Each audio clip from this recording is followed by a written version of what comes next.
Hello everybody and welcome to another amazing Merry Marvelate stream. Thank you all for joining me on this wonderful weekend, this sensational Sunday afternoon. How's it going, Zilla? You have redeemed first. You got here first. Congratulations, we love that for you. Thank you very much for redeeming that. And Ilyana is here. How's it going? Zilla, the Zemo dance is indeed very much iconic. We love that. And apparently, what we're learning today is that it goes surprisingly well with the Gambit level music from Spider-Man X-Men Arcade Revenge for, was that the Super Nintendo version? That sounded like the Super Nintendo version. I brought it up on YouTube. That sounded like the Super Nintendo version. Yeah, because parts of it kind of sounded like Mario Karty. There's also a Genesis version of that game, and obviously, as Genesis versions tend to do, soundtrack is a bit crunchier on that one. Not that it's necessarily bad. The Genesis has a very different sound chip from the Super Nintendo. I'd say, like, overall, the Super Nintendo probably has a higher quality sound chip, but the Genesis sound chip is very crunchy. It's, like, the best way I can describe, like, the music coming out of it. But certain, some games make it work. Like, one of my favorite tracks, like, in gaming is, and I don't know how many people agree with me on this, but Toxic Caves in Sonic Spinball, that track slaps. That and Chemical Plant Zone in Sonic 2. And Ilyana, you've been marathoning the YouTube videos. I'm glad you enjoy them. Thank you very much for saying that. I always appreciate it when people enjoy the work I do, because it's one thing to see, like, the numbers. Like, it's a weird thing with the kind of thing I do. Because, like, I'll work all week on a video, and I'll put it out, and it'll be like, 2, 5, 10,000 views, however much it is, like, literally thousands of people will watch it, and, like, that fact doesn't really sink in. I just, like, put it out there. It's like, cool, alright, well, does anybody care? I don't know, I guess. But then all it takes is, like, one person like Ilyana to say, like, hey, I really like that, and I'm like, thank you. People do watch it. Like, the numbers, like, just seeing the view count doesn't really sink in as much as, like, just someone being like, hey, I like what you do. Which is why, not just because I'm a YouTuber, I need to tell people to leave comments and stuff like that, but if you watch a video, if you like it, not just mine, anyone's creative endeavor, like, if you enjoy what someone does, leave them a positive comment. Be like, hey, good job. I like that. It's always good. Kino, or is it Keno? I want to say Kino, but you can correct me on that. 1, 2, 3, 4, 5. Wait, hang on. 1, 2, 3, 4, 5, 1. Got it. I'm doing quite well. Thank you for asking. Zilla, you enjoyed the Mystique video? I'm glad you did. Oh, you found me by watching me play Night Trap on YouTube. That's funny. Yeah, Night Trap was fun. I think we did manage to... Yeah, we managed to... basically 100% that game. We didn't go back and get, like, all the scenes and stuff, but we did manage to do a run where we captured all of the augers. We did that. Yeah, Genesis has a very unique soundtrack. You can always tell when it's Genesis. That's what you here too, Zilla, the Night Trap? Ah, good stuff, good stuff. Streets of Rage OST is fire. I haven't played Streets of Rage. I wonder if those are on the Wii U. I think they are. I think those are on, like, my list of, like, Wii U virtual console games that I might buy at some point in the future, because, okay. Let me share a nerdy admission, is that I have counted out, you know how in, like, the Wii U menus, like, it's all, like, block-based, like, you press a block to, like, open a game? Like, I've got my Wii U set up so, like, the first, like, screen is, like, digital games and, like, apps and just stuff like that. Like, the first screen is just, like, kind of filled out, and then the second screen onward is just virtual console games in alphabetical order. I've counted out the number, like, of blocks that I have, and I know you can do, like, folders and stuff like this, but I've counted out the number of blocks I have left on the Wii U, like, home screens, and been like, okay, if I have like a list of that many like virtual console games I would like potentially want to buy in the future. And if like news comes up that the Wii U eShop is gonna like be taken down, could potentially go into panic mode and get like a bunch of them to like fill up my Wii U screens. And I think Streets of Rage might be on there. I don't remember. I don't remember. I would have to check. I would have to double check. You're playing a bit of SOR4 today. Oh, Streets of Rage 4. Got it, got it, got it. All your Marvel experiences from the 90s cartoons. Some of those are really cool. And the movies, oh yeah, yeah, very good. Interesting to see the differences between the source material and the adaptation. Yeah, especially when you're looking at with Marvel in particular, because I am familiar with a lot of those same things, like the 90s, like Spider-Man cartoon in particular. The 90s X-Men I watched back in the day, but Spider-Man was always my favorite. And like the MCU movies. So it is cool to see what the similarities and differences are, especially, you know, if you compare it to something like the X-Men movies, for example, then there's like a lot of differences. But with like the MCU films and like the old cartoons, you really can see, okay, this is what they took, and this is what they changed, and this is what they, you know, adapted, and you know, some stuff is like changed for the better, and you know, some stuff maybe we like the comic book version better. Like you know, I'll give you an example of something that I think the MCU did better is what was her Yelena Belova, the other Black Widow, the blonde Black Widow. I think the MCU version of that character is they basically threw out almost everything about the comic book version, which if you've watched my video on Yelena Belova, you'll know that like the comic book version is like kind of a mess that's been like spun like in separate directions, seemingly like with no rhyme or reason, to the point that I'm pretty sure that I included this in my video. Like I base it, and I never make fan theories, but I have like a fan theory in that video that there's like more than one Yelena Belova because her character in the comics is so inconsistent. So just kind of like throwing all of that out and then like just basically starting from scratch and doing a new character that's actually likable was probably a good call.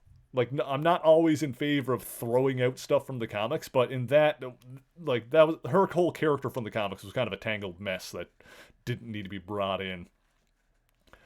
Yeah, and yes, we absolutely did 100% Night Trap.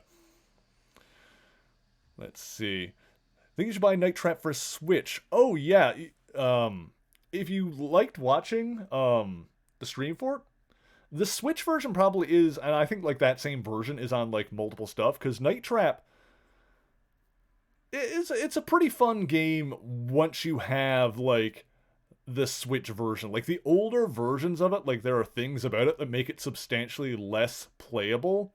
Yeah, like Zilla saying, the modern Night Trap ports are really good with all the extra content you bundled in. Yeah, it's the kind of thing where the original releases is oh yeah, that would be. I remember now. I knew there was something with the re-releases that made it a lot more playable, and that is because on like the preview monitors, you can actually see like smaller versions. Like you can actually see like in real time on the preview monitors what's going on, instead of like the original releases where they're all just like static images. But yeah, basically, if you've ever been interested in Night Trap, yeah, like the modern ports of it, are definitely the way to go. Like it's a good point to buy. It's a good time to buy it now. Now that they've basically fixed the game. Yeah, Yelena's best little sister. Anyone can. Oh my god, I love her so much. Anyway, we are playing X-Men today. We're going to be playing some more X-Men 2 Rise of Apocalypse. I've done a little bit of grinding in between. I did find a bit of an exploit in this game. Managed to recover the lost progress. Yes, I've caught us back up to where we are. I did some grinding off stream.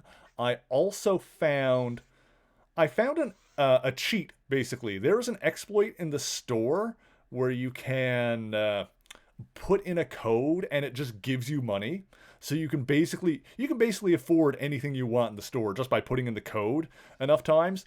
I used that a little bit mostly, so I did some like basic grinding. I also used the code a little bit, but it was all just for the purpose of like leveling Storm up.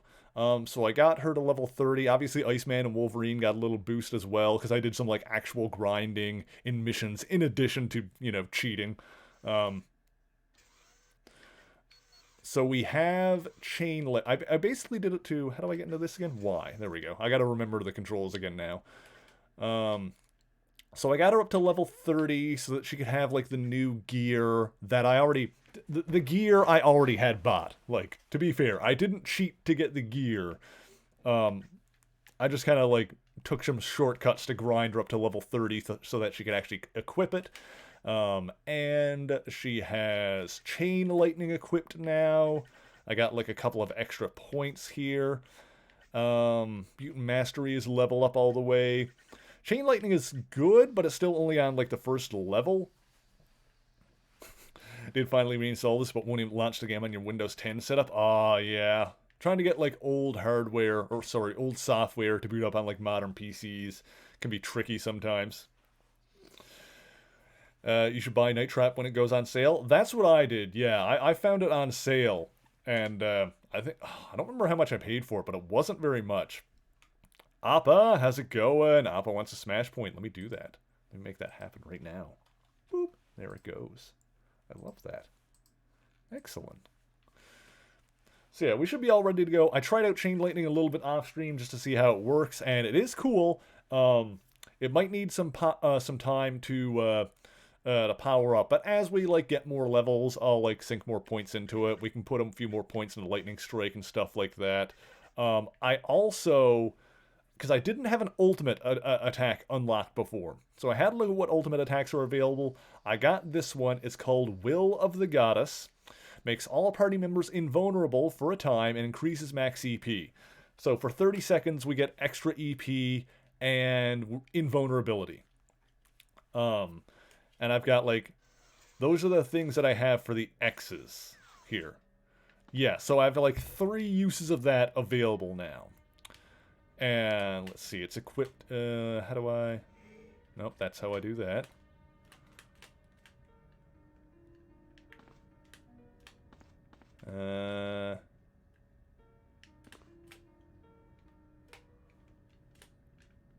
Oh, wait, it's because I'm at the Weapon X facility that I can't do it? Oh, right. I think it's because, yeah, I need to, like, extract myself. Yeah, we're back at home. I was like, why is it not bringing up my, my attack menu? It's because I was at the home base where you can't do combat and stuff.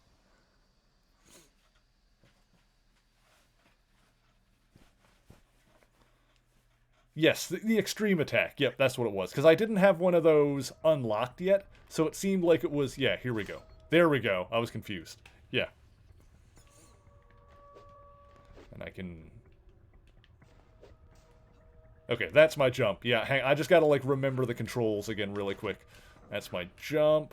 I've still got unlimited flight because my mutant mastery is so high. I can lower. Let's see. And that's my Chain Lightning. That's my Strike. Obviously, I'm not going to do my Will of the Goddess thing here. I don't know if I'm going to get another attack, but I do have another button mapping I could do.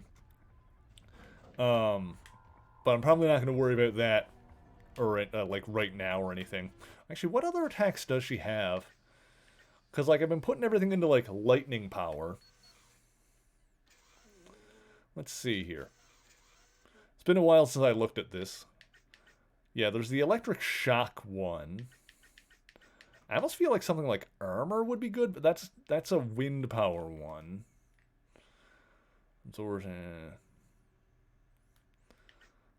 Storm Shield. Yeah, I'm not going to worry about another attack yet, though. I'm going to still kind of like keep min-maxing the ones I'm using, because the idea is going to be like to keep Storm out of combat as much as possible. Like, have Wolverine and the other people, for the, you know, I've talked about this before, but for people that weren't here previously, the idea is to have, like, Wolverine and other characters run in and basically run interference while Storm hangs back and shoots lightning into enemies, which is kind of why, you know, I'm taking direct control of Storm and letting the AI just do everything else. See if I can figure out where we're going again. Having the jump on the Y button is still kind of weird, but whatever. I think it's this way, core reactor. That sounds about right. Whenever you come back to something you ain't played in a game. How do game work? How do I game? Yeah, it's only been like 2 weeks and I need to like remember how to game. Oh, hello. Oh, hang on, I gotta get into range. There we go. There we go. I'm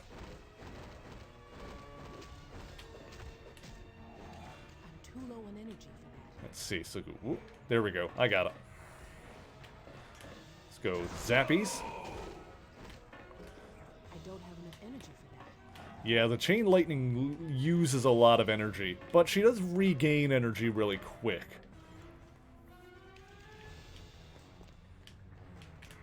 Huh? There we go. Quit just when it was getting fun. Is that Rogue's voice? Okay, we'll take it. There we go. Oh. I just, like, chained into him from, like, something else. Huh. Actually, it's only one enemy there. Yeah.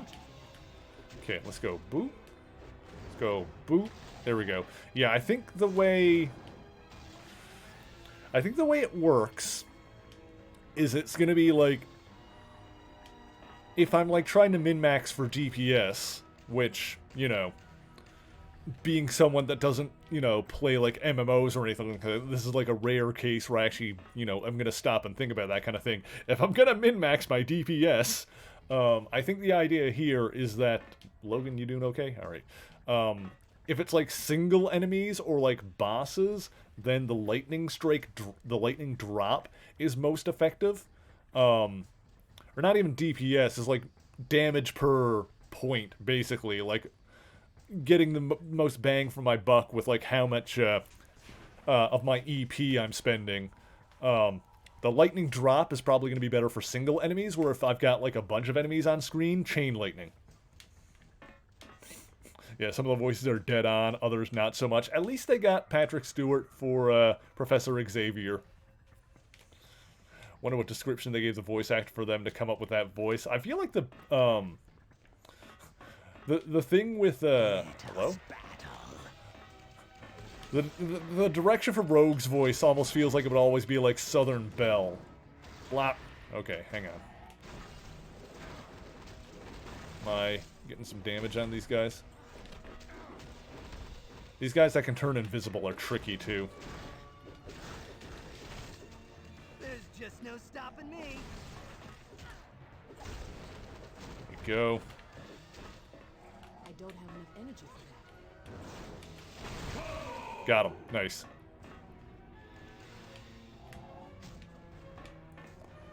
The other thing is that I'm going to want to, like, try and make the best use of my shots. Because if I'm holding down the trigger so that I can use my special abilities, it'll basically tell me if I'm able to hit someone.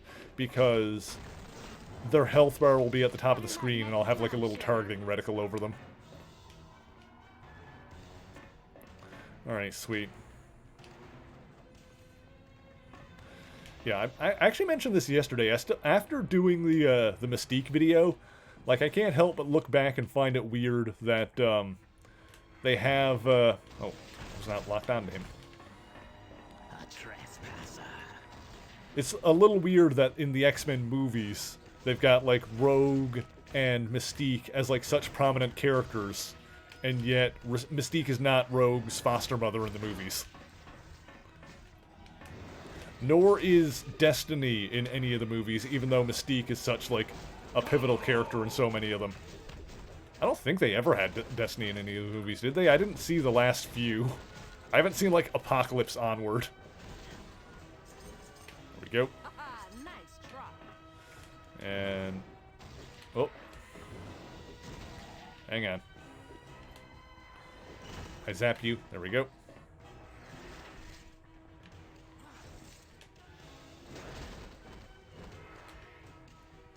Okay, this guy needs to be knocked up or whatever. Poor choice of words. Knocked back. What was it? A, B, B, B, B? And where is he? There he is.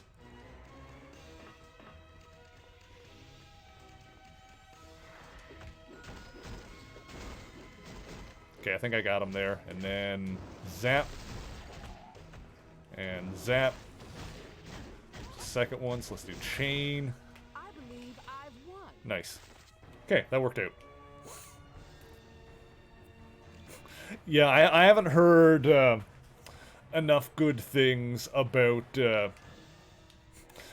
haven't heard much good about the last few. Yeah, Apocalypse, Dark Phoenix, and New Mutants. Yeah.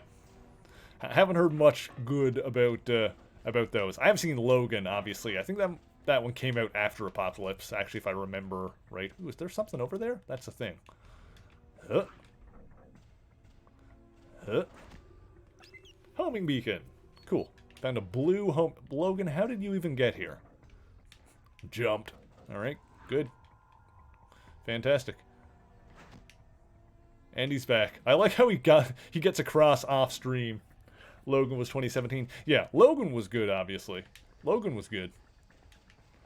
Let's see.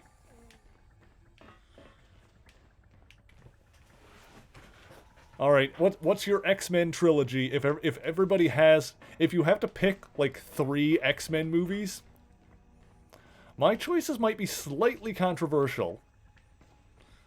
I feel like my X-Men trilogy would be like First Class, then X-Men 1, and then Logan.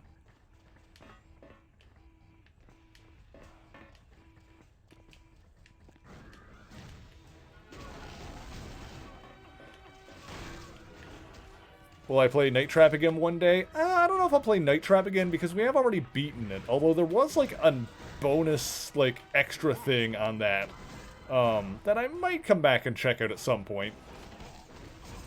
But I think we pretty much finished with Night Trap. But I did enjoy it for what we played it. Like I like for Night Trap itself. Like I think I got. Oh, there we go. We got to the end of that. All right, so I already did better than last time. Yeah, I might come back to that at some point. I don't know. I've got like a lot. I've got a lot of games that that I need to get around to at some point. I've got a lot of stuff in my backlog that I've like bought and never got around to playing because I'm a madman, I guess. Just how it goes. All right, cool. Did I save? I'm pretty sure I saved. Let's do it again just to be safe. Also, you notice that I, you know, instead of making multiple save files like I was before, I just I've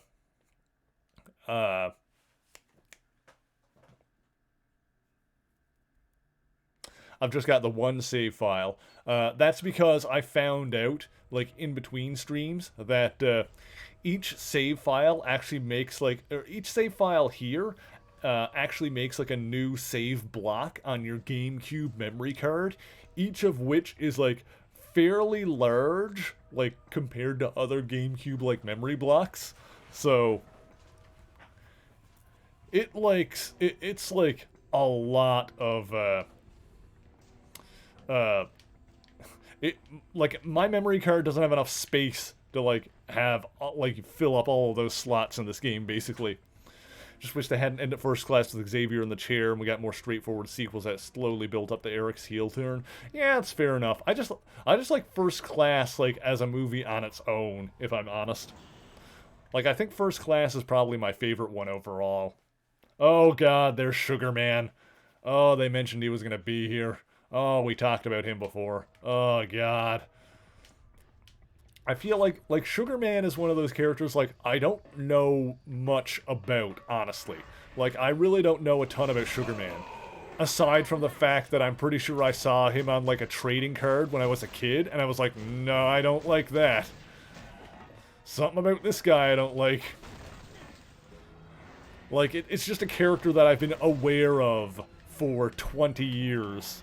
And whenever I see him, I'm like, nah, there's something about this guy I don't like. Sugar Man video, oh god. Someday. Maybe someday. I'll add them to like one of the patron polls and see if people decide on it. Your neck. I'm too low on energy. Oh, hang on. By the way, if anybody ever does want to vote on videos to be added to the schedule, I do run monthly polls over on Patreon. And if we hit certain goals, like if I'm able to like rely more on Patreon for income as opposed to ad revenue, then we'll start running even more polls so that a greater percentage of the video topics will be will be taken from YouTube comments and then voted on by patrons. There we go. Score one for the good guys. Not that anybody, of course, needs to support me on Patreon or anything like that, but, you know, I would love to be able to get to that point where, you know, I'm not relying solely on ad revenue, and that, you know, the Patreon bucks are good enough that I can, just do videos on whatever topics come up in the comments, and then let patrons decide which ones get full video treatment. There we go. Oh, hang on. Some of these guys are... Yeah, some of these, like, undercloak disappeary guys are hard to target. I should patent that. Hey, how we doing here? Are they dead? I think we're good. Your significant other thinks he's gross looking, so I'm not alone. Yeah, he's a weird looking dude. I'm pretty sure we figured this out before. I'm pretty sure he's from the Age of Apocalypse universe, which is a whole thing. Which we're kind of in now, like in this game. I don't have enough energy for that. Like, this game is... Yeah, he is. Yeah, this game is pretty clearly taking a lot of influence from the Age of Apocalypse storyline and just doing its own thing with it. I mean, hell, we kind of figured that out early on when it was talking about Blink having, like, the, having, like, her friendship with Sabretooth, which was an Age of Apocalypse thing we figured out. Yeah, we have the... Yeah, we're wearing the Age of Apocalypse outfits. Like, we got to an act and unlocked the Age of Apocalypse outfits, so, like, we're literally wearing those costumes now. Like, I'm not saying it's subtle about it, but, yeah. Clearly, the Age of Apocalypse storyline was a big inspiration for this game's, story. Oh, God. Ah! Trespasser. That's gonna leave a mark. It makes me wonder if this is gonna, like, wind up, like, you know, involving some kind of time travel shenanigans to, like, make it be, like, a separate reality that gets undone, or if that is just the reality of this game now. Pretty good storyline from what you remember of it. See, I haven't really read it myself. I've not read a ton of X-Men, I should say, like, I've got a fairly large blind spot when it comes to X-Men storylines in general.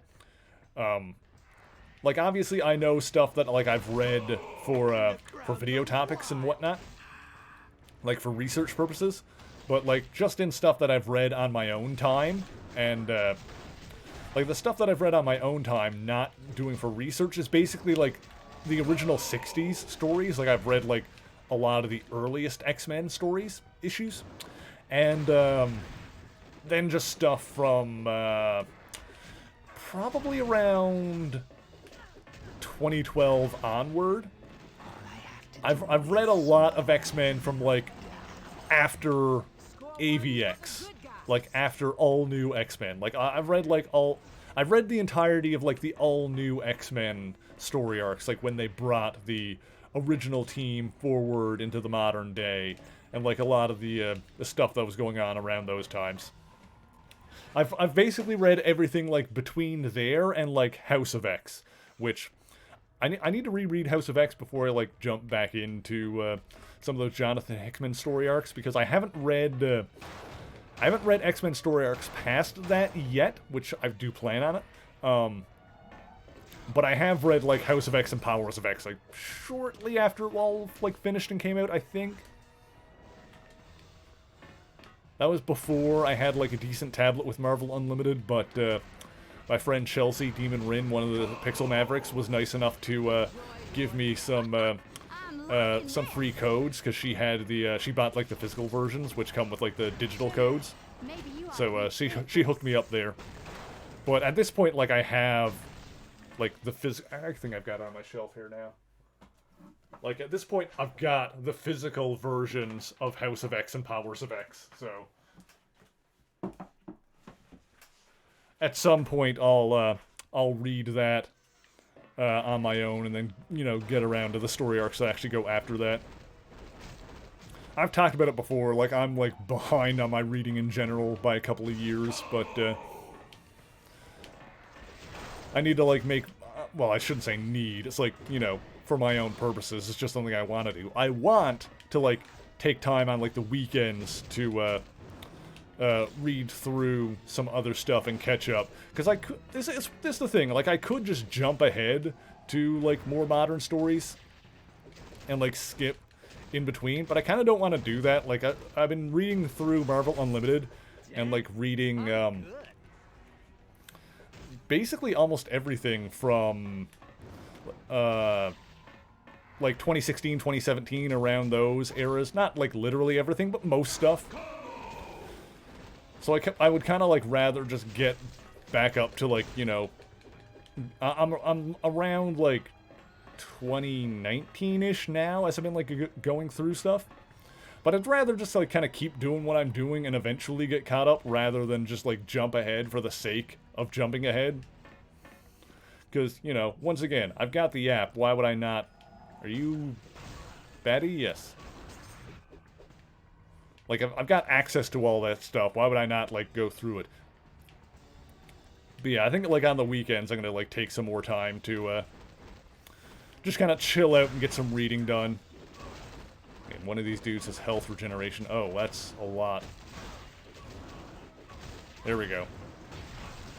Yeah, sometimes the lightning drop just works better. I think I need to power up my chain lightning a bit more before it's gonna be like really hit hard. Like I've got the chain lightning and it's decent, but it is a big drain on the EP, which I don't think leveling up is gonna fix that. I think it will continue to be like a big drain on the EP. That's just kind of how it works. But it'll be more worth it when it's got like a bit more power behind it, which will happen as we level it up.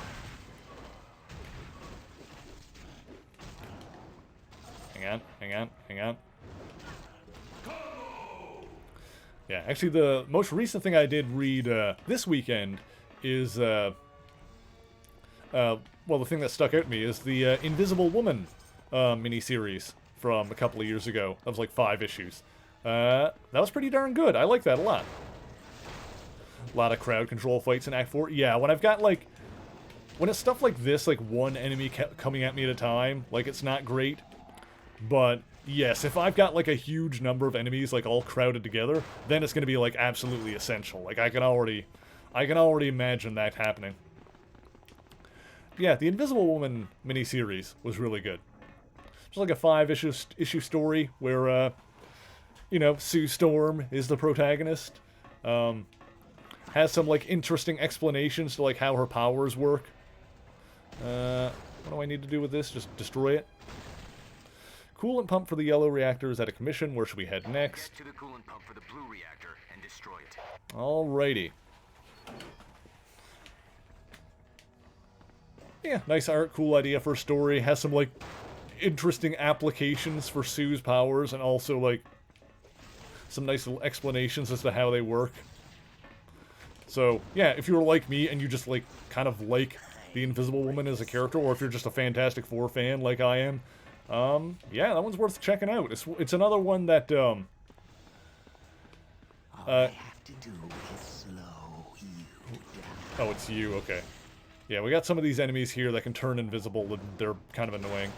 It's also one of those comics that you don't necessarily need to be, like, entrenched in the lore of the time. Like, there's not really any required reading before that. Like, if you know who the Invisible Woman is, that's kind of all you need to know going in. And hell, even that, like, even if you know literally nothing about her, you know, the story itself gives you all the information you need to know. So, yeah, just if you're a fan of Fantastic Four, either comics or any incarnation, yeah, just something that's, you can easily pick up the trade for it.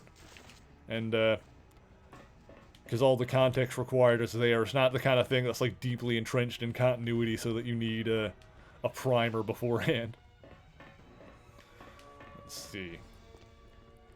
I forgot my water in the other room. I will need to grab that in a bit. At some point I'll take a break and I'll get up and get it.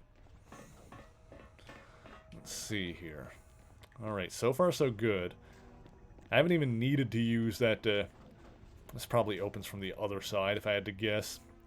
I haven't even needed to use the extreme attack yet. Sucker for dark timelines and parallel universe stuff? Yeah. When they're good, they're good. For sure.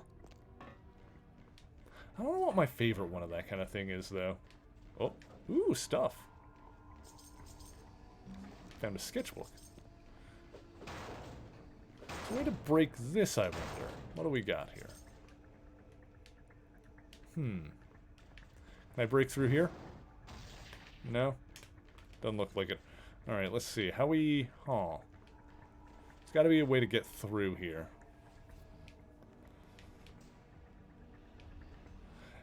Best deployed against bosses or if you get really overwhelmed. Yeah, with way Storms works, the way it gives, like, the team invulnerability for, like, a hot second, I feel like that one is good for, like, emergency situations.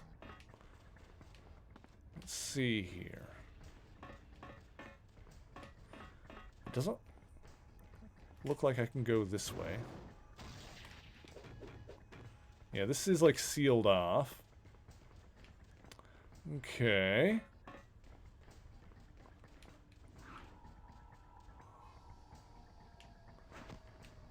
Let's see.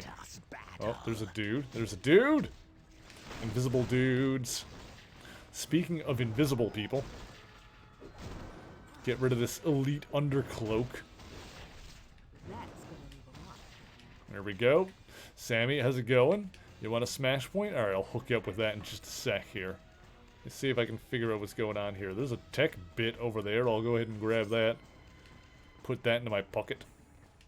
Yeah, the undercloaks are kind of annoying. Not a fan of them. Yeah, there's another path over here. I knew there was a path I didn't go. I just needed to figure out how to get back there. There we go.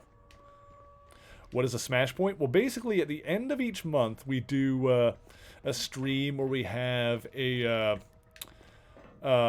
bunch of random stuff on Nintendo Switch, and in the middle of that, we do a fight between a bunch of computer players on Super Smash Bros. Ultimate. So if you would like to have a computer player fight on your behalf, then you can redeem a Smash Point. And the more Smash Points you redeem, let me get the one for Sammy here, the Gooding woman, the more Smash Points you redeem, the higher level your fighter will be. And the winner will get a free gift sub. Also, Sammy says that it's treat time. The bed is in a little bit of disarray here because of cats. But we're going to give him a treat anyway. Because Sammy says so.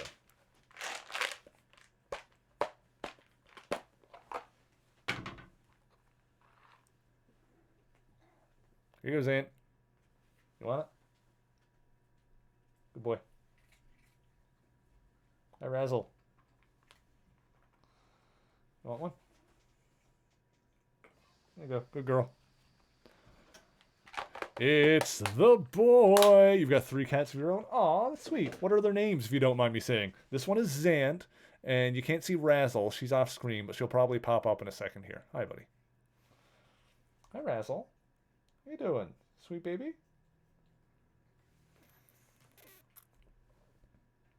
You want to say hi to everyone, Razzle? Hang on. Let me get the other one. Jojo, Kaylee, and Bon Bon. Oh, those are cute. Oh, Razzle, you got your treat and then you're leaving? Are you leaving us, Razzle? Are you leaving us? Hello?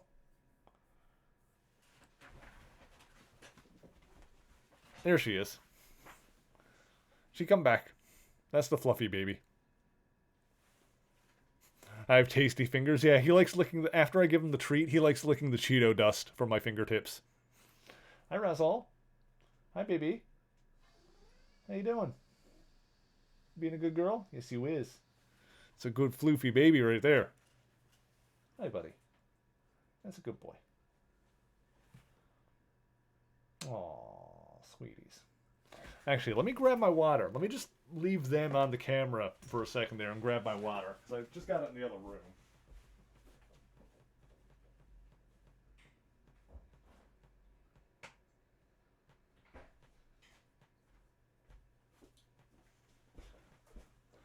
I knew I was forgetting something. I poured it up. I just didn't grab it. Ah, that's the good stuff right there. Oh, that keeps the lifeblood going. I swear it's just water. Appa, Trito dust. I love that. Oh my god, I never even thought about that before.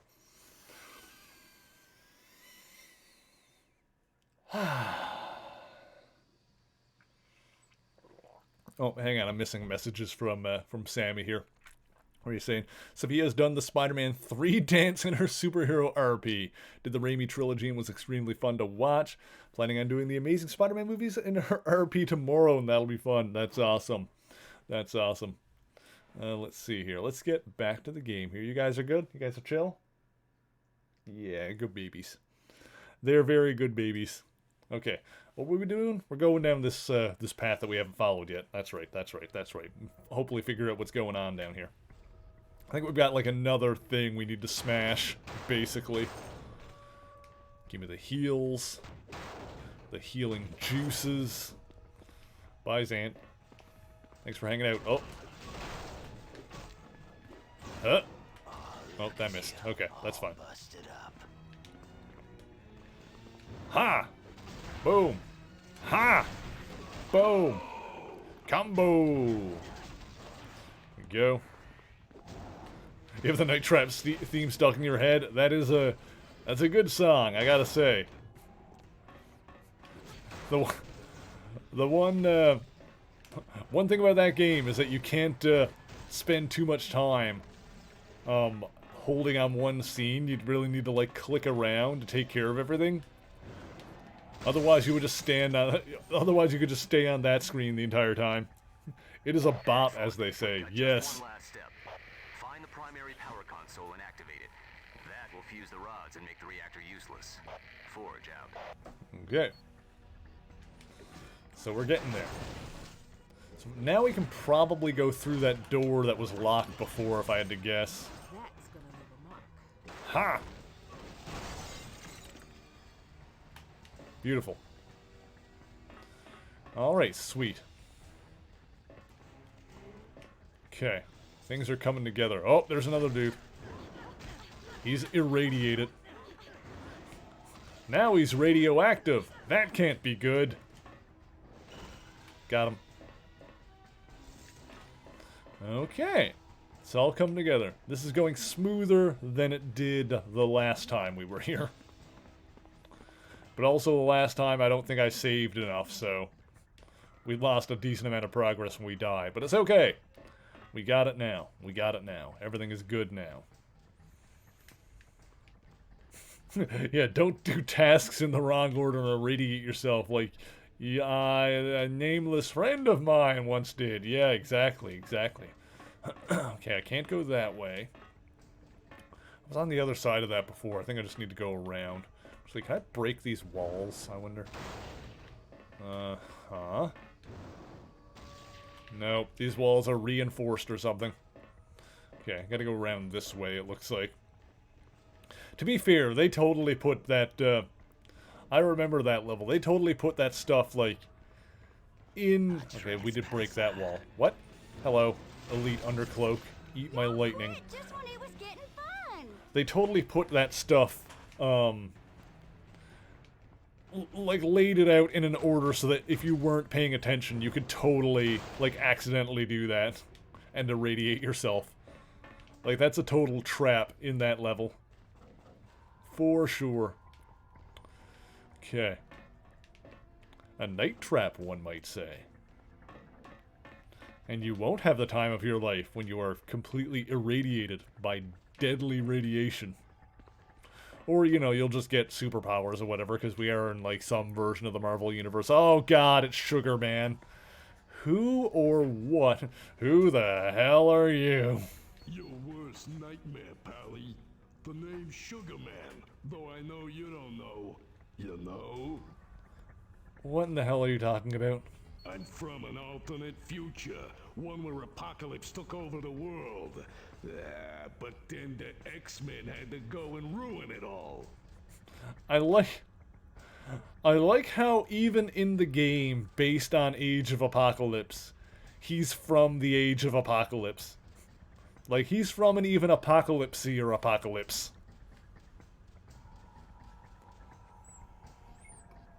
Hey, Zant, what's up? How you doing? You coming to say hi to everyone? Being a big fluff baby? Why are you the way that you are?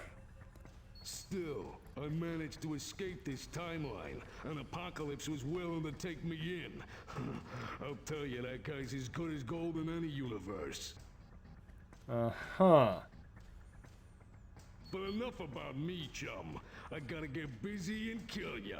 Don't wanna go upsetting the boss man, you know? Apocalypse has got a real wicked temper. Just like me.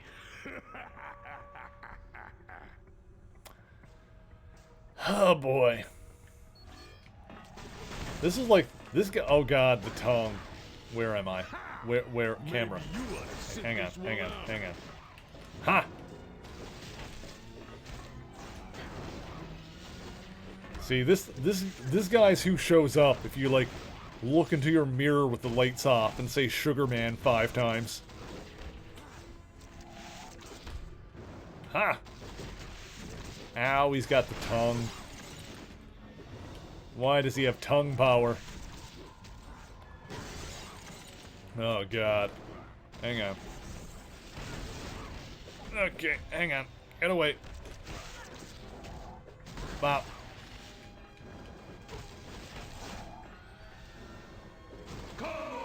Yep, there we go. Keep hitting them.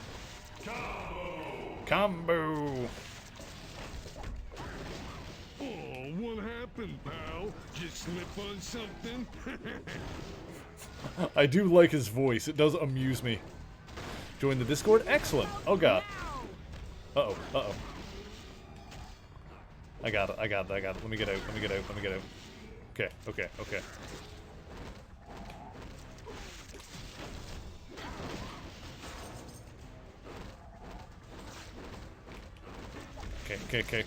Hang on. Hang on, I gotta target him. There we go. He's in range. Oh, what happened, pal? Just slip on something? His tongue has got decent range is kind of the problem. Here, I'm trying to like stay out of range of it, but like still within range of my lightning strike. But it looks like they might be similarly ranged. And he is like laser focused on Storm right now.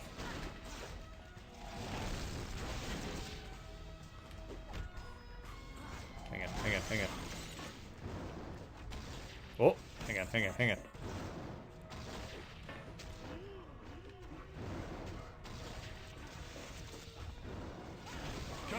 Nice, got him. Tougher than you look. Wonder if Sugar Man was telling the truth. Could he really have been from an alternate future? Okay, back to business, you guys. Find the primary power console and activate it. Alright, we're moving. Magneto's cloak. Primary power console. Whatever.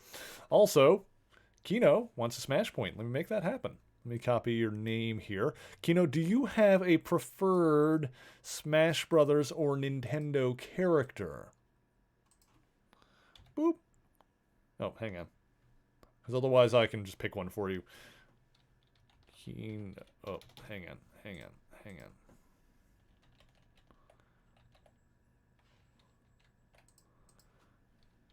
Oh, 1, 2, 3, 4, 5, 1. I was right. 1, 2, 3, 4, 5, 1.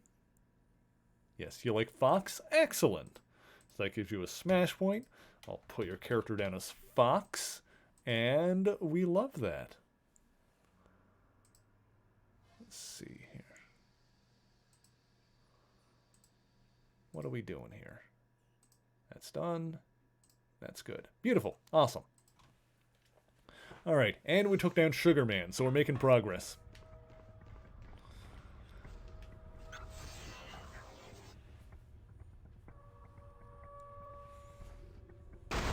Ooh. Oh.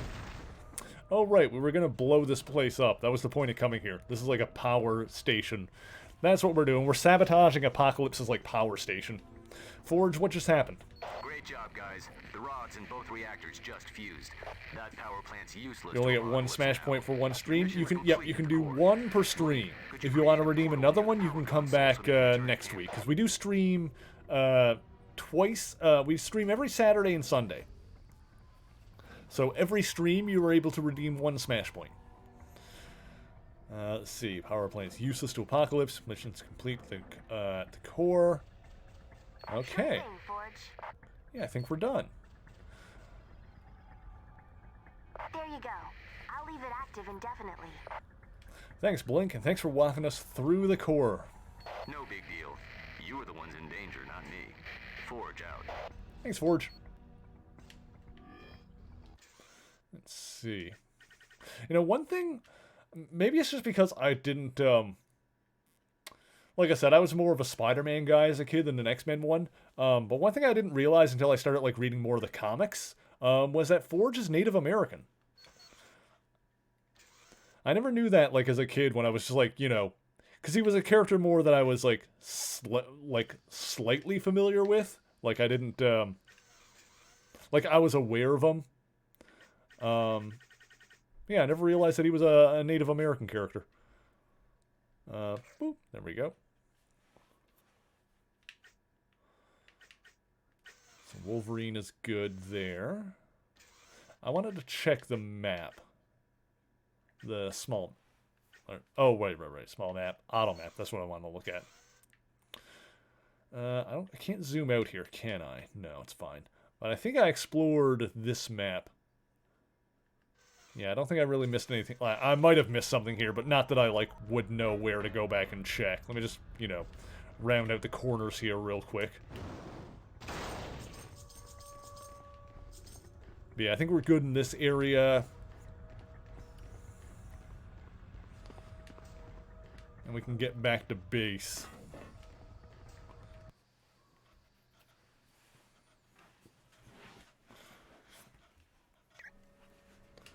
Let's see here. Well, what's this? Hero stash? Yes, this is stuff that I put away for Storm. So when she gets to level 45, I've got this. Level 40, I've got this, that glove. Level 40, I've got that. So I've got, like, one piece of gear for, like, yeah. For, like, each slot, I've got, like, an extra piece of gear that she needs to level up into. But that's fine. Oh, hang on. There's someone we can talk to over here, I think. And then we'll move on to, like, the next set of missions. Oh, Angel, do you have anything new? Hey, good job at the core. Forge said you completely trashed it. Yeah, we managed to fuse the reactor rods. Well, that ought to shut him down for a good long time. Let's see, how did you find out about the core? I tracked down a man named Sebastian Shaw in New York City. He's the leader of the Hellfire Club. Hellfire Club is a group of the X-Men's worst enemies. At the moment, they have as little use for Apocalypse as we do, so Shaw was willing to give me the information. What were you doing talking to Sebastian Shaw? These are strange times, I know, but Shaw has spies everywhere. If anyone would know about the core, it'd be him. I'm sure Shaw didn't just give the information away for free. No, he didn't. But that's the nice thing about being as wealthy as I am. sometimes it comes in real handy. Yeah, we had these conversations before about him taking chances and stuff. Alright, cool. Oh, what was this one? Trivia game? We already did it for this round, right? I'm pretty sure we already did that. Yeah, we did that one already. Okay. You have any, like, other objectives aside from just going to the place and doing the thing? Take the extract to the Infinity Factory? Yeah, shut down the Infinite Factory and stop the endless supplies of clones it generates for Apocalypse's army. Yeah, so we took down his, So right now Apocalypse is, like, in a position of power. He's taken out New York City and set up his base in the remains. So our goal now is to, like, strike back and chip away at his power base. What we just did was destroy a power plant he's got set up, and now we need to, because he's got a infinite factory, which is where he's teamed up with Mr. Sinister to produce clones for his army. So that's what we need to take out now. Hey, Havoc, how's it going? Hey, you looking to go somewhere? Let's see. Talk Come later. back anytime. Oi! Zan, get out! Oi!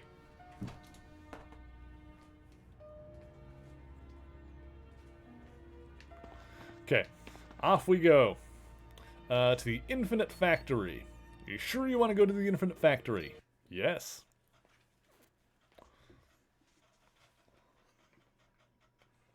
I think we're ready for it. Watch yourselves. This place gives me the creeps just seeing it from the outside. And be sure to use that recall transmitter beside you if you want me to pick you up. Havoc out. Okay, so this is where we can get back home if we need to. Oh, hey, Vindicator, Guardian. If you ain't a I keep getting mixed up. What's going on here? I explained this before. I keep getting mixed up between Guardian and Vindicator because Guardian used to be named Vindicator. This guy used to be Vindicator, and then he became Guardian, and then his wife, Heather, became Vindicator. Because I think what happened is he became Guardian. I think he died, and then his wife became Vindicator. Like, took over his old name and his costume. Because his powers are tech-based. It's all in the costume. So his wife, I think, like, took over his costume, took over his identity, but became Vindicator again because the original one died. Then he came back and, like, was still Guardian, and she was still Vindicator. Anyway, it's James. It's James McDonald Hudson. Hello, Wolverine. It's good to see you too. I was sent here to destroy this factory, but they captured me almost as soon as I arrived. Fortunately, things just took a turn for the better. A spy from Department H freed me. Also, funnily enough, those two, this guy and his wife Heather, they were the ones who found Wolverine in the wild after he escaped from Weapon X. You sure do have a way of keeping your guardian angel busy. But you're hurt, so why don't you head on to the Weapon X facility? We got a camp set up there. Sorry, Wolverine. I'm staying until this factory is shut down. Which is why it makes sense that they've got dialogue with each other here. I hate to break it to you, bub, but you ain't gonna get far being hurt like that. You're right. Give me a radio and I'll talk you through the facility. I've had a thorough briefing on it. Okay, since you're the brains, how do we take this place apart? There are 3 sections you need to destroy. Fusion core, engineering, and genetic processing. Right, is there any specific order we need to do anything in? Also, keep an eye out for a security card Department H gave me. I hid it just before I was captured. That card can unlock a number of devices for you. Okay, I'll look for the card. You be sure and call Heather, alright? Wolverine, you always were more concerned about Heather's feelings than me when it came to missions. But don't worry, I'll let her know. Now get going. Alrighty. Be cool if you could play as Guardian in this, but I don't think you can. Don't forget, you have to destroy the fusion core, engineering, and genetic processing areas before you can advance any further in the Infinite Factory. Okay. Let's go with this one. Aren't you a member of Alpha Flight? I'm their leader. Not that I set out to be. I had picked Wolverine to be the head of Alpha Flight, but for some reason he decided to quit the team. Who are some of the other members of your team? Okay, let's see who he's gonna name.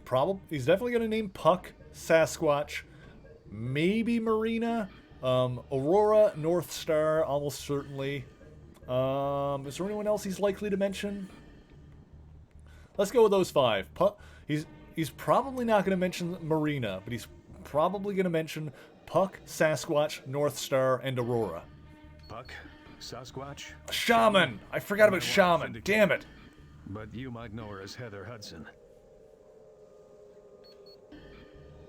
Thanks for the information, Guardian. Anytime I can be of help, just let me... Shaman's cool. I like Shaman.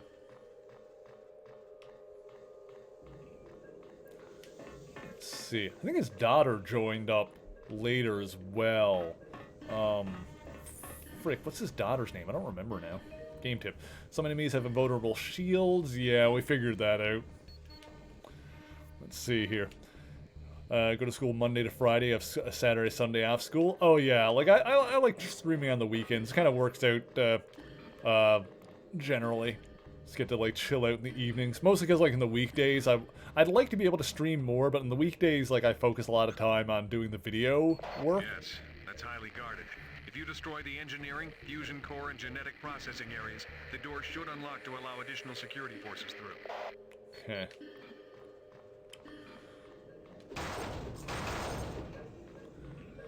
Okay. You can watch on the weekends and get a lot of smash points. That is good too. That is always awesome. Let's see here. Let's go this way. There's something over here. Oh god, what was that? That was something. What do we got here? This must be the security pass that belonged to Guardian. He said it'd be useful in dealing with locked devices. Okay, cool. We got that. That was marked on the maps. That was easy enough. Let's see. What else we got? Oh, who dat? Dreadnought. Okay, hang on. There we go. And zap. The music's getting a little loud there. Turn that down in my ear. Okay, we're good. Yeah, I'm glad people enjoy the smash point system. I think that works out pretty well. Oh god, there's like flamethrowers just kind of pointed up. Score 1 for the good guys. Hang on. There we go. There we go. Too low in energy. Okay. Sugar, maybe you ought to rethink this. Yeah, I think I'm probably gonna, like, rely more on the lightning drop for now until I can level up the chain lightning a little bit more. Unless I can,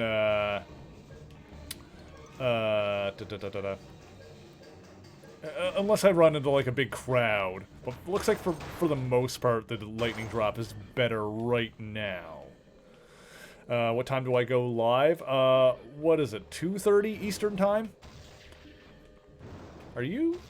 What is... Oh, Agent Wait, I am on your side. My name is Robert McKenzie. I am a special agent for Department H. So you're the one who helped Guardian escape. Oui, but now I am the one who needs help. Agent McKenzie. I don't know this guy. I came here to steal the genetic plans Monsieur Sinister developed for the Infinite Soldier. Monsieur Sinister. has been alerted to my presence. I cannot move without being caught. We'll get them for you. Très bon. There is a console nearby that contains the information. You should have little trouble finding it. Yeah, I don't know this guy. I assume he's from like an Alpha Flight comic or something, if he's from anything. Okay, oh god. Oh, there's some dudes. Alright. This might be a job for Chain Lightning, since we got a few of them. Oh, that worked. All busted up.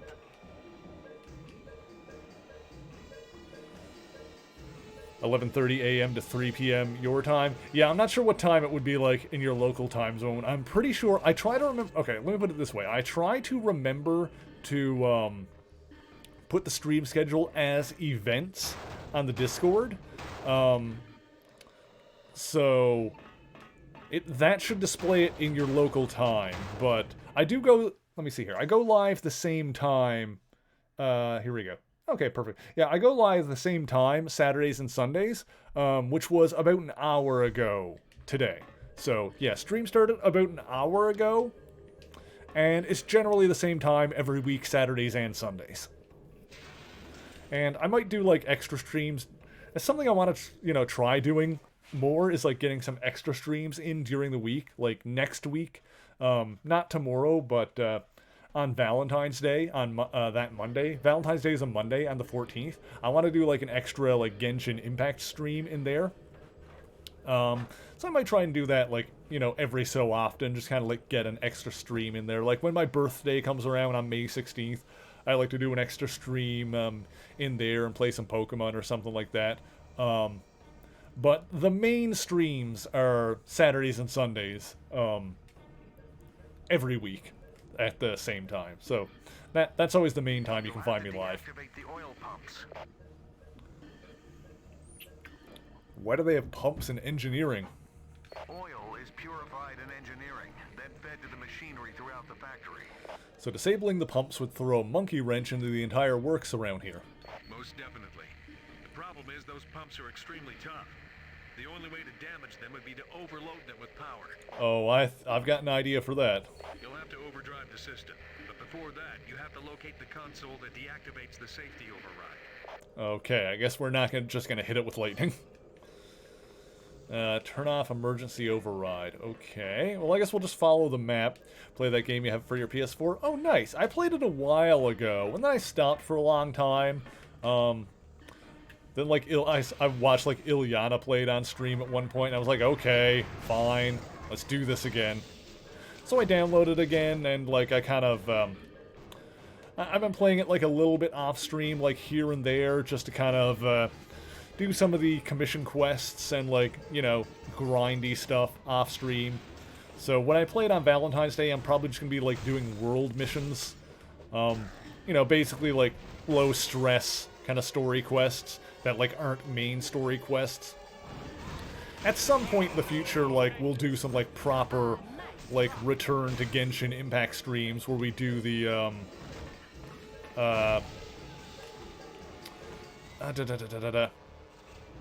do like the actual story. Oh god, that's a big boy right there. The 14th, your sister's birthday. Oh, your sister's birthday is Valentine's Day. That's really cute. Love this game. As a boy, would play the hell out of it. This game is pretty good. This game holds up pretty nicely. Let's see. We got more bad guys afoot from the sounds of it. Where are they to? There's one. Oh, look at you, all busted up. Okay. Let's go this way and see where we get. Oh, there's dudes. Stand back. Okay, good. Good.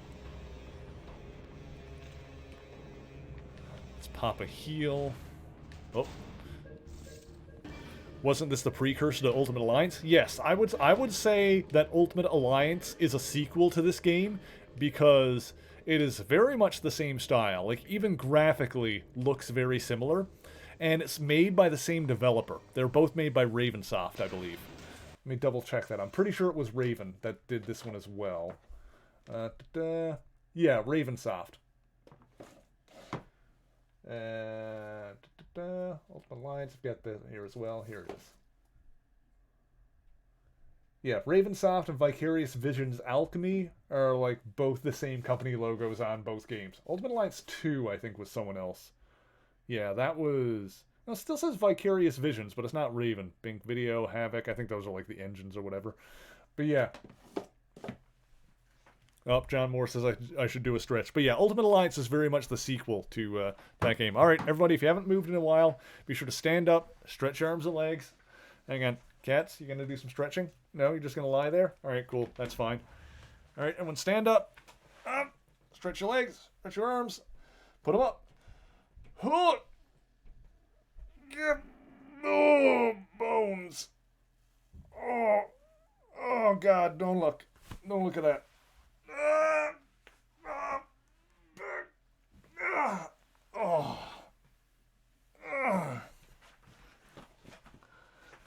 Ultimate Alliance 2 was Activision. Yeah, they're they're all published by Activision, but you know, Activision is a publisher, so then they would be like developed by like different teams internally. I don't know if I don't think Ultimate Alliance 3 was published by Activision. I don't think they had anything to do with that one, but that was like a long time later. But yeah, both the X-Men Legends games and Ultimate Alliance 1 and 2 were published by Activision. But actually, let me see. X-Men Legends 1. Where do I have that? Here it is. Yeah, that one was Ravensoft as well. So yeah, X-Men Legends 1, 2, and Ultimate Alliance 1 were all developed by Ravensoft and published by Activision.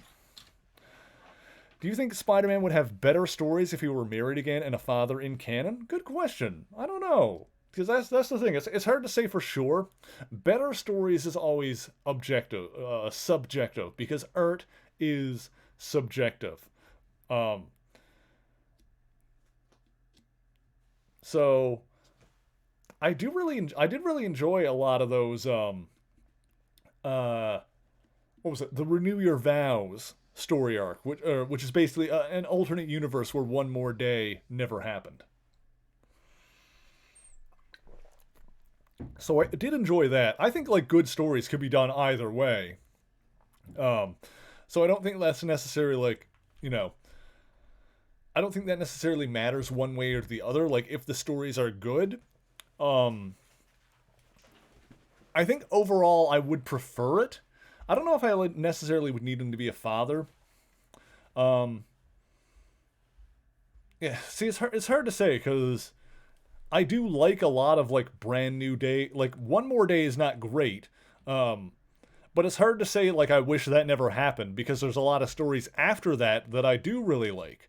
So, you know, that having never happened, a lot of those stories would never happen either. So, you know, it's hard to say like what you wish like did or didn't happen at this point. I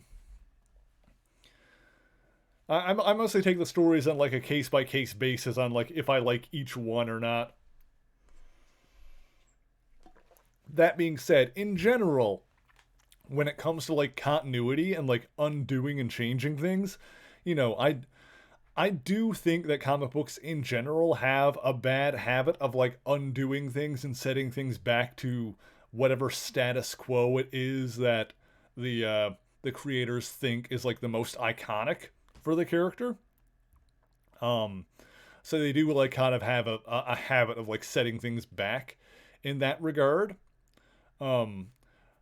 Whereas like my personal opinion of comic book continuity is that it should be treated in a way like an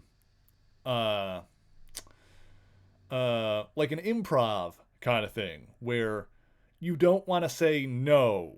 Like you don't want to like take stuff back and undo stuff. That's not to say that every retcon is necessarily a bad thing. It's just that the default state should be to say yes and then move forward. You know? To take the baton and then move onward.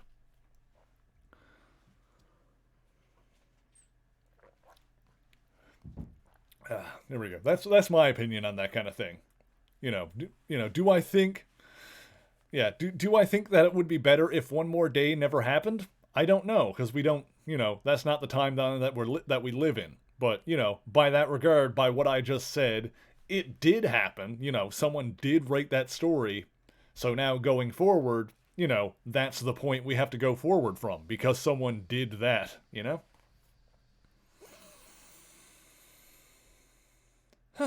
Okay. Oh, we got more dudes, it looks like. I can hit them from up here, though. Oh, Storm leveled up. Nice. Oh, this is perfect. Excellent. Yeah, when I get into a situation like that, where I can drop lightning without getting down into the midst of the action, oh god, there's a dude. That's real good. That's real good right there.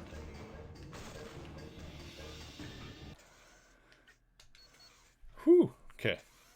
Let's see. What can I level up here? Let's see. Let me go. I got 4 points. do 1 in the body and 3 in the focus. Maybe we'll do that for a bit. I can do a skill point, so let me put that into... Can I put another one into Chain Lightning? I can. Let's make that a little bit stronger.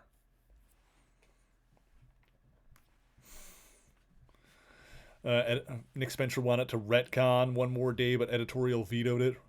Editorial erased the marriage, and Spidey's now spent more time single than married to MJ. Yeah. I know what you're saying, but it's like, well, that's what we got now, so...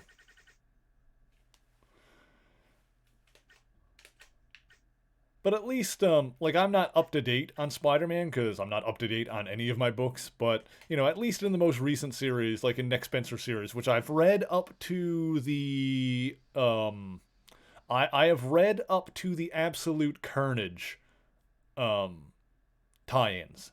The last Spider-Man stuff I've read is Absolute Carnage. Like I said, I'm behind on everything, because God help me.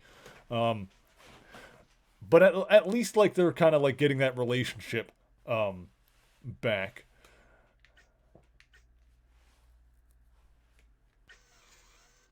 Yeah, the whole one more day, it's a lot to get into. But yeah, one more day is, ugh. It's a big yikes. I feel like it is the kind of thing that, you know, without necessarily, you know, quote-unquote retconning it. Because to retcon it would be to, you know, to basically reveal that it never happened. That's what, like, a retcon would be. But, like, if they were gonna, like, do a story arc, like, I'm, generally speaking, gonna get back to work. It's all good. I'm gonna keep rambling about this for another few minutes because you've started me on it now. And Lord knows I can't stop. Like, the thing I don't like about retcons is, I don't like when retcons feel like retcons, if that makes sense. Like, when it feels like they're changing something that's already established. Yeah, aren't inherently bad, but usually they're done very carelessly. Yeah, here's the thing. When a retcon is bad, then it feels like a retcon. Then it feels like you're changing something that was... Hello? Camera? Hello? The camera's like a physical object that in this game that actually gets stuck on stuff. Camera, can I get you, like... Alright, let's just keep going and see if we can get the camera unwedged from wherever it is. There it goes. There it goes. What is going on here? What is that? Oh, okay. And the crowd goes wild. Oh god, hang on. Hang on. Sugar, maybe you ought to rethink this. Okay, okay. I just keep getting better. See, I level up Chain Lightning once, and it's already feeling better. It's already feeling better. Yeah, bad retcons feel like retcons. A good retcon doesn't feel like a retcon, necessarily. A good retcon feels like a reveal. You know? Like, does that make sense? Like, a good retcon is when it's like, but actually this, and you're like, oh shit, that? Really? Cool. And the crowd goes wild.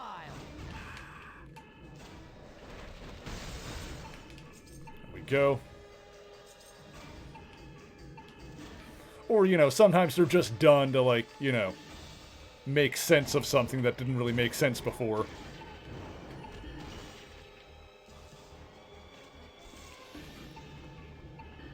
Like a good example of, like, a classic retcon that is indeed a retcon, but, that's another thing. Like, when retcons don't make sense, that's when they're also annoying. Like, they do something, like, they change some past part of continuity, and you're like, that doesn't... Hang on. Currently locked down. I need to, like, unlock it somehow. When they do something that's like, well, that doesn't make sense. But when they do make sense... Like, when it makes more sense, then it can be good. Like, I just talked to someone about this in a comment on the YouTube channel today, that, hang on. you know, most people are aware of, like, the story of Captain America, how he was around in the 40s, and then near the end of World War II, he kind of disappeared, and then he showed up in the Avengers, and it explained what happened, how, like, you know, he went down with the missile thing, and he ended up frozen, and the Avengers found him. Hang on. And that was all well and good, except there were also Captain America stories in the 50s. Like, there were a few Captain America stories in the 50s in which, like, Steve Rogers was working as, like, a college professor, and then he ran into, like, this, you know, college kid who was, like, a big Captain America fan. And so he kind of came out of retirement in the 50s, and, hang on, B. And, you know, joined forces with a new Bucky and fought the Red Skull again. But, you know, that obviously doesn't, like, looking back on that, that doesn't make sense with the story arc that was in Avengers, which talked about Captain America disappearing. Appa, I'm glad that that I'm impressing you. Oh, my inventory is full. Okay. Hang on. Is there anything else in here? Okay. I gotta, like, head back to Forge real quick. Alright, here's what I'm gonna do first. Aw, thank you, Silver. Let me see here. Gear. I don't think there's anything that's, like, good.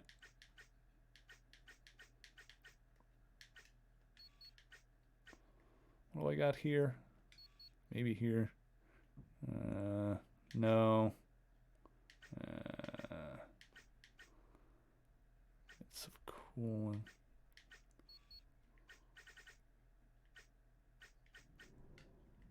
And that one's got the electricity damage, which I want.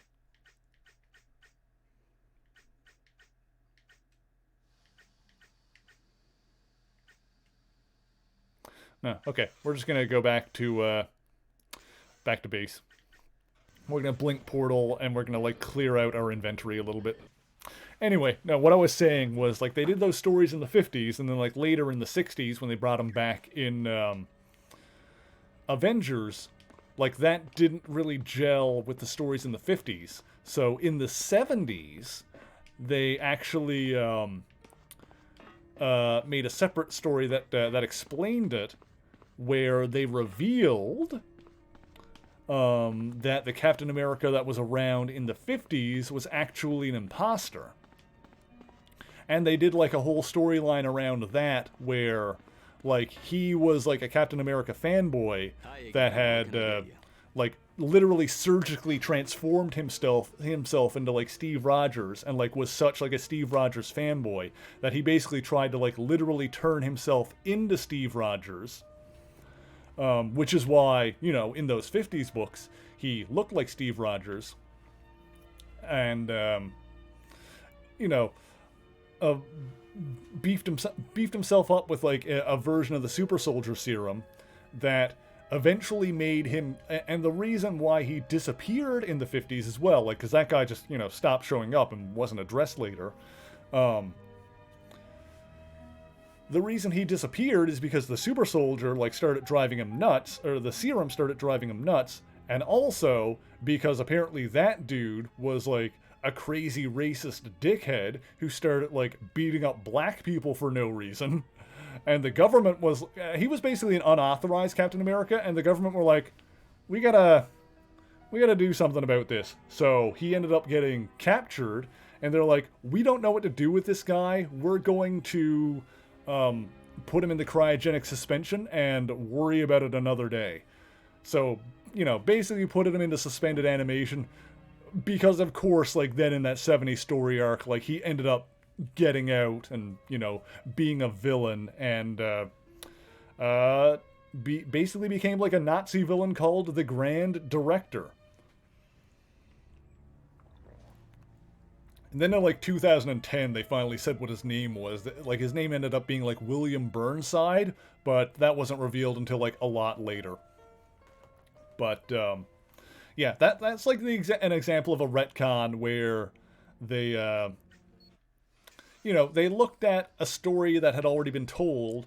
There was like an aspect, there was like something that didn't make sense, so like in the continuity. So not only did they like clean up continuity a little bit by being like, okay, this is why there was a Captain America in the 50s. They also like use that as an opportunity to tell like a new story with like this other character and you know, basically create a new villain out of it.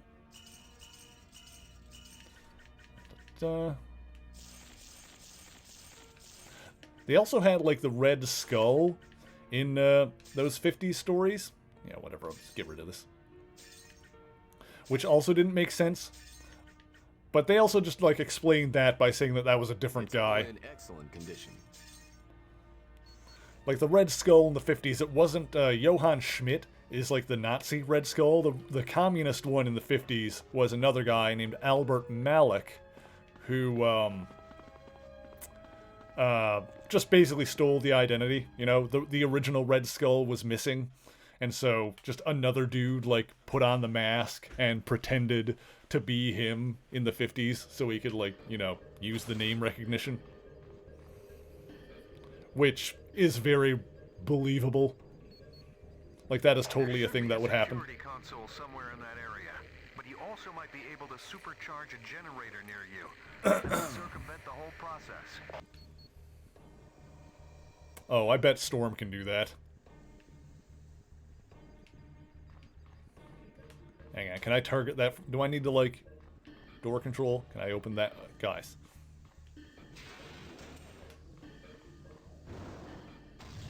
There we go. Congratulations. You've just destroyed the pumps. You're done in the engineering section now. So I can solve this with lightning like I thought. Excellent. Hey, look, a treasure chest. Hey gang, we found some treasure. Hell yeah. Give me the treasure. Alright, sick. Remember when only fictional characters wanted to appropriate Nazi iconography? Yeah, good times. Good times. Yeah, remember when it was a wholly uncontroversial position to say that the Nazis are the bad guys? Remember? You remember that? Good times. Let's see. Am I going that way, or is there like somewhere else here I want to go? That's like a teleportal. I remember. Yeah, there's like other stuff over there. Huh. Alright, I'm gonna go back. I'm gonna go back and like clear out. Hang on, does this say where this goes? Take us back to the center of the infinity. Okay, that would just go back to the center of it. Factory. Oh, that would just take us back to the entrance. Okay. Yeah, let's take it then. Yeah, I always say at the Mary Marvelate channel here, we are open and welcoming to all kinds of people. Like, regardless of your race, religion, sexuality, whatever it is, you are welcome here. Except for Nazis. Fuck those guys. And quite frankly, you know, we're all fans of Marvel Comics here.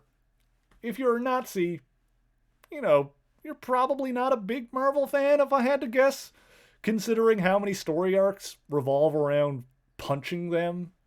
I feel like that would be weird. You know, like I don't really get what the cognitive dissonance would be there. Like I personally would not be a fan of a series of stories that were primarily about, you know, me getting my ass kicked.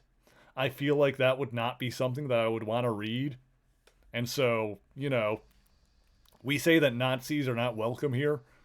I don't know what you'd be doing. Like, why would you come here like, why would, I must be preaching to the choir. One of the most iconic covers in Marvel Comics history is Captain America punching old Adolf square in the jaw. Come on, come on, come on, come on. These are not controversial things.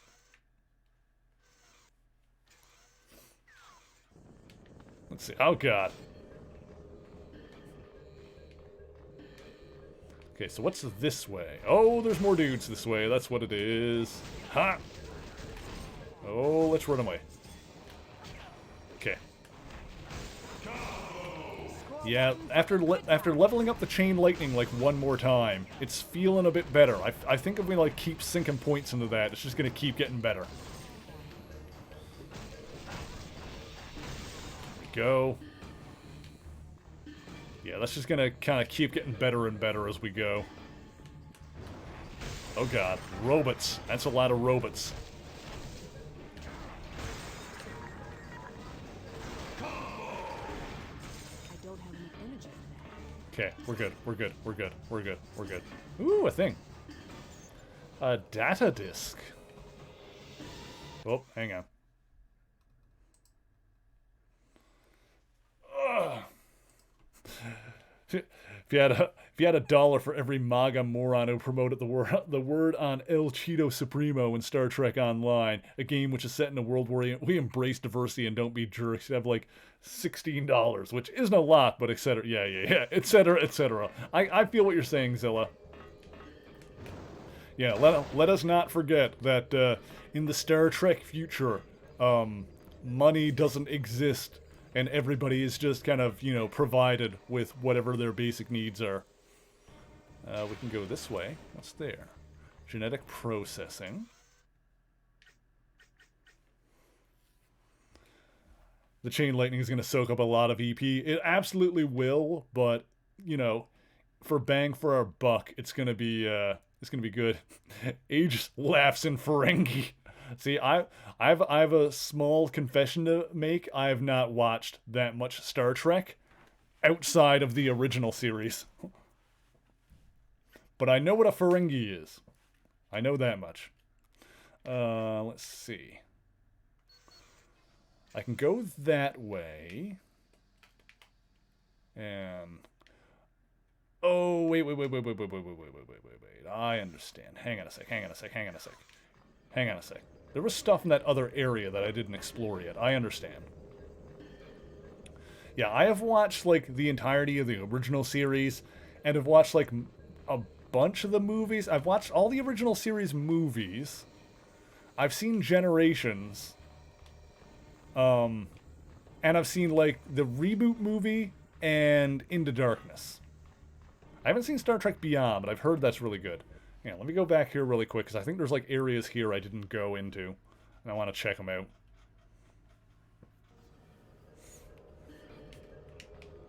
Yeah, people that whine that Star Trek has gone woke, and you're like, well, what did you think you were watching before? Yeah, I can definitely get sentiments like that. Like, it's like when people talk about comic books, you know, getting overly political. I was like... They've literally always been this way. Comics books are, like, it's not that comic books necessarily, by their nature, need to contain some kind of political message. But, I've gotta say, you would be hard-pressed to find another form of medium that is more historically and traditionally steeped in some kind of political messaging than mainstream superhero comic books.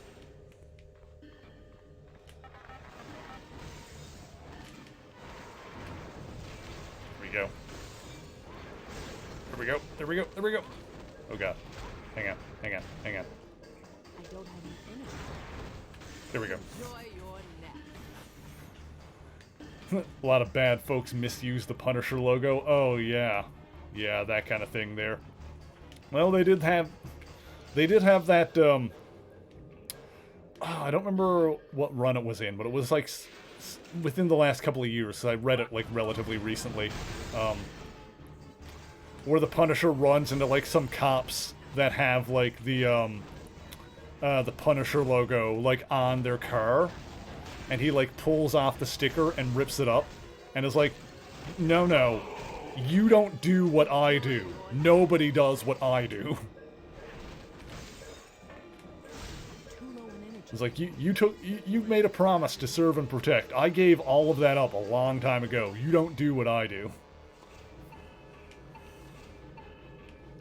Any Patrick Stewart, what I've seen, alright. Star Trek fans are allowed to get mad at me. I understand. The only Next Generation thing I've watched is Star Trek Generations. Yes, you already have a role model. His name is Captain America. Yep, that was from that scene. Yep, exactly. Yeah, the Punisher is not a role model by any means. Like, he is not someone that people should aspire to be. Alright, we found a striking. Sure, whatever, I'll take it. He is a fictional character. And not every fictional character is someone that you necessarily want to be. Oh, I didn't need to do that. I didn't need to find this place, but I found the striking thing. Alright, this counts. This is good.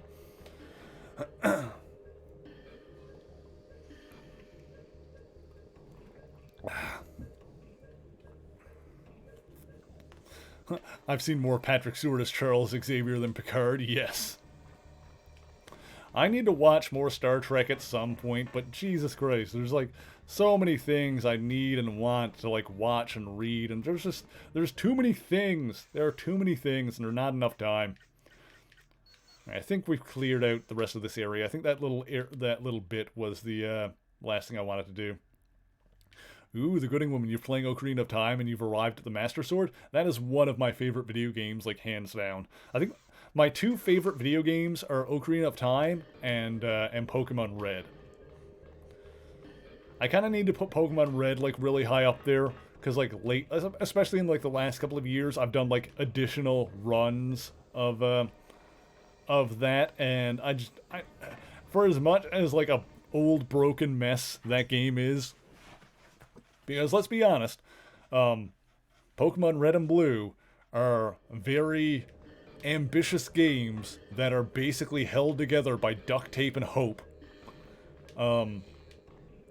There are a lot of those games that are technically broken and do not work as intended. But goddamn, I love it. Like Metroid? Oh yeah, like the original Metroid? Yeah. Yeah, that game was, like, very held back by technical limitations. Which is one reason that Super Metroid is so goddamn good, because they finally had the tech to do what they wanted to do. Love recap series on YouTube. It even shows, like, TNG and Voyager are so old you can't find good detailed recaps. Yeah, at some point in my life I'll watch some of them. At the genetic processing section of the factory, what should we do here? You need to destroy the DNA storage tank. It contains the raw material used to create infinites. Ew, a tank of DNA storage. I don't want to think about what's in there. Alright, we'll go blow that up, I guess. I'm sure we can shoot it. Assassin droids! It's IG units. You need an aspirin, hun.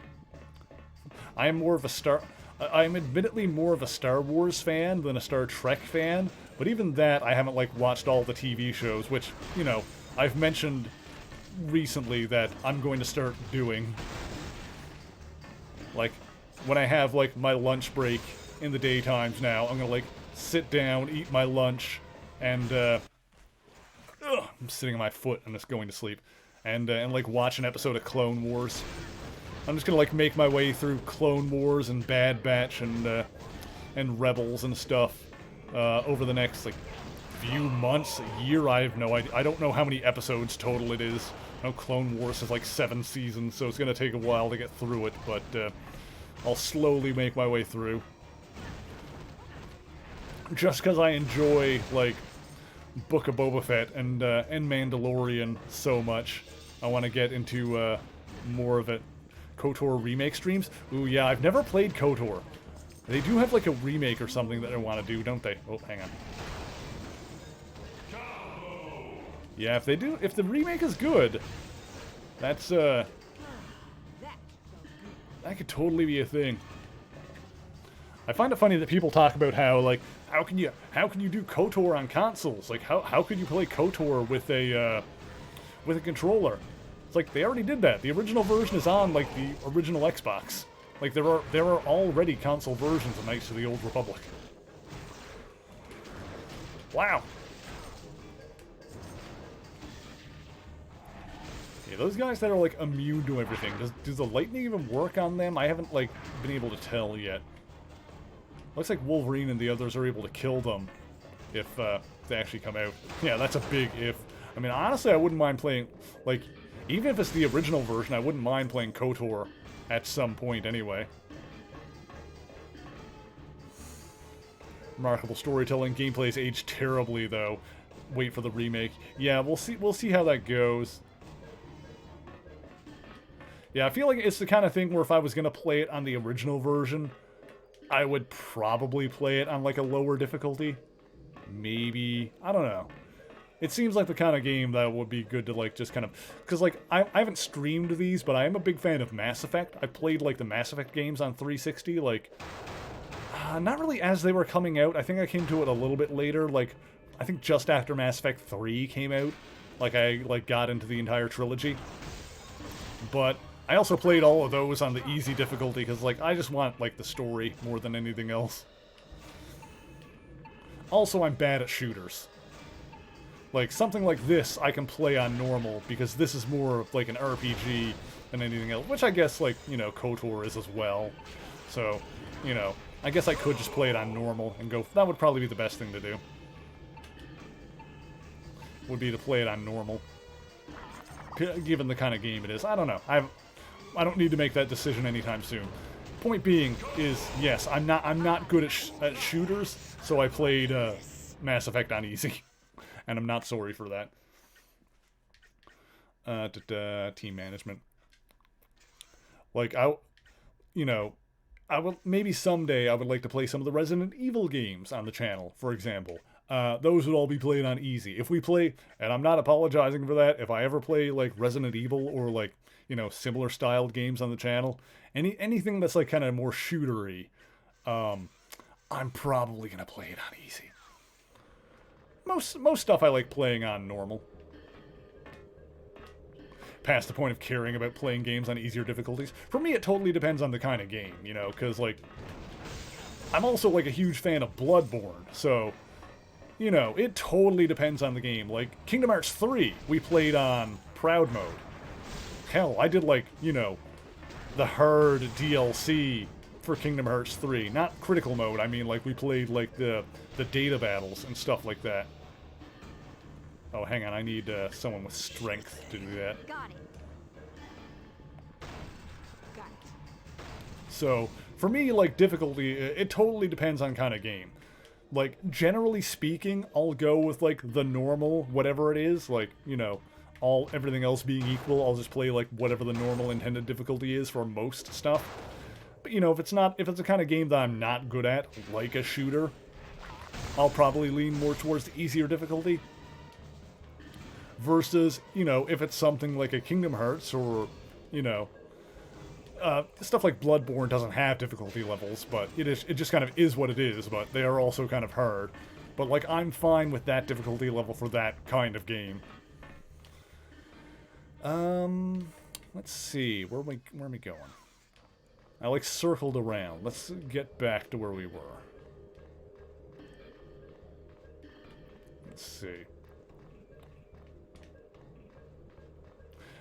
Also, you know, stuff like RPGs, stuff like this.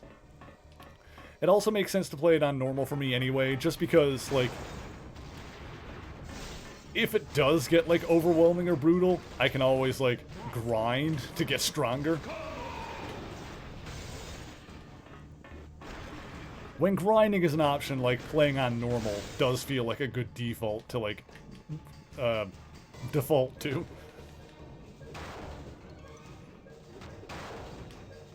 Go. Where are we going? Where are we going? I'm just kind of clearing out the map here until we figure it all out. I'm blowing up plenty of robots and getting more experience, so that's good anyway. Oh, hang on. These guys are just like popping in. There we go. Iceman leveled up. Good job, Bobby. Dang it, Bobby. Anyone ever did that joke? Did like a dang it Bobby with Iceman? I like Iceman. I need to do an Iceman video at some point. There's a lot of videos I need to do at some point. My schedule for like the next month is booked up. I'd love it if I get the Patreon up to the point where more of the videos, like the ultimate goal is to get enough supporters on Patreon that literally every video topic is decided by them. But the next goal, you know, is going to be like to double up the number of patron polls. Ever-growing list of things you need to do. Oh man, never ending. Like, I'm never gonna run out of things I need to do. Like, I'm pretty sure people have asked me before. I think it was like, you know, more so like people in real life when I tell them about the channel, and they're not like necessarily as knowledgeable. And that's not me ragging on it or anything, but like, I've been asked the question before. It was like, what are you gonna do if you run out of stuff to talk about? If you run out of topics? I'm like, there's not gonna happen. Like, I do not have enough weeks left in my life to run out of topics. I could live to be 150 and never quit the show and not run out of topics. Like, you vastly underestimate the number of characters there are that I could potentially talk about. Huh, hang on.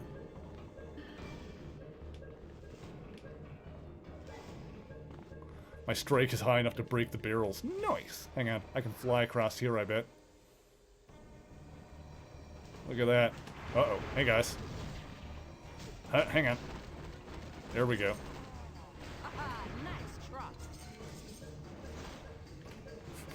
Me and my deathbed. I never did. Combo Man. Combo Man is what's going to come up when I'm, like, totally burnt out and I need a week off. Or, if I can figure out a Friday that falls on, like, an April Fool's Day, that'll be like a Combo Man. That'll just be, like, talking about the ads and hyping up combos.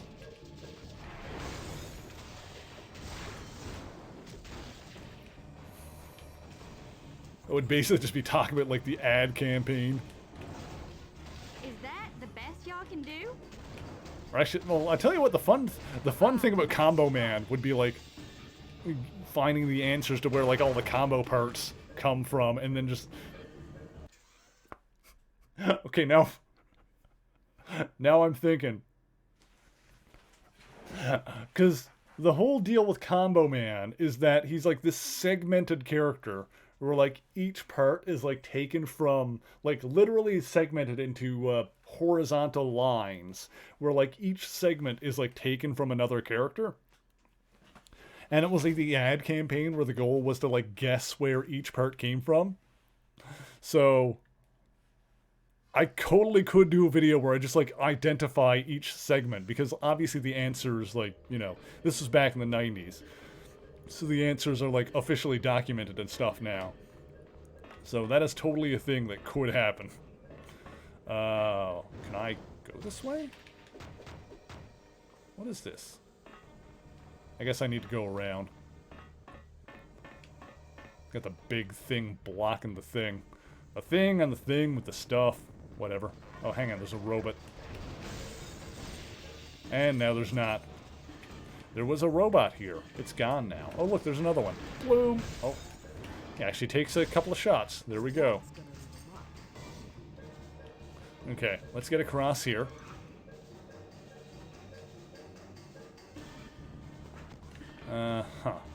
This way is forward. So April 1st is on a Friday this year, you're saying? Okay. I'm not promising anything, but maybe. That could be hilarious. I would have to see if there's, like, enough, like, actual background information to... Oh, hang on. To, like, where, when, and why it happened. I believe I've won.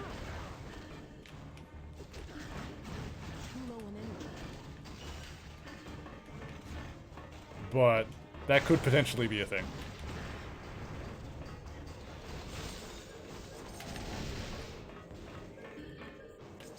Okay, we're good. Beautiful. Okay, sick. What do we got here? Give me all of this stuff. Hell yeah.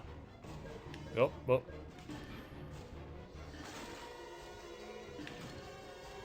Alright. Sweet.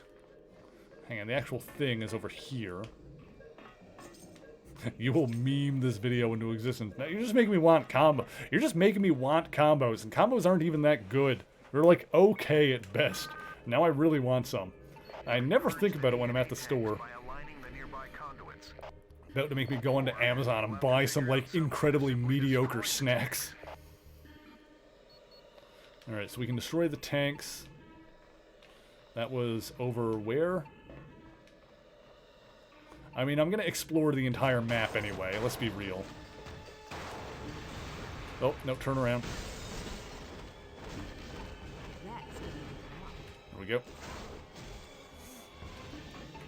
Now, the chain lightning looks like it kind of stun locks enemies too, so I understand why it uses up EP so quickly, if it is, like, that tough. It's, like, that badass.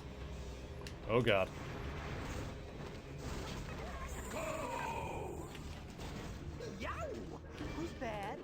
Yeah, if the chain lightning didn't use up EP so fast, it would be pretty broken, I gotta say.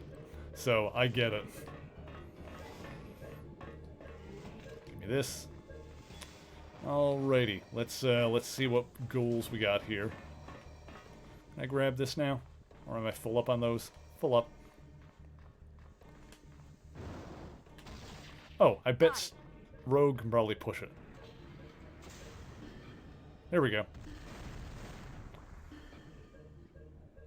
There we go. Way to go. It'll take a month to create another batch of Yeah, that's why we got Rogue here, because she's got, like, the might power. Yes. Alright, cool. I wonder if Rogue would be able to, because, like, there was a thing earlier that we needed, like, we brought Scarlet Witch on the team to, like, because she had codes from the Brotherhood. I wonder if Rogue would be able to do stuff like that, because technically she was on the Brotherhood for a hot minute. It was Mystique's Brotherhood. Not Magneto's, but technically, for like a hot second there. We don't need to do that one. Okay, I think I cleared out this map now. I think we're good. Let me see. Yeah, I think I explored this pretty thoroughly. Alright, I'm calling this one done. Now we've got like one more area left in the factory, and then it'll be done. Okay, so we're going to go back to the entrance. Got it. I understood. I understand. Alright, sick. So, before we continue on, I need to pee. So I encourage everybody to stand up. Make sure that you've got a glass of water. If you haven't had enough water today, get yourself a glass of water. I'm staying hydrated myself. I'm going to get some more of that. And I encourage everybody to do the same. We'll be back in just a few minutes. Not too long. Make sure you're back. Make sure you're back. We'll be back in just a few minutes. And let's go to the intermission scene. I'll be right back. Greetings, true believers, and welcome to another astonishing episode of History of the Marvel Universe. This show is brought to you in part by Patreon supporters. If you would like to contribute and vote in monthly polls, you can head over to patreon.com/MaryMarvelite and sign up for as little as $1 a month. This week we're talking about the shape-shifting mutant known as Mystique. Little is known of her early life, and due to her propensity towards deception, claims about her life that come from Mystique herself must be taken with a grain of salt. What we do know is that she's significantly older than she appears, likely having been born in Austria in the 1800s. Her place of birth is unconfirmed, but she is known to have an Austrian citizenship and has claimed to have frequented a bakery outside Salzburg as a small child. She has also claimed that her mutant powers developed when she was 12 years old. It's unclear whether this is when her skin turned blue or if she was simply born that way. Her abilities allow her to shift her body's atoms and change her appearance. She can perfectly imitate any humanoid being down to their fingerprints or create new appearances out of whole cloth. This includes, to a certain extent, changing her size and even clothes, which are usually just an extension of her own body and not actual fabric. Although her biggest limitation is her inability to alter her total mass, and so regardless of size, she remains at a fixed weight of 120 pounds. She can also use her power to grow additional limbs and appendages, even non-human ones, but doing so is much more difficult, and thus such a form can only be maintained for a few minutes at a time. Her original birth name is unknown, but her chosen name and most long-standing alias is Raven Darkholme. Her earliest known exploits occurred in the early 1900s when she operated as a private detective. It was then that Raven Darkholme first met an Austrian noblewoman named Irene Adler. Like Raven, Irene was a mutant, but her powers allowed her to receive visions of the future. When her powers first developed at age 13, Adler was overwhelmed and transcribed what she saw into a series of journals. While she was born with impaired vision, by the time she'd finished writing the volumes of her Libris Veritorum, she had gone completely blind. Because the books contained languages and codes that she herself didn't understand, as an adult, Irene consulted with a detective, Raven Darkholme, to help decipher them. The two mutant women became fast friends, and soon, much more. However, their relationship would not fully blossom yet as Raven traveled the world using her abilities for criminal enterprises. In 1920... Hey, I'm back. How you doing? Everyone doing good? I hope you're all doing well. Ready to play some more X-Men. Friends. And if you want to just see how good those friends get, you should watch the rest of that video over on youtube.com/MaryMarvelite. I also made a tweet about it. Let me see if I can find that now. Should be recently. Hang on. I'm gonna show off my own tweets live on stream. Let's see. This should be... If I do this, that should work. Yes! Look at how good those friends are. Just gals being pals. They're the best of friends. Raven and Irene. I love the head tilt on this one. The slight head tilt, like, against her hand. Because, you know, shapeshifter, that's Mystique. I genuinely love this, this picture of like, young teenage Rogue with her moms, Mystique and Destiny. And yeah, this one too. That's good. That's a good one. I like it. I love them so much.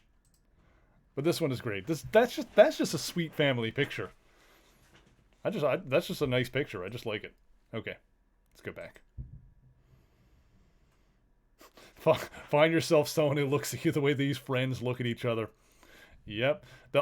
You know what? The irony is that I don't know if this has ever been like really called upon, but the irony about their relationship is that Mystique can look like Mystique's mutant power is that she can look like whatever she wants to look like, and her wife Destiny is blind. Like, Destiny is literally blind.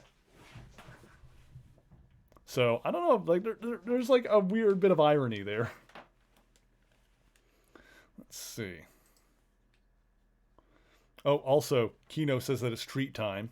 And I do still need to give Silver that smash point. I think I was, like, caught up in the middle of something when Silver came in. But yes, a smash point for Silver Bullet has been bestowed upon them. There we go. Yeah, the softer side of a character known more as a villain. Yes, for sure. Yeah, because that's the thing with Mystique. Like, and I even talk about this a little bit in the video, is that, like, there have been times in her past when she has been, like, downright, like, evil and sadistic. But Like, it's when she's with Destiny, like, she softens like quite a bit. Like, she obviously cares very much for Destiny, for Irene, her wife, and it's like when she, Irene, and Rogue were together as like a family. That's like the one time you see her like actually being like you said, a really softer side of it. Let's see here. Where's the cat cam? There it is. There's the floofs. Oh, one of them is like really camouflaged there. Let's see if he wakes up when I do this. Oh. There he is. All right, lads, who wants one? There you go.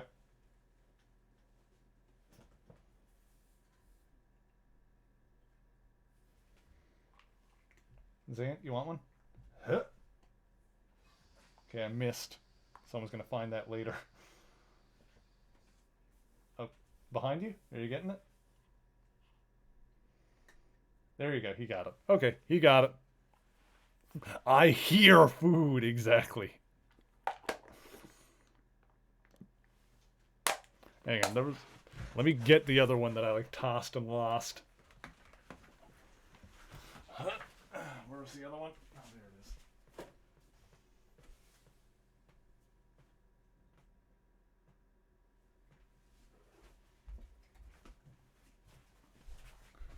And Zant got an extra one there, so Razzle's gonna get an extra one too, because they always have the same amount.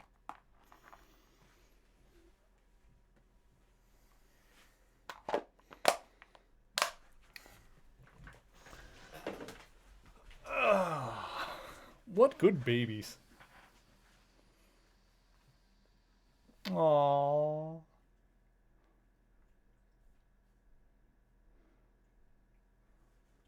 No.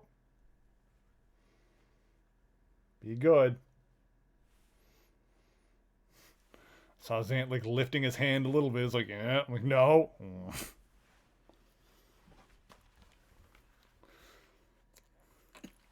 Sweet babies. They really are the sweetest.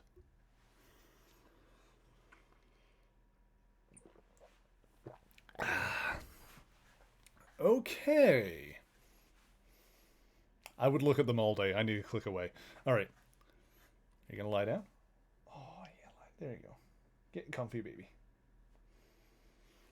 Hang on. We'll just let him get comfortable again. You're going to lie down again.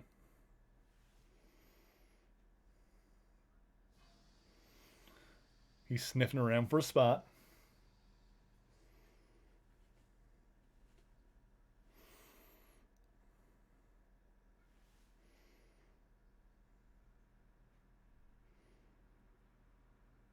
Okay. What say we... Oh, he's leaving. What say we finish blowing up this factory? Epona is all yours. Nice! I love that for you. Proud cat daddy. I love my kitty babies. They're the sweetest. All right. Looks like now we're going lefterly. Let's see here. Oh. Ha! There we go. Okay, so let's go boop.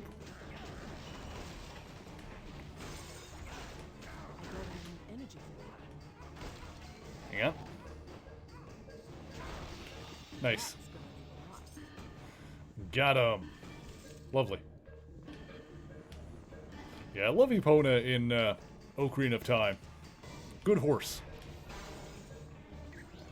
Let's do a save right here. I feel like it's been a hot second since we saved. I love that you're invincible while you're riding Epona in Ocarina of Time. Like, Epona's a freaking tank. You can just run over whatever's in your path. It's amazing.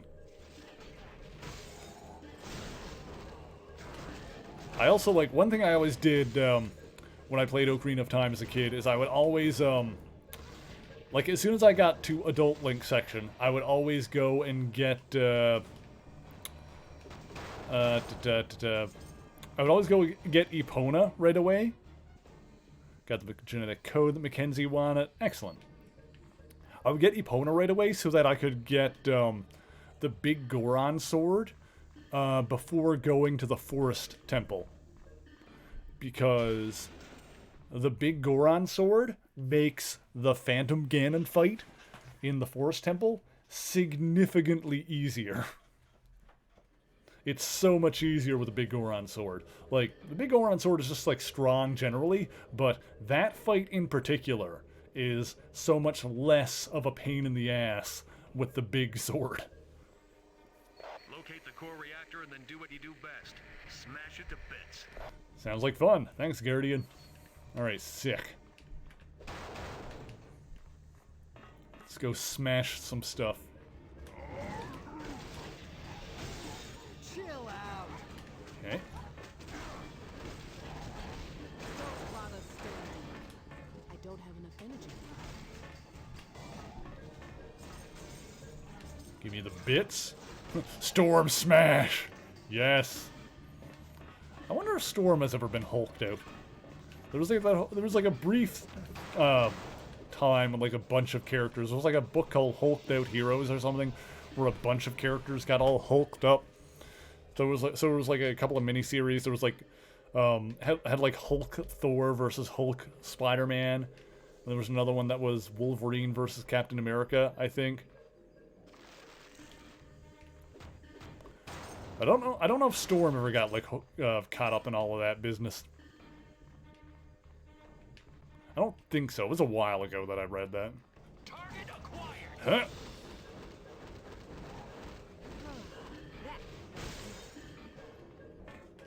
Ooh, what do we got? Got more health. Hell yeah, I'll take that. Health is good. Health is just generally a good thing to have. Okay, is there anything else like worth cracking in here?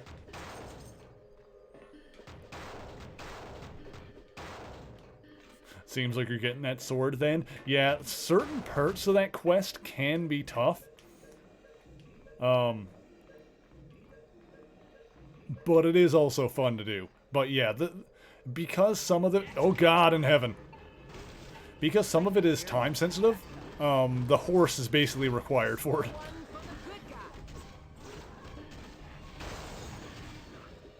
Like, it might be technically possible to do it without the horse if you, like, you know, go about it the right way, but... Oh, I need to pop this guy up. But you basically need the horse to do it. There we go. There we go. Got him. And we got to level up. Sick. Okay.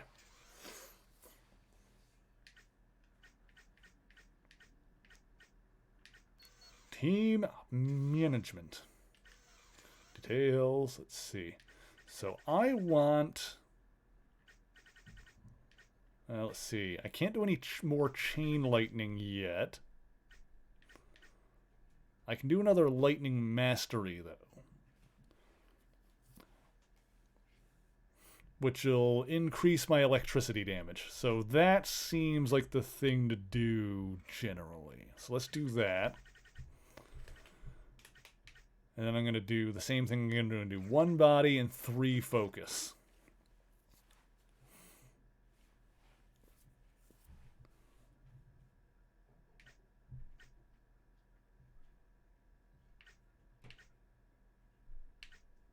Okay, good. Yeah, basically focusing on, like, the electricity stuff. Because that seems to work well for me. Hi, Zant. Welcome back. Let's go this way, see what we got. I do really like the map, the way the map works in this game.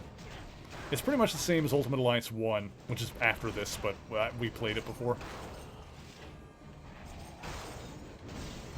Like, the map, it's always really clear where you've been and where you haven't been on the map, which I think is really key in a game like this. Like, just at a glance, being able to see, like, oh, okay, well, there's this, like, hallway over here that I haven't gone down. Let's go there and see what we find. That kind of thing makes this, like, a lot more enjoyable to me, you know. Rather than if, you know, rather than if I didn't have a map and I was just like, where do I go? What do I do? Like, having a good map can, like, make or break a game sometimes. Enjoy your nap, pal. Boom. I think Iceman is putting in some work, too, with those ice move pop-ups or whatever he's doing. Oh god, that's a lot of dudes. Oh, hang on. I have a target. Too low on energy. Who's that, huh?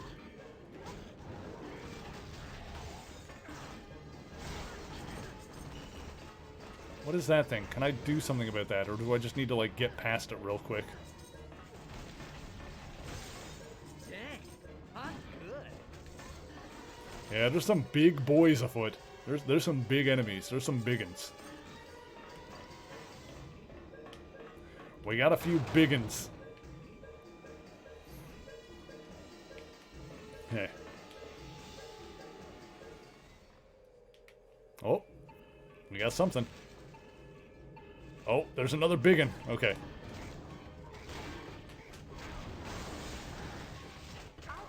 I got him. That was easy enough.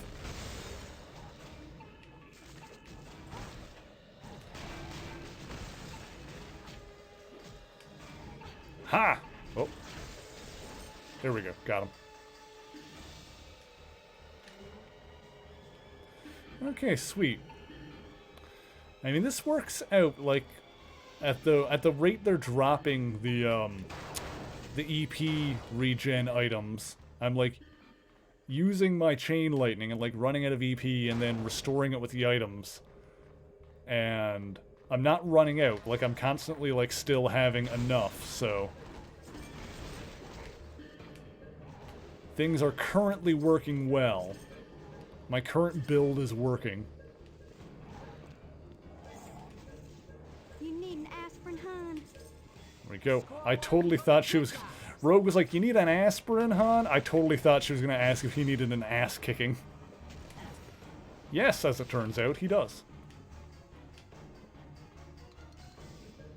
Alright, there's some big boys.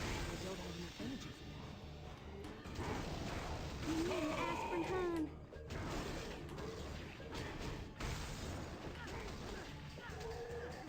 What is that thing in the middle? Can I do something about that, I wonder?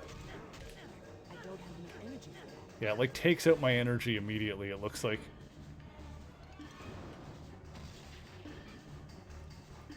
It's fine. I just gotta avoid it, I guess. Yeah, it'd be a great line in, like, Rogue's Southern Belle voice. Like, you need an ass kicking, hon? Rogue, yep. No, I feel you, Zilla. I feel you, Zilla. You are not incorrect. Your opinions are valid. Rogue is, pretty great overall, I gotta say. We do love some Rogue. Rogue is top tier X-Man.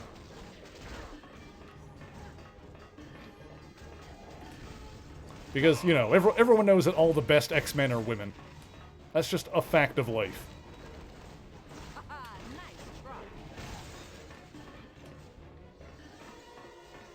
Let's see. Which is also funny because I'm pretty sure Rogue debuted as an Avengers villain.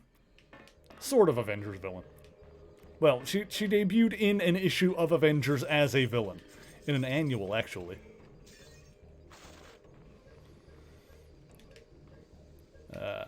Yeah, Mystique first appeared in issues of Ms. Marvel, and then Rogue first appeared in an Avengers annual. And yeah, Wolverine debuted in Hulk. Yep, that is true as well. Which is funny because when he joined the X-Men, which I think was his second appearance in Giant Size X-Men #1, like, the rest of the team were all, like, new characters that were created for that issue. So it was Storm, Nightcrawler, Colossus, Thunderbird?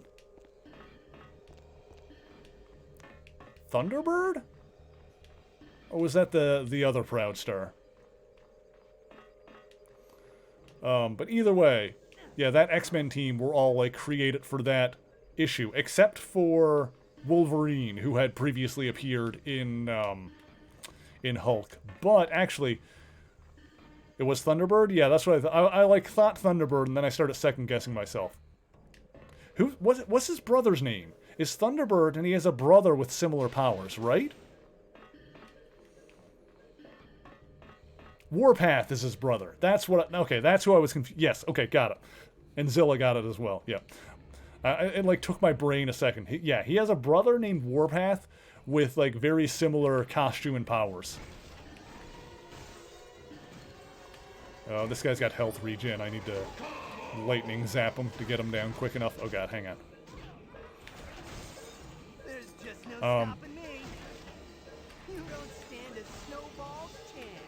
And yeah, Zilla, maybe you know better than me, but that Giant Size X-Men #1, that was written by Len Wein, right? It was like this, because Len Wein wrote the Hulk issue that introduced Wolverine. And I think, was it Len Wein or was that Chris Claremont already? Now I'm second guessing myself again. It was indeed Len Wein. Yeah, when did Claremont take over? Was that like right after that with X-Men 93, I think, was the story arc after that? I don't know exactly when Chris Claremont took over the series, if it was like right after that, but it was soon after it, because like that whole era of X-Men is generally associated with Chris Claremont and Dave Cockrum as the creators. But yeah, Len Wein did Giant Size X-Men, and then at some point, I don't remember if it was immediately after, but then the series Uncanny X-Men was Chris Claremont. You don't stand a snowball's chance. I would have to like double check, like go back and look, but I don't remember how much of it was Len Wein before Chris Claremont came on.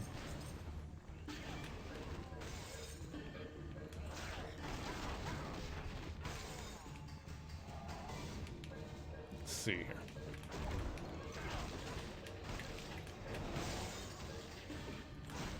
Too low on energy. Enjoy your nap. I say one thing I want to do at some point is there's like a series of trade paperbacks called X-Men Milestones that all like reprint like noteworthy let me just blow this up real quick. Noteworthy like X-Men story arcs from over the decades. I feel like if I get like a bunch of those, or even just like collect all of them if I could, potentially, and read through those, that would be like kind of a good way for me to get caught up on my X-Men history. In between, like I said, the stuff that I've already read, which is, you know, for the most part, like early 60s stuff, and then like post Avengers vs. X-Men stuff I've read most of. But then like everything in between, you know, I could do with reading some more of. I own like the Dark Phoenix saga, one of those. I need like to get the rest of those trades at some point. But then again, I'm also trying to like get caught up on my modern books, so that's like preventing me from, not preventing me, but that's like distracting me from anything else that I want to read aside from, you know, obviously things I research for the videos. Yeah, I've got the Dark Phoenix Saga one on the shelf. That's the only one I own right now. Oopsie daisy. Back in there. Here. Come back, controller. I need you. I need you, controller. Hang on. I had too many cords. I guess I could have used my my wireless GameCube controller, because I do have a Wavebird, but I kind of like the feel of the regular one. The Wavebird is kind of chunky. Wavebird's got a bit too much bulk to it in unseemly places. Not that I'm trying to fat shame the Wavebird, but, you know, it's a bit bulky in the hands compared to how nicely... I mean, this is one of the best controllers, like, honestly. Merci beaucoup. You have no idea how this will aid us if Department H is able to find a weakness in the Infinites. And mercy buckets to you, too. Now, go ahead and get out of here. We're going to shut the factory down. Bonne chance, and thank you again. Okay. Let's see. So where do we need to go now? Probably around here, because this is the... Yeah, up around this corner is the area we weren't able to go to yet. Okay. So I imagine this way is the way to go. Oh, hang on. Door controls, beautiful. Now we can open that up. Oh, there's big dudes. Oh. Oh, they didn't last very long. Whew. That's it. A couple of big dudes show up and you're like, all right, here we go. And then they don't last very long. They're just done immediately. Guardian, we made it to the assembly area of the factory. What do we do here? You have to disable the controllers for each of the assembly lines. And once that's done, you need to locate the cryogenic area and destroy the substations there. Got it. Thanks, Guardian. Okay. Substations in the assembly area. Oh god, that's one of those things. Let me out of here. Alright. Chill out. Yow! Who's bad, huh? I don't need energy from Talking about the game here. Wields the bonking bat threateningly. No bonkies. No bonkies. I think you guys are gonna like some of the new emotes that we're gonna have on the channel. Some of which are just gonna be follower emotes, so they're gonna be usable by anyone in the channel. No H word, only bonkies. Yes, no, I'm very okay. I'm gonna steal a word from my VTuber friends. I'm very say so. That's how they phrase it. I know I've met a couple of VTubers lately with their anime boy avatars, and they are, as they say, very say so, which is, you know, Japanese for wholesome, I guess. Basically, is the vibe. I'm wholesome.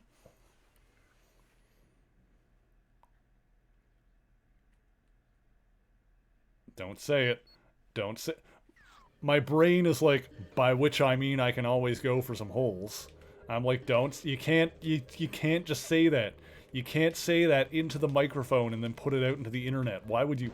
Brain, no, we can't. And yet we just did. Bonk. No, Zella, don't bonk me. Mom.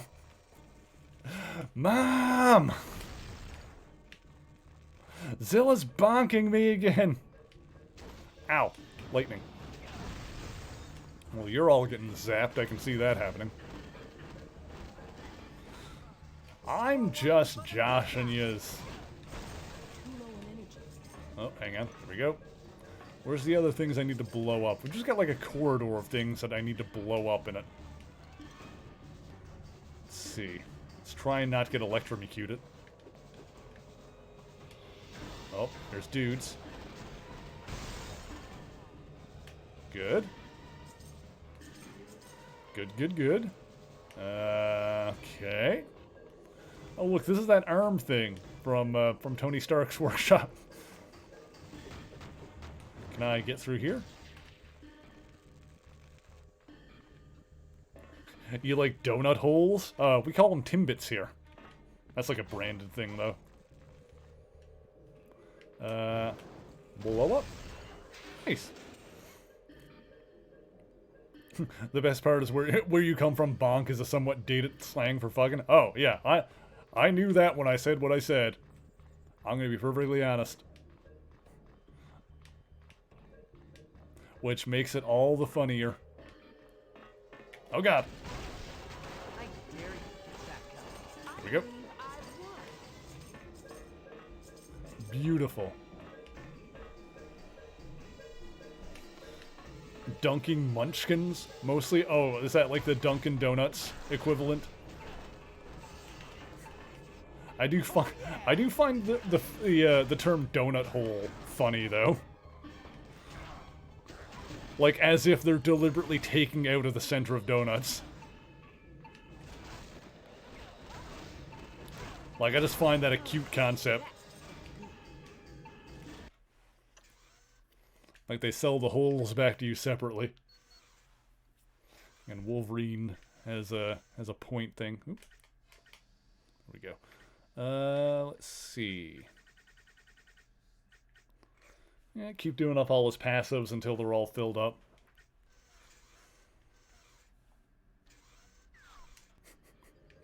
Donut hole in a donut's hole. Yeah, that's why you need to get like a donut in a donut hole and just be like, it is complete. Be like, just Thanos assembling the Infinity Gauntlet. Just,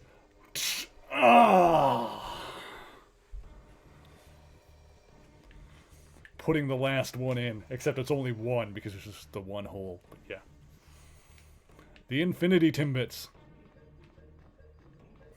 the Infinity Donut. Donut, it's time to go nuts.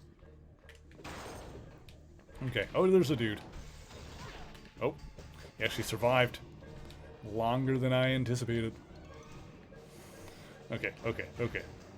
Oh god. Eh. Beautiful. I'm good.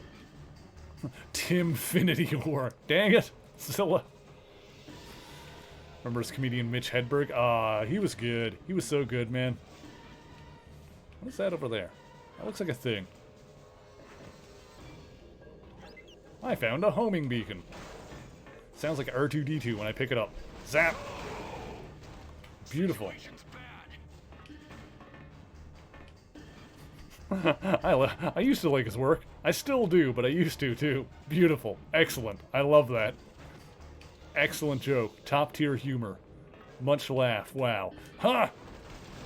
Lightning power. I believe I've won. I'm too low in energy. Zaps! There we go. Yeah, this chain lightning thing is starting to work out. It's starting to all pay off here. All my plans are coming together. It also helps that I grinded. I can never decide what the past tense of grind should be. It's probably just grinded, but I always want to say ground. Anyway, I grounded off stream. And that's why we're kicking so much ass.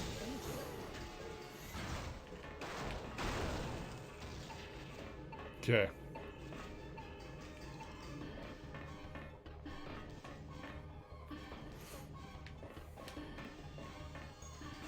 Oh. Rogue leveled up. Good. I'm liking this. I don't need energy. Go. Open this up. Give me some weapons. Give me some weapons. Fill me up. Oop. Can I have this, whatever it is? No, you're gonna... Oh, Storm's Chain rare. Okay, we gotta have a look at that. What's the deal with that one? Storm's Chain. Is that any good for us? Because that could potentially be a good one. Hygienic Booster. That's just for Iceman. We gotta give that to Iceman. Why is he not already equipping it? Let's see. Yeah, like, that's... Wow. There you go. Let's see. Oop. There we go. Gear. Let's see. Static charge. I'm not using static charge, though. Yeah, this is actually not very good. That's actually not good for what we're using. Because I've already got more defense, and I'm not using the static charge ability, so that's actually not very good. Oh, well. Anything else that's good? Fortified. Oh, that one's actually better. 1 EP per knockout. 3 EP per knockout. That's actually better. Let's do that. Alright, sick. We did get a better item in there somewhere. We just blow this up. Yep. Oh, what's going on now? Who dat? Oh, just more dudes. Just more regular-ass dudes. We did it, Guardian. We shut down all of the assembly lines and the cryogenic area. That's good news. Now you'll have to Did I get her destroy the danger room supercomputer that disc runs yet? this entire No. weapon factory. No, I don't believe I have. It'll rebuild the entire facility in a matter of weeks. How hard can it be to take out a supercomputer? I'm pretty sure this one's gonna be tough. Do we know what act her danger room disc is in? Mr. Sinister, so it thinks exactly like him. Okay. So I don't want to miss that.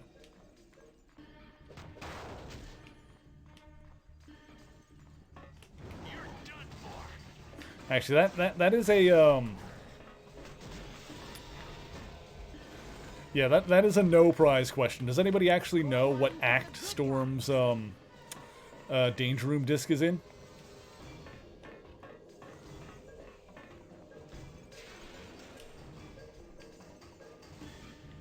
Okay.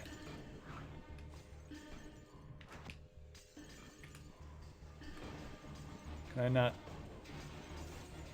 Hang on a sec. I think I needed to, like, get in here before I could, like, actually fight them.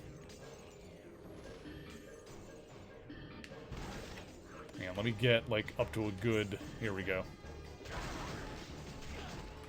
Hang on, can I... There we go. Target someone. 4, according to the guide? Okay, I'm not... What act are we in now?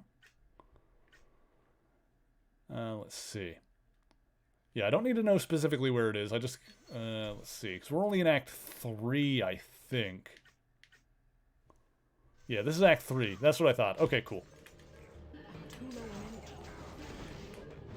Yeah, I just don't want to get to the next act beyond it without getting it, basically. But I feel like that type of thing is usually not that hard to find, so we'll probably find it anyway. But I just feel better knowing what act it's in.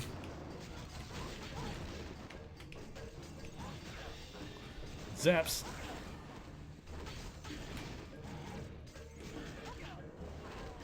Enjoy your nap. Zaps. There we go. Okay, they're all at a range here. I think I need to move around a little bit more.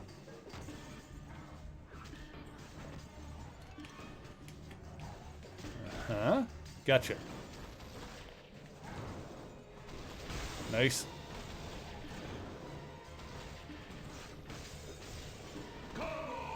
Nice.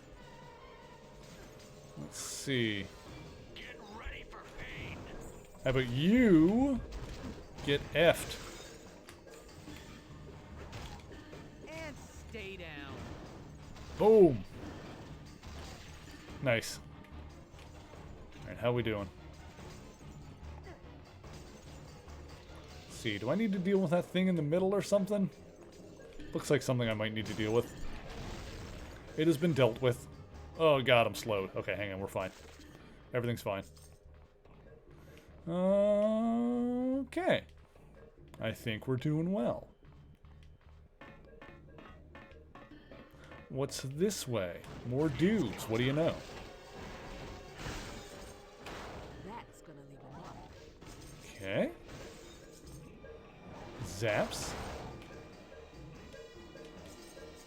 Give me this. Central processing.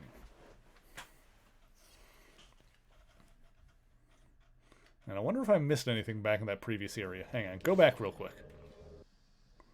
Go back real quick. Before we go on to processing whatever. Because there was more of that map. There was like another thing in the other direct. There was another corridor in the other direction. So let me just check that real quick. Although it looks like that just... Oh god.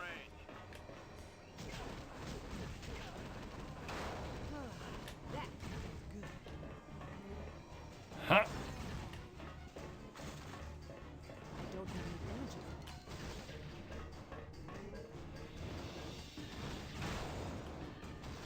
Got him. I think this just loops back around here. Yeah, okay. So I don't think there's anything else on this map then. I think I've checked the areas. Yeah. That just leads through there. Okay. That's back there. Well, you know, we're close enough to the save point that I'm going to do another save before we move on. It's only like, what, up here? Yeah, let's just do a quick save while we're here. Save game. Do it. Beautiful.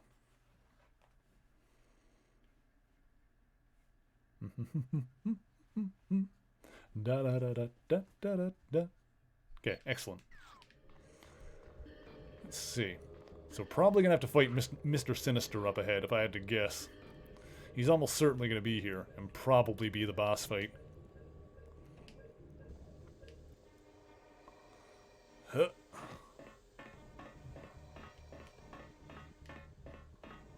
Yeah, it'll be good when we do get the Danger Room disc for Storm, because they usually give you a like a unique item if you do those missions well enough, right? I think so.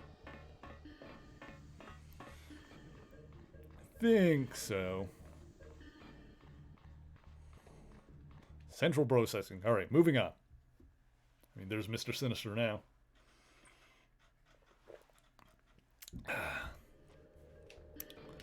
Okay, excellent. Dudes. Wah! Nice! Another level up. I'm still getting a decent number of levels considering how much I grinded. Like, I figured the level progression would be a little slow since I'm ahead of the curve, but no, it's still been going smoothly. One body, 1, 2, 3, focus. I'm gonna keep doing that for now. Let's see, Lightning Strike requires 34 to do again. But when I level it up again, that's when I can do 3 chains. Because right now I can only do 2, I believe.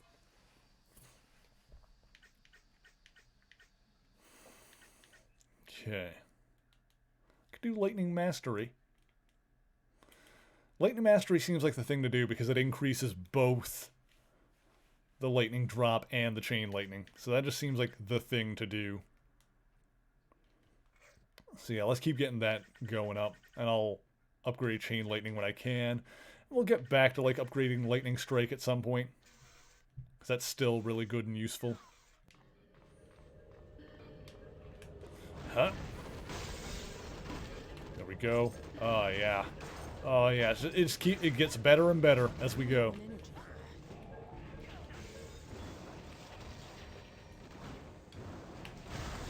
There we go. Okay, I can destroy those things. Give me this sketchbook.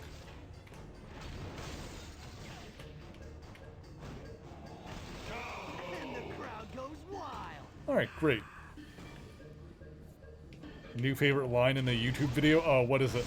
I'm pretty good, aren't I? Knuckles is meant to be powerful. Knuckles is meant to be powerful and sexy.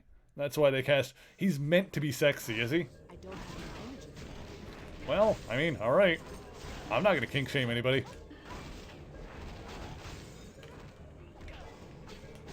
I don't have any energy. Hang on. I've spent enough time perusing furry image boards that, you know, I'm not the one that can cast the first stone in this particular situation. You know, I ain't gonna shame nobody. Plus, you know, we've all seen Rouge the Bat. We know that, that Sonic team aren't above making a character intentionally sexy.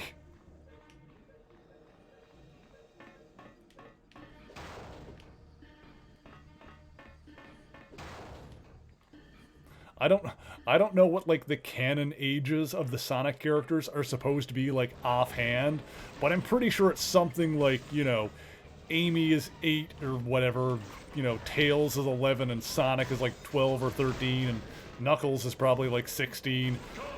Rouge the Bat is like 35. And nothing will convince me otherwise. She's like an adult in like a game franchise filled with, you know, basically child characters.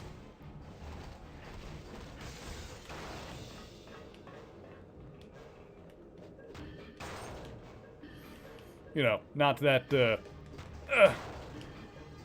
it's easy to tell the age of an anthropomorphic hedgehog by looking at it. Mrs. Robinson of Sonic. I don't understand the reference. And I feel like I should. What else has we got going on around here?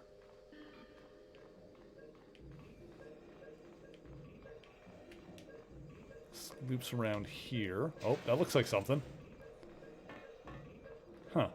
Health station. Oh, it just gives me health back? Okay, I'll take it. Weirdly excited about the Sonic sequel. I'm in the same boat, Zilla. Like, the first one was pretty solid. Like, as far as kids' movies goes, I found it very enjoyable. And the second one actually looks pretty dang cool. So, I mean, the fact that Idris Elba is playing Knuckles is just, like, even better, you know?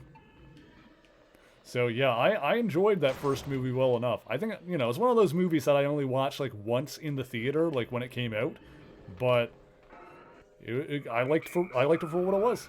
Somehow I knew you'd make your way here. You have an uncanny tendency to overcome all obstacles placed in your way. Mr. Sinister, what are you doing here? No, it's just as I warned you. That's not Mr. Sinister. It's the supercomputer based on his intellect. Uh-huh. Is that you, Guardian? A pity those torture sessions were cut short.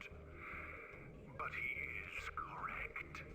I am a computer modeled on Sinister's genius, which is why I will be the one to defeat you. No, you won't. It's just like you said. Whatever's thrown at us, we can handle. But how would you fare against earlier Oh, incarnations it's like 05 Iceman from like his first appearance when his costume was just boots. This is just like the Danger Room, isn't it? with the small exception that if you lose here, you die. I would wish All right, are we gonna have to fight the 05? that would be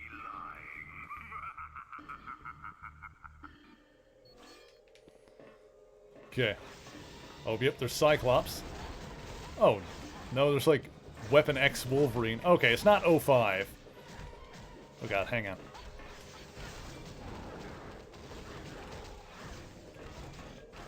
You may have shut down this holographic generator, but the others won't be so easy. Well, that was easy enough. Yeah, it was like 60s Cyclops and Iceman, and then like 70s Storm, and like half-naked Just Escaped from Weapon X Wolverine from 80s, I think that story came out. It was a flashback one, obviously. Oh, nope, it's not done. Oh, I'm frozen. I'm all froze up.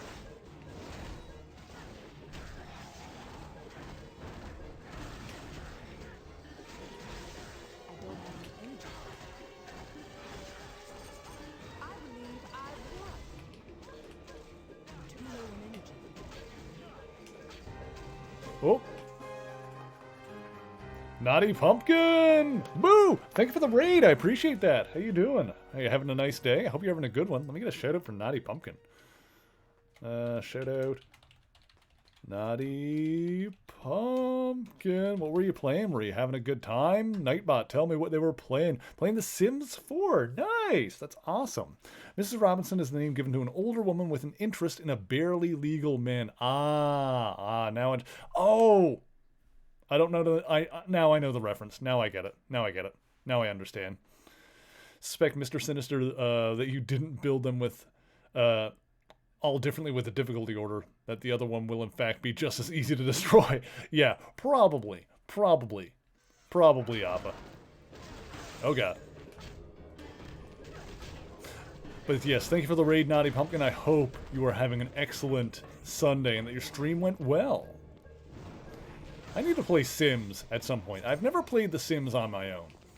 But The Sims is cool and chill. Oh, there's a Sinister Wolverine as he's labeled. Oh, he probably has like a healing factor, so I probably need to like smack him down real quick. Hang on. Let me get a few more lightning strikes off on him. Oh no, he doesn't look like he's healing. We're good. Let's get the other storm done. There can only be one. Boom! Nice. running a strip club in the Sims in Sims 4 with a not safe for work mod called Wicked Whims. Oh, was that, were you able to stream that, or what was the deal there? But I hope you had a good time either way. Ha! Oh, they keep coming out. Oh, hang on, I think I need to, like... I gotta destroy something to make them not come out anymore. Oh, hang on, probably over here? Ah, here we go. There we go. They keep, like, regenning them. Got it. Hang on. As long as you don't zoom in too closely? Yeah, that makes sense. That makes a certain amount of sense. As long as you don't, like, yeah, call too much attention to it, such as it were.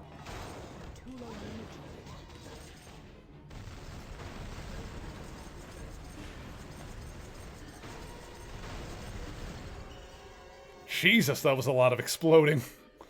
Oh. Heather, we did it. We shut down the Infinite Factory. Apocalypse isn't going to be adding any more soldiers to his army. Department H is going to be very pleased to hear that. I'll ask Blink to create a portal to the Weapon X facility. Come see me when you get back. That was a lot of very shaky explosions. Word on my husband. Yes, I'm here. Just in a different area of the factory. Ah, James McDonald Hudson. How dare you not tell me you were safe? She used all 3 names. Sorry, hon. Guess I just got a little caught up in saving the world from the forces of darkness.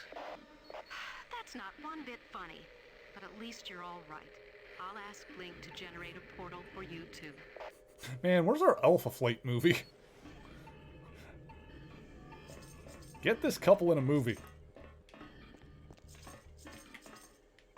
Colossus's Cord. We need to see, like, live-action Puck.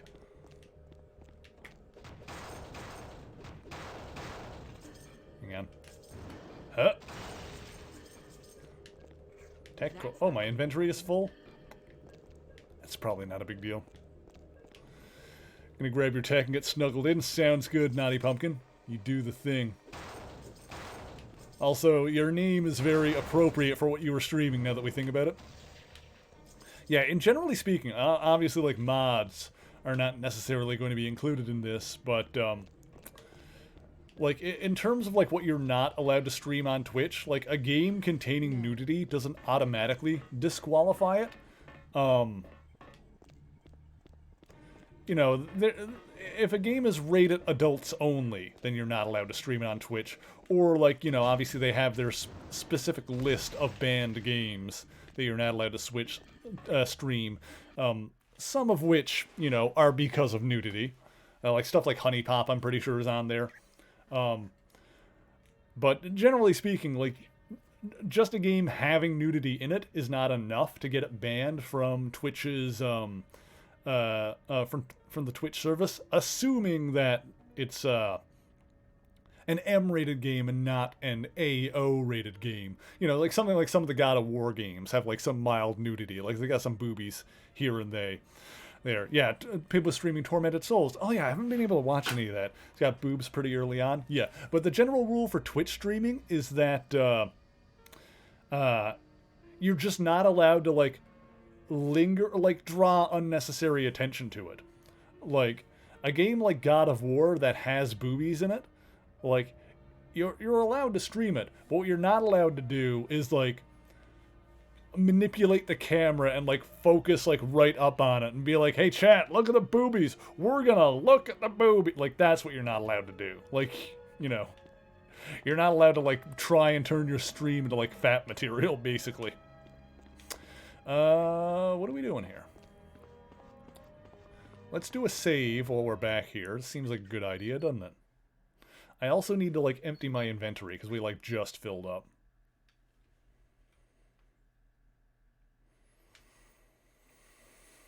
Not allowed to stream the Ron Jeremy video game for sure. There's a Ron Jeremy video game. Why did I not know that, or did I know that? It feels like a thing. Feels like a whole thing. Okay, Amazing! Ooh, James, thank you for the follow. I appreciate that. I can't thank you enough for saving James. He's confined to bed, but he'll be up and around in a few days. It was no problem. Besides, he helped guide us through the Infinite Factory. Well, you have the gratitude of Department H, Alpha Flight, and most of all, me. Thank you. You know, I said movie. You know what we need is an Alpha Flight video game. All right. Come back anytime.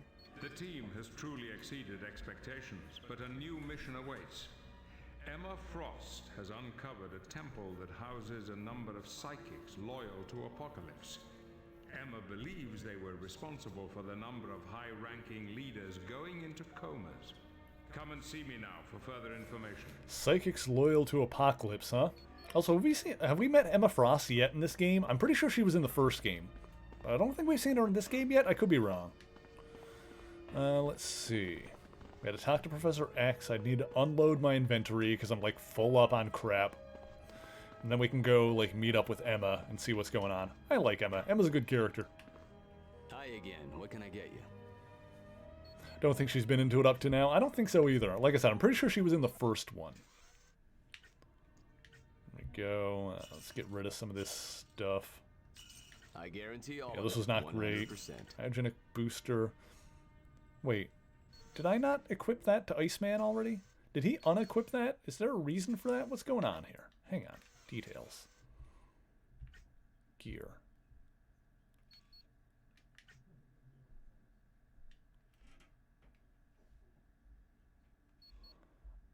I want you to have the cryogenic booster. Equip that, you dingus. Whatever. Alright, talk to Forge. What can I get? See some equipment.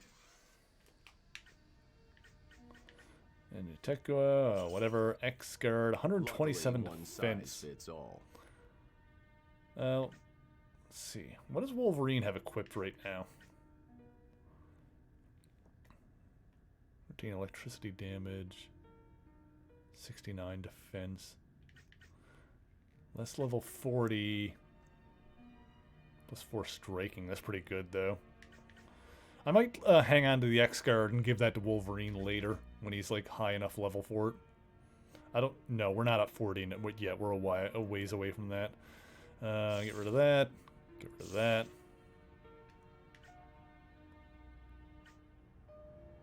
Oh, Scarlet Witch has that equipped. Oh, we can sell that then. That's fine. Wanda's not on the team currently. Gloves of defense.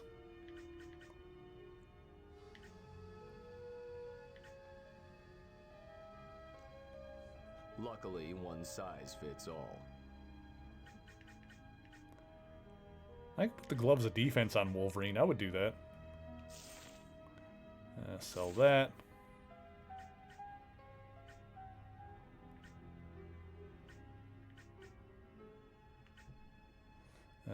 Sell the wristbands. The nano gear, nano gear, nano gear. Visionary nano gear. Get rid of that. Luckily, one size fits all.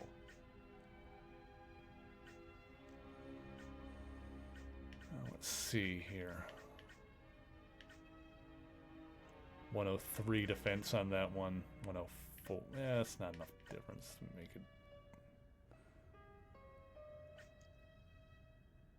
That one's got attack on it. We'll leave that on him. Okay, that's fine.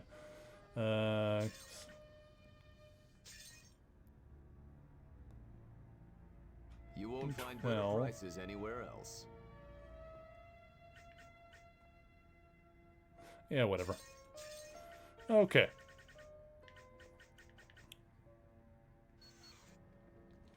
Let's see.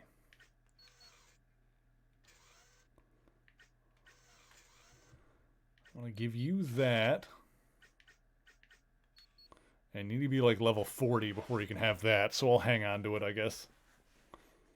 Also, I like Wolverine's face on that model. Whoever Marvel Studios casts as Wolverine when they inevitably introduce him into whatever X-Men reboot happens, he needs to finally be like 5'2" or however tall he is. I think he's like 5'3". Serious case of Max Payne face. Yes. It's got that GameCube era face. Yeah, throw that in there for now. Let's see. Yeah, this is all like level 40 stuff that I'm saving for later. Okay. Who else do I need to talk to up there? What's going on there? There's someone else that has something to say. Oh, Angel, probably. Yeah, it's that GameCube PS2 era face. Is there something you need? No, we're good. We're good. Let's go talk to X. Talk to Charles Xavier. I just received news from Emma Frost. You recall when Apocalypse attacked New York City, a number of top leaders fell into comas. Yeah, it left the armed forces paralyzed. They still haven't fully recovered. Emma's discovered a temple that's housing former students of hers who are responsible for those comas. If we can disband this group, their victims should be released from their unnatural slumber. I wonder if the Stepford Cuckoos are going to be in this. To reach that location, use the X-Jet. If you'd like additional information, activate the mission computer for a full briefing. Alright. Let's see. I look forward to seeing you again. On to the next area then. We'll do a quick save before we go. The world leaders fell into comas. Celebration! The world is in chaos. I always remember the joke from the Sam and Max cartoon when they had the supervillain or the alien or whatever it was that wanted to take over the world. And Max was like, just let him. He can't be any worse than the knuckleheads that are running it now. And into the X-Jet. To the Madri Temple. Yes, let's go there. Let's do it. Let's make that happen. Watch yourselves. This place looks like something from an old black and white horror movie. And don't forget to use that recall transmitter if you need to get back to camp. Will do. Thanks for the ride, Havoc. About time you people showed up. I was beginning to think you were lost. Oh, come on. Where's your fake British accent? Emma Frost, where are you? I grew tired of waiting, so I started searching for my wayward students alone. Stay where you are. Stay where you are. We'll catch up with you. Canonically, Emma Frost does a fake British accent. She's actually from Boston. You'll do no such thing. I'll find you after I've had a chance to investigate this temple a little more. Now do be a dear, and don't get killed as you roam the halls. Your concern is overwhelming, Emma. Yes, if I have a flaw, it's that I care too much. Ta-ta, dears. It's not a bad Emma Frost voice, though, altogether. Alright, let's see. We're in the temple. There's dudes. Oh, there's dogs. There's dudes and there's dogs. Hang on. Move, move. Blasphemers! You desecrate this house of worship with your impure souls and heretical thoughts. We, the priests of the Temple of Apocalypse, will flay the flesh from your bones. Isn't the priests of the Temple of Apocalypse a little bit redundant? Couldn't you just say the priests of Apocalypse? Just take a step back and no one has to get hurt. You are vile and corrupt purveyors of half-truths, but we will force you to repent your wicked ways. Well, I'm also a vile and corrupt purveyor of lightning! I do enjoy my work. Well, that worked. What's this? Fancy. Oh, they've got pews. It's like, remember that? Like, it's like the dumb image of like Princess Leia from Star Wars holding the blaster, and like just in front of it, they've got like the church pews, like they're coming out of the gun, like pew pew. It's a dumb image. It's a terrible joke, and I love it. Hey, look, a thing. Destroy 304. Okay. Should be able to do that one when we get back.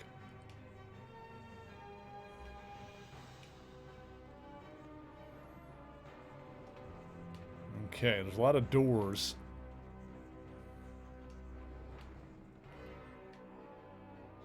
Amazing.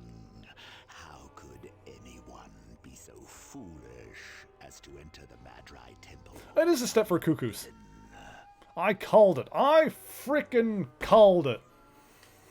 Also, I want this guy to narrate my life. We're looking for the Stepford Cuckoos. You seek the Trinity. You are even more foolish than I'd thought. To reach them, you'd have to unlock the doorway to the altar of the mind. And to do that, you would have to survive, placing the proper artifact on each of the 4 altars. You would die long before accomplishing that task. Oh my god, this guy's the most epic voice I've ever heard. You will die long before accomplishing that task. Uh-oh, uh-oh, uh-oh, uh-oh, uh-oh. Ha! Score 1 for the good guys. And we're good. Place the artifact of rage. Alright, we need to get the artifacts, obviously. Okay. Also, he said the Trinity, so I guess, you know, this is already after, what, 2 of them died? Because originally there were 5. Yeah, it's like there was 5 originally, then 2 of them died. I'm liking this. They're like partial, clones of Emma, I think? Something like that?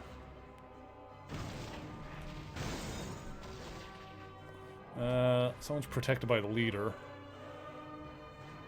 Oh, what's going on in here?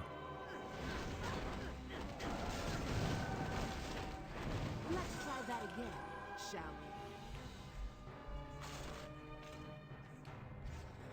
we? Huh.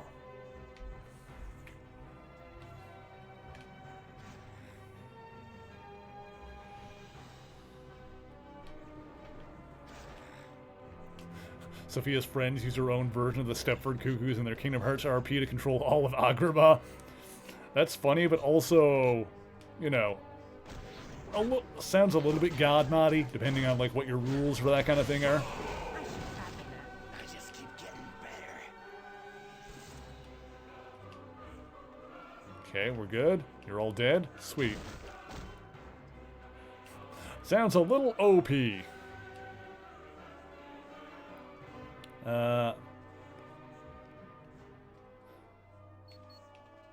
Okay, I need to get the other stuff first, I guess.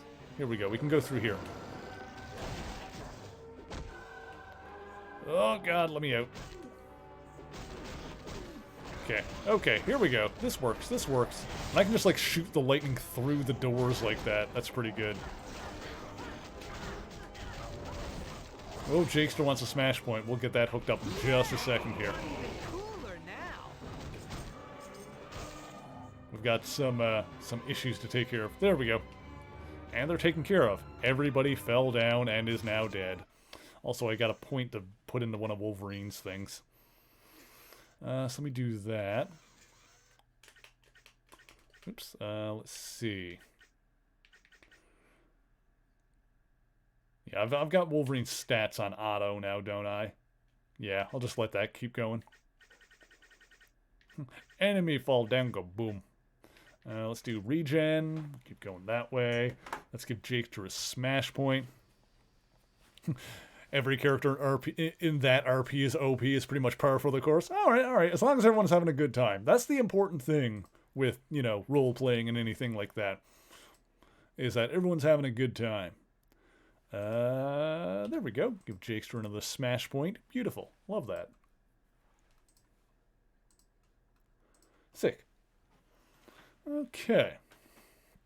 Let's keep going, shall we? Let's see. I'm assuming we're going to get to the artifacts eventually going this way. Oh god.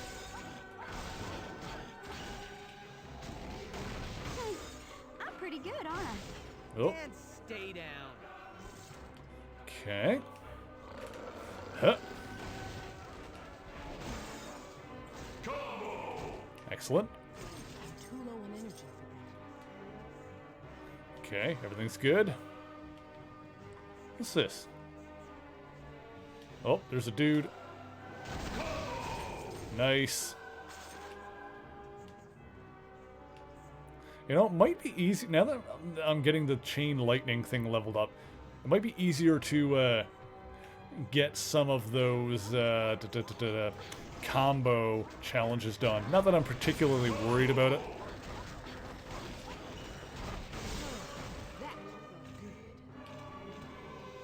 They might be like a little bit more doable with that as an option.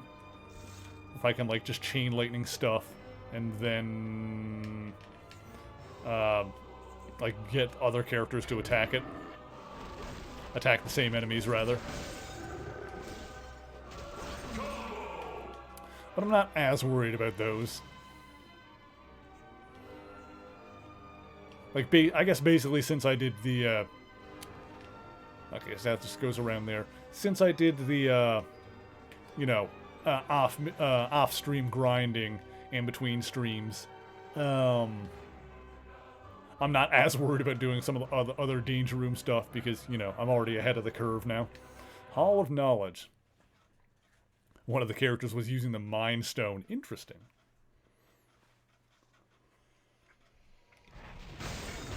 Oh, hang on. I didn't expect there to be like a fight as soon as the loading stopped. No stopping me. Is that the best y'all can do? See, now I'm wondering, if I want to like, because I can pay like a small price to redistribute some points, my skill points. I'm wondering if I want to do that to put more into Lightning Mastery and take some, like, out of the Lightning Drop if I'm going to start using more of the Chain Lightning. I'm probably not going to mess around with it too much, because everything will get leveled up eventually anyway. Because it is still good to have the Lightning Drops. Yeah, we'll just leave it as it is for now. I'm just thinking out loud and weighing my options. Oh. A big book. Ha! Yeah, I think it's good to have both. That's gonna leave a mark. The other option is to use that, that cheat to, like, get more money, and then use the money to buy more skill points. So that's another option. But that's a little cheesy.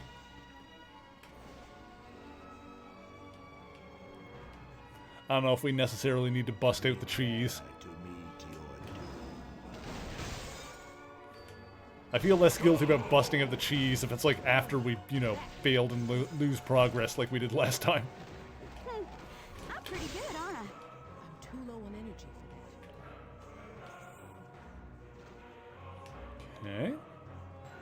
Oh. Gotcha. Okay. Zaps. Zaps.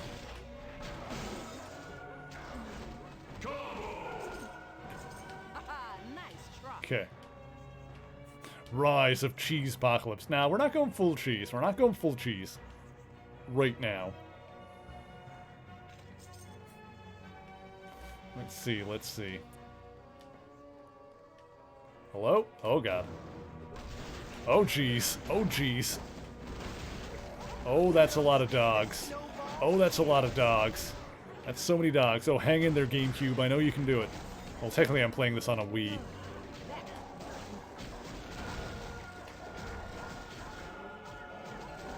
Huh! Oh god. Oh god. Hang on. Hang on. Do not adjust your screen. This, yeah, this frame rate is happening in real time. This is not a stream problem. This is a Wii problem.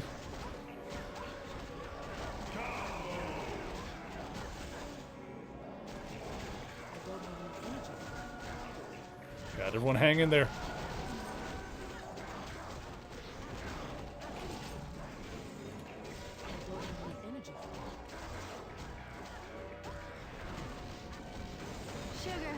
Maybe you ought to rethink this.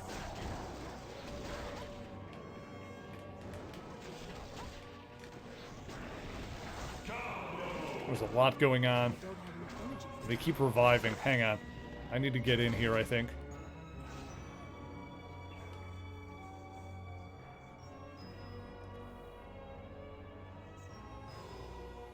Look, there's a portal. I bet it's meant to move the priests quickly from where these artifacts are stored to the altars they belong on. Let's give it a try. Okay.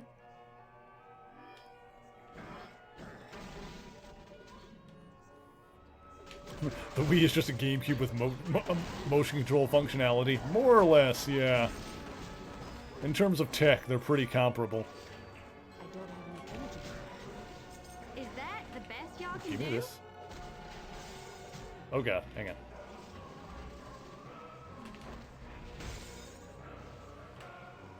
Okay. Too low on energy. Enjoy your nap, pal.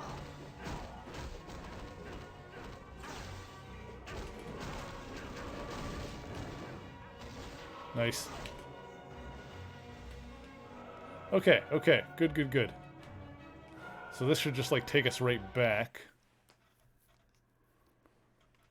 And I'm assuming the portal will still be there. Whew. Okay. You are either stupendously brave or incredibly foolish. You have entered the Temple of the Magi. We do look forward to meeting you, if you're able to survive to the very end.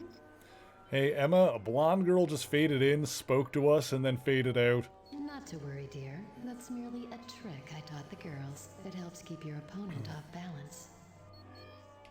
I do like it that, you know, there was that brief time when the three cuckoos always had different hair colors. Like, two of them dyed their hairs. Their hairs? All of their hairs. Two of them dyed all of their hairs. And then, like, with the House of X doing the new status quo, they kind of, like, went back to normal. Oh.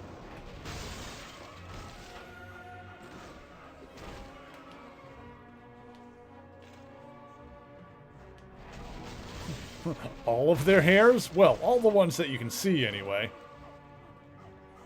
As far as I know. And stay down. God damn it, Zilla. Do I need to bring out the bonking bat for you? You looking to get bonked, Zilla? I'll give you the bonking of your life. Oh, Hellhound. I'm pretty good, aren't I? You control the bat. Oh, well, excuse me.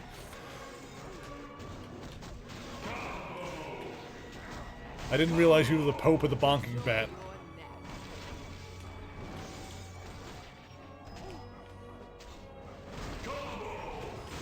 Just remember, with great bat, there must also come great responsibility. Is that the worst joke I've ever made? Probably not, but it's up there.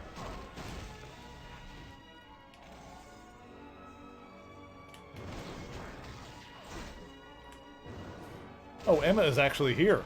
I just noticed that. Kick ass. I think she was actually playable in the first game.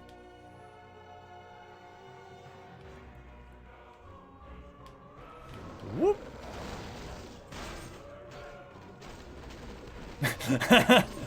Damn it. Oh, there goes Zilla. We lost him. Could you possibly make any more noise as you blunder about? It's a wonder every guard in the temple isn't on top of us by now. I could probably do a little bit more. It's good to see you too, Emma. I've just discovered 3 machines in this temple that look amazingly similar to Cerebro. Ugh, Apocalypse must have stolen the technology before he destroyed the X-Mansion. And that's how they're holding those leaders in a constant state of unconsciousness. If you can destroy all 3 mini Cerebros, their victims should awaken. Come with us and you can help. No offense, dear, but I think I'll remain on my own. I make much less noise than you. Not Besides, Cerebra. There's the little matter of my 3 darling students that I want to settle on my own.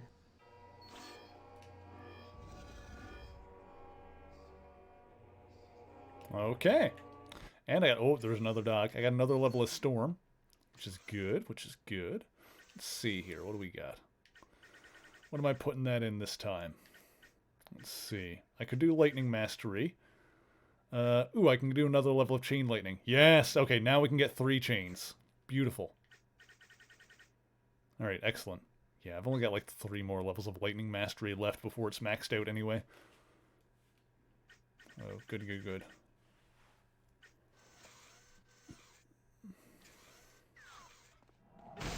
Oh, hang on. I forgot to do something. Hang on. And go back in. Details. We gotta go 1 body and 3 in focus. Ha! This chain lightning is getting good. The chain lightning is getting good. Okay. Let's proceed onward. Oh, there's a... oh! Oh, God. Oh, camera, come on. Come on, I need you in this room with me, camera. Oh, yeah, we're really getting somewhere.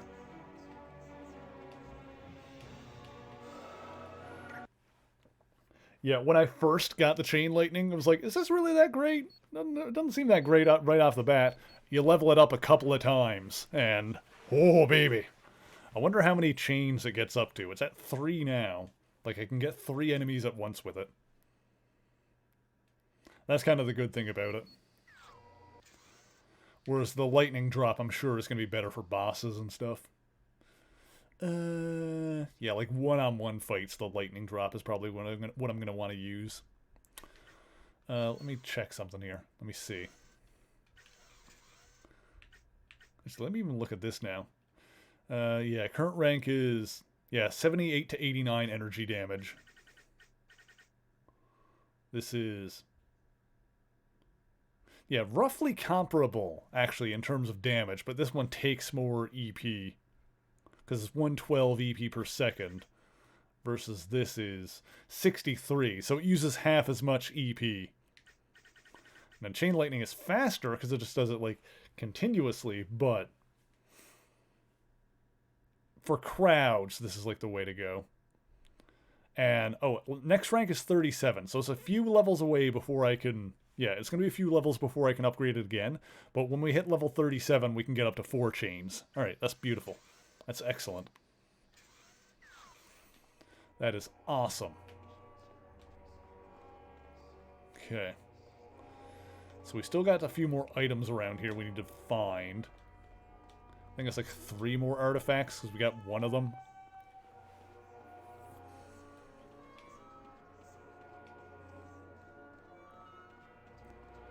There was more stuff over here. Oh, hang on. Where's that? All right, hang on. There might be a path over here, potentially. Or an item, maybe. Oh. Yeah, a comic book. Beautiful. Oh, hello. Hello.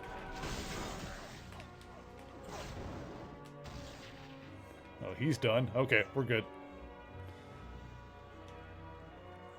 Let's see if there's a path up here. Got it. Yes, yes, yes, yes. Found it.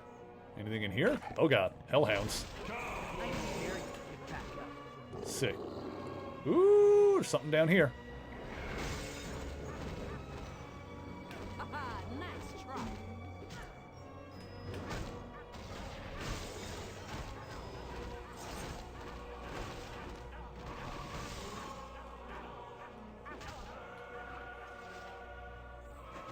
Okay. Oh, we're good. Body yaddy yaddy. I'll take that for sure. No! No! No! It's like the delivery of that line. Like, it's supposed to be like a guy dying, but it sounds more like he just dropped his ice cream. You're like, no! No! I wanted that. Aww.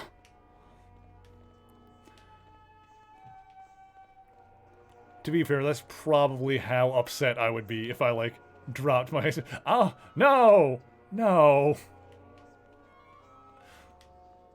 I think it's the fact that it hits twice is why... Oh god. Is why it reminds me of, like, that kind of thing. Because that's how I feel when something like that happens. There's the initial, no! And then, like, just a subsequent where you realize, you know, your ice cream is gone. You're like, no. Oh. It's like, the initial one is shock, and then the second one is just disappointment. That's what it is.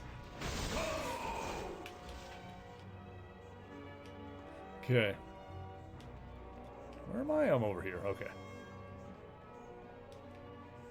This, oh, drat. Oh, no. Don't get me wrong. That is a terrible thing to happen. Get rid of you. Get rid of y'all. Get rid of you. Beautiful. Give me all this stuff. Beautiful. This almost looked like a chest here for a second there, but I think it's just like a pillar that the statue on top of it got destroyed or something. There's a couple more over here. They like look like stone chests, but they're not. Ooh, barrels! Barrels! Get the barrel! Oh, there's a lot of barrels. Hang on. Oh, yeah. Smash some barrels. Okay. That's just satisfying to me, just smashing barrels. Yes! Should have done more, but okay. Barrels! Vases. Something satisfying with smashing that stuff in video games. It's like how in Bloodborne there's all like the, like there's barrels and vases and stuff like that. But none of them have anything in it ever. So you can like dodge roll into them to smash them, but it's all for its own sake. I do so enjoy my work. Okay, okay. Oh god.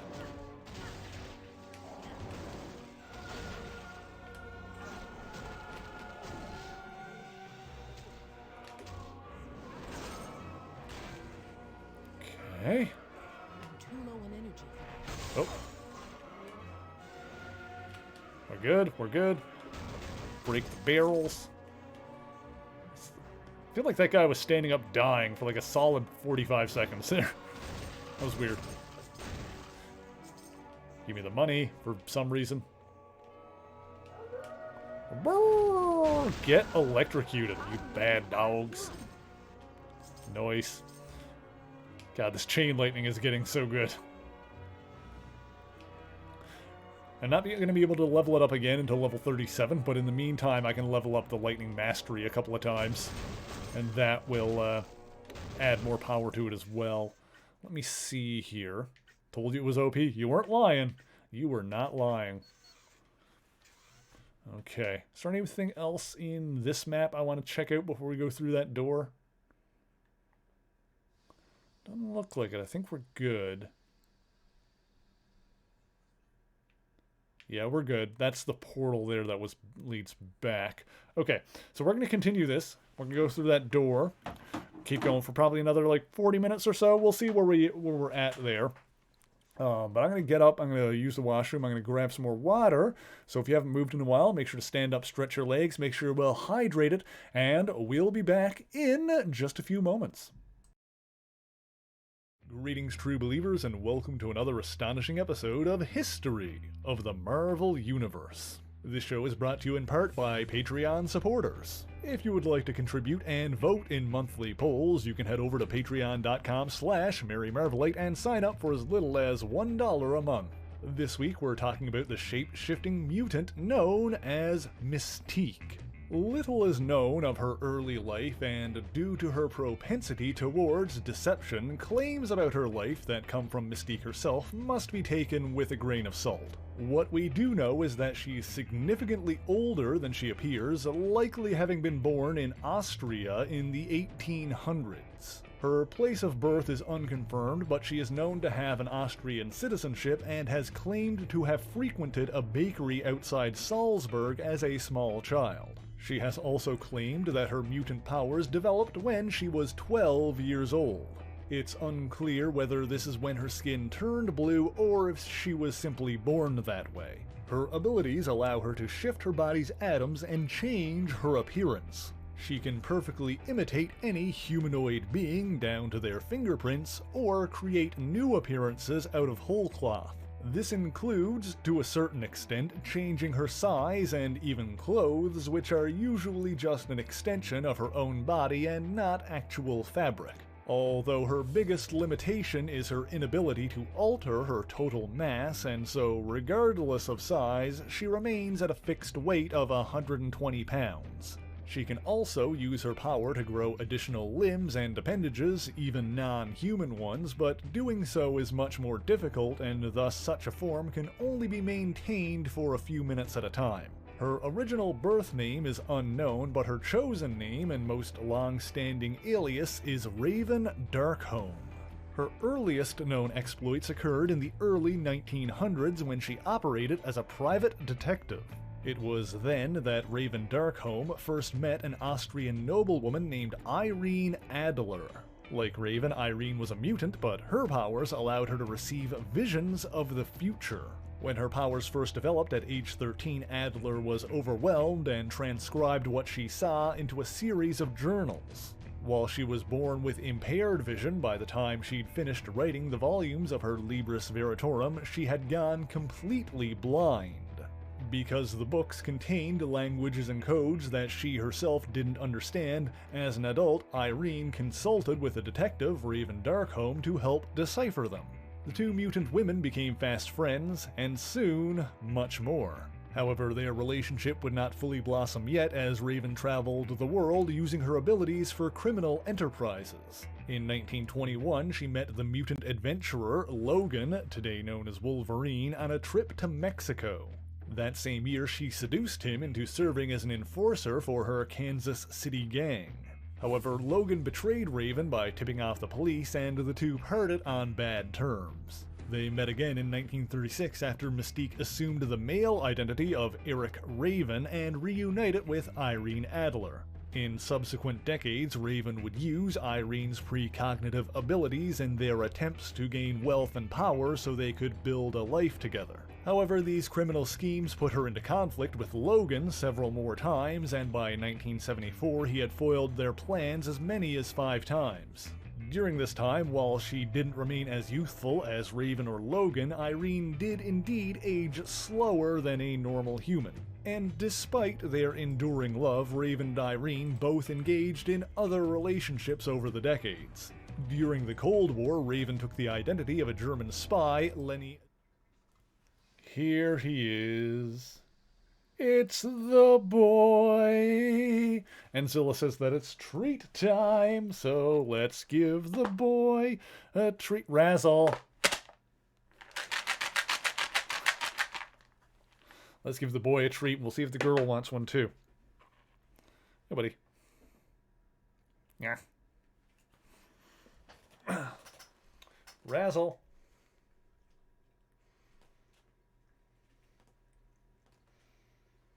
Razzle. Razzle.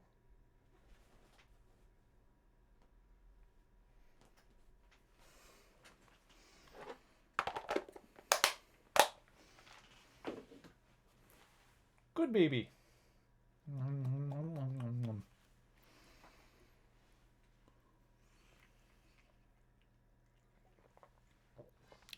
The floof has returned.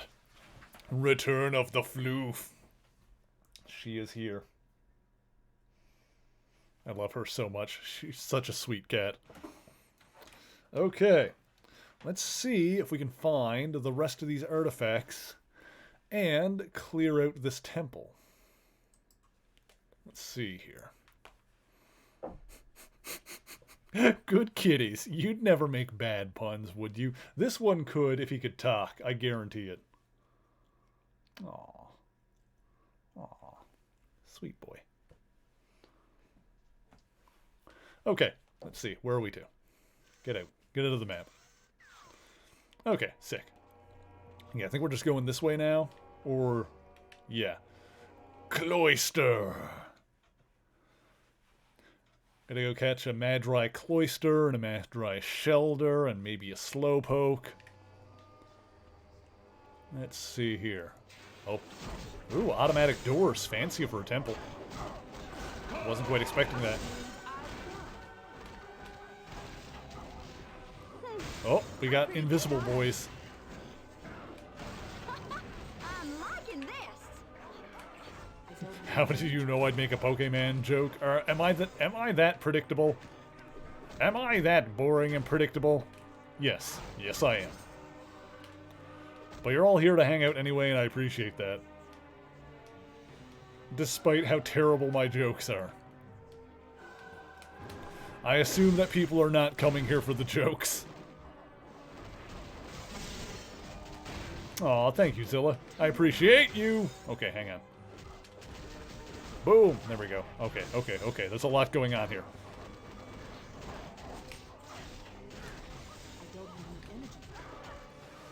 Huh? Score one for the good guys. Okay. You're here to hang, not here for the jokes. No, I'm here for the jokes. You guys are here despite the jokes.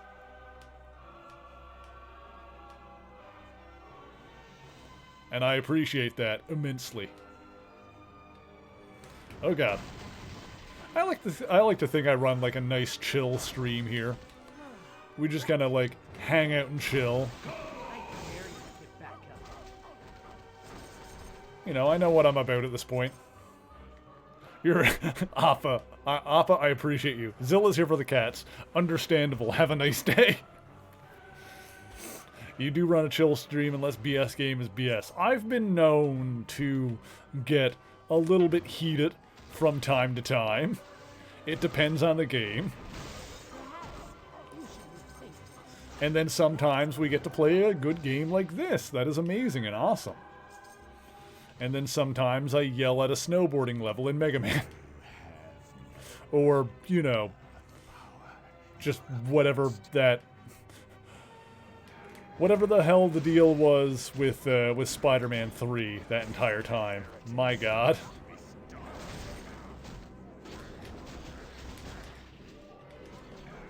Oh yeah, that one boss from Kingdom Hearts DLC. Oh, brutal, man. Yeah, there's a few of those bosses were kind of brutal. Oh, hang on. There we go. And zap. Nice. Okay, Wolverine leveled up again. Let's see. Team management. Wolverine.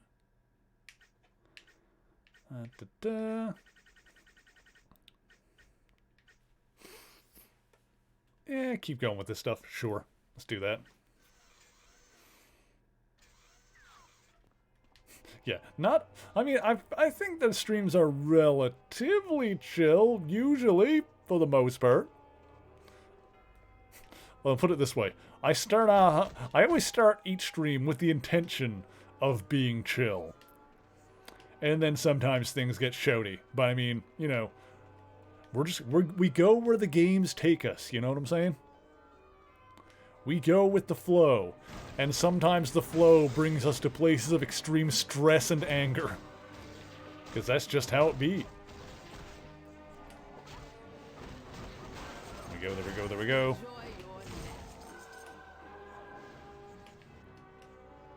We're as chill as the games let us be. There you go, exactly. Let's see, I can go in here. Or can I?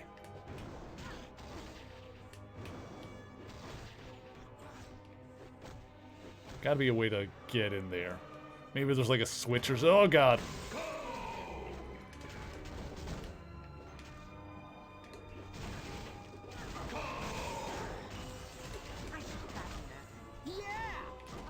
Huh. Good. Yeah, this, I really can't say it enough. This chain lightning, as I level it up, just keeps getting better. It has gotten very good. Also, something about this guy's, like, color scheme reminds me of, Shinnok, I think, from Mortal Kombat. A little bit of Shinnok vibes. Oh god, that's a lot of dudes. It also helps that I level up and get, like, more focus and stuff. That also helps. Okay, okay, okay.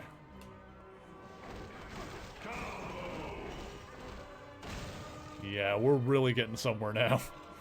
We're really getting somewhere with this now. Oh, give me this. Okay. Can I open this? Yes. I can open this one. Can I open this one? I can open this one. Oh god, that's a lot of dudes.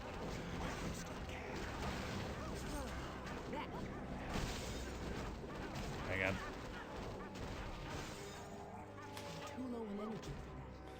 Let's take a second to let my energy get back. Sugar, maybe you ought to rethink this. Ooh, a disc. Scarlet Witch. Alright, I'll take that.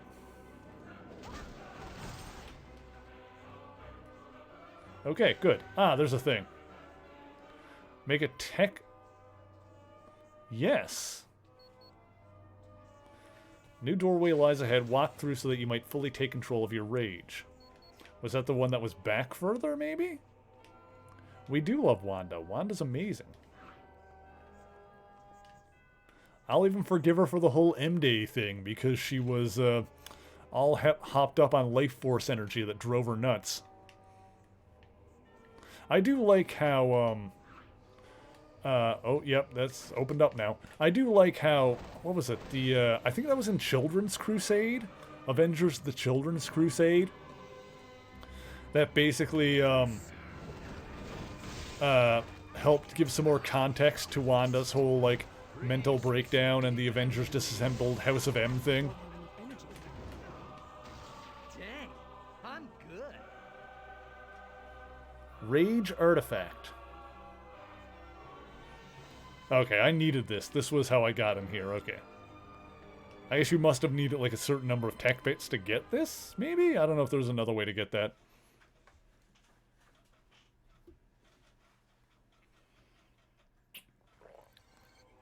Yeah, Avengers Children's Crusade is highly recommended. That's quite impressive. Do you think you'll be able to place an item on the third altar? No one from the outside has ever done that before. We do hope you'll succeed. But yeah, I was talking about the Invisible Woman miniseries earlier and saying how like that's the kind of like book that's like easily recommendable and doesn't require a lot of continuity knowledge. The Children's Crusade is highly recommended, but it's like the opposite of that. It's like, I highly recommend it if you've already read stuff like Avengers Disassembled and House of M and preferably like Young Avengers. Like if you've read Avengers Disassembled, House of M, and Young Avengers, then if you've already read those three, then The Children's Crusade is a must-read after that. Put it that way. Emma may have taught those girls a little too well. Alright, Rage Artifact is in. Now we can go back.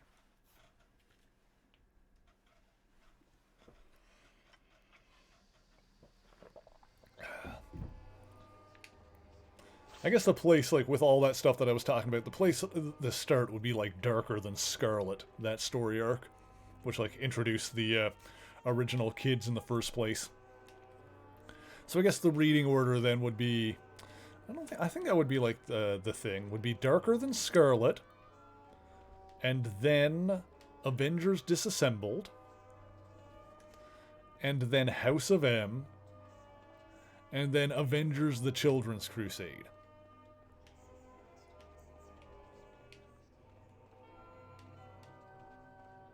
That would be like the reading order for like a complete story arc there, I think.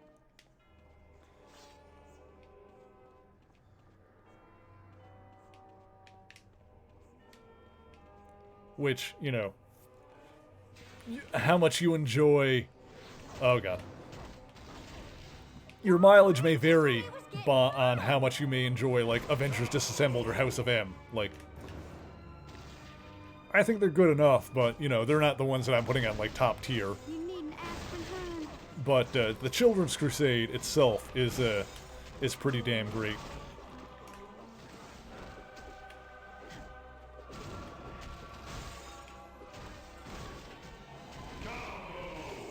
Also, the fact that Hawkeye canonically had sex with a Doombot that looked like the Scarlet Witch is hilarious to me.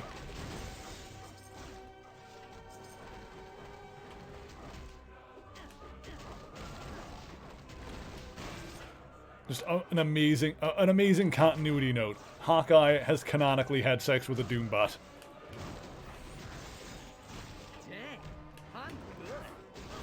It looked like Wanda, but it was a Doombot. He didn't know it at the time. No, he didn't know it was a Doombot. He thought it was Wanda.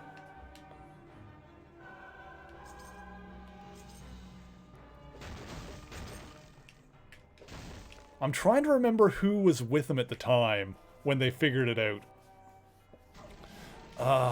Damn it, I don't... it might have been Jessica Jones. I'm pretty sure Beast was there. Hang on. Do I have... I don't have that in... No, I've got that in single issues, like, put away somewhere. I don't have the collection for it, do I? No, Young Avengers are the ones I have the collections for there. But yeah, I don't remember exactly who was with him. Oh, hang on. Statistically speaking, most Marvel heroes have boned a robot clone Skrull version of somebody. Oh yeah, probably. I believe I've won. But yeah, when he figured it out, it was like, I could be wrong. I think Jessica Jones was there, and I think Beast was there. I don't remember exactly who was there with him.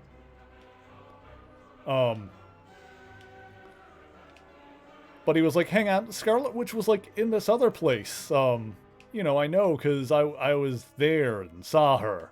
And I think it was the Young Avengers were like, oh, yeah, no, we went there too. That wasn't actually her. That was a Doombot that just looked like the Scarlet Witch.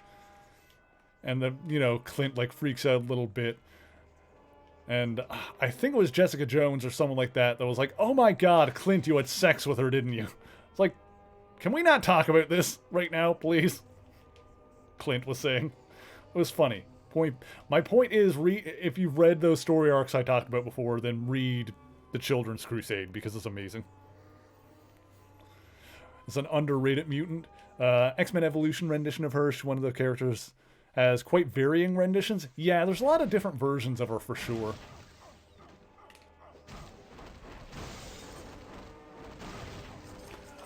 Well, also, another thing I like about the Children's Crusade, because I'm a Doctor Doom fan, is that book has Magneto, of all people, admitting that Doctor Doom is the most powerful man on Earth. There's like a point where, like, basically Magneto was talking about how dangerous Doctor Doom is. Like, giving, like, a brief overview of who he is.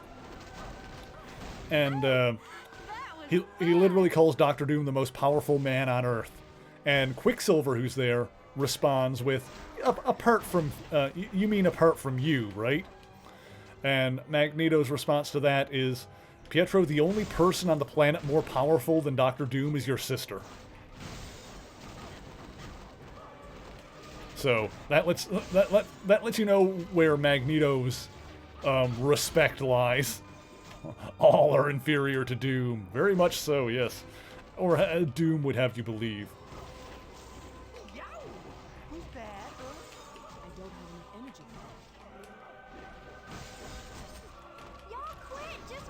Yeah, Doctor Doom is definitely, like, one of the most dangerous humans on Earth, for sure. As in the Fantastic Four Doom? Yes. Yep, same guy. Victor Von Doom. The master of science and sorcery and the most powerful man on the face of the earth. Or so Magneto claims. Here we go. But he's certainly dangerous.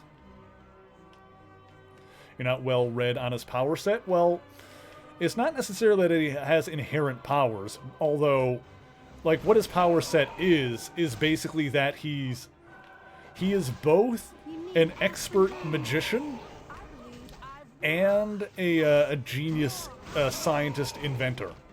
So his power set is basically Doctor Doom and he's basically Doctor Strange and Iron Man in one.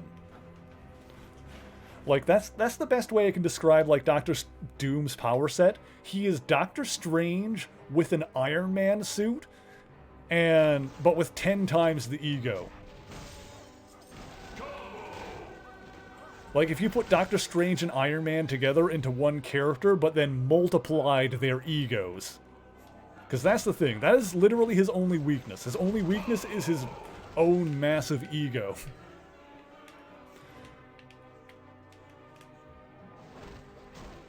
Go. Because that's how it be sometimes. Make an offering. Bale, survivor of our Lord Apocalypse, trained his young charge in the harsh ways of the desert. Only the strong are fit to survive rule. The weak shall be crushed and perish from this earth. Okay. Well, Bale is another character. I think he's actually a god, though, like a Babylonian god. Or Mesopotamian.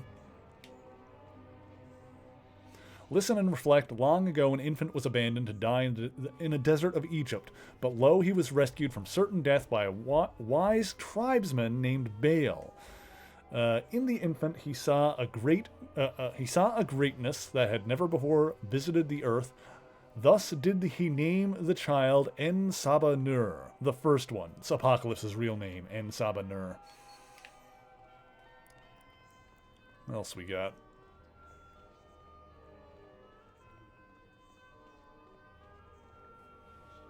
Commit these words to memory. Apocalypse has gathered his horsemen and prepares for the final conflict. The battle will cost countless lives, excuse me, but it will once and for all prove who is strong, so that Apocalypse may rule over them with wisdom and might.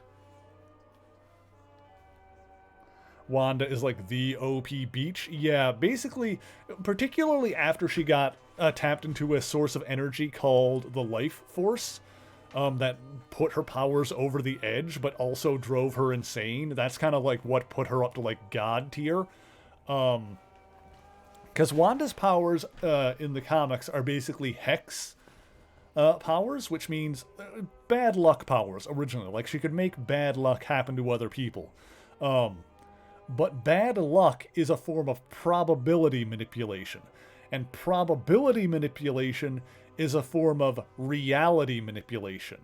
And reality manipulation is basically, like, the most powerful superpower you could have. Like, if you had to, like, point to one power that was the most powerful ability that a person could have in the Marvel Universe, it's reality manipulation. So, at first, she just caused bad luck. And then she started learning to control it better. And then she started learning how to, like, actually warp reality. And that, which, you know, if you've watched WandaVision, you've seen, like, you know, a bit of what she's capable of in that regard. Like, actually being able to, like, warp reality around her. And it was when she tapped into a source of energy called the Life Force, that, like, supercharged her abilities. That was when she was able to, like, actually, like, rewrite the reality of the entire planet on a whim. Like, that's when she was insanely powerful. And that's kind of like what leads into the whole Avengers Disassembled and House of M thing.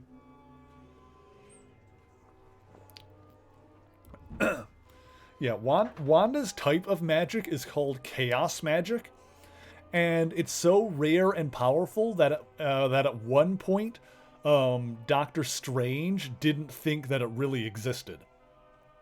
Like, at one point, Doctor Strange, like, actually says there's no such thing as chaos magic. And he's wrong. I think chaos magic is actually tied back to... if you've watched some of my videos, you'd probably be familiar with Cthon, one of the elder gods of Earth and the god of chaos. Chaos magic basically ties back to him, I believe, since he's the god of chaos.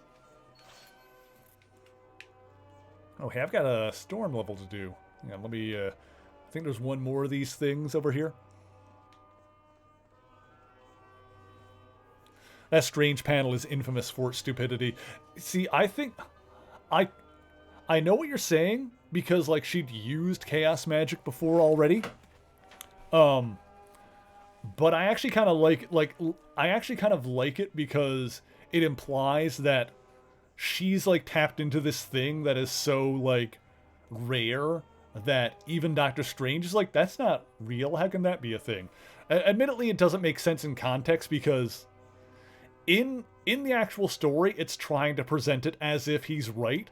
But then later on, it becomes more clear that he's wrong. And I haven't, like, read the story arc start to finish, but I'm pretty sure there's a Mighty Avengers story arc after that. I think it was in Dan Slott's run. Where Cthon, the god of chaos, basically says that he was able to trick like the ancient sorcerers into thinking that his type of magic wasn't even real. So I think like though I don't know if those two like things are officially tied, but I always connect those things in my head where like Doctor Strange says that chaos magic doesn't exist, and in Mighty Avengers, Cthon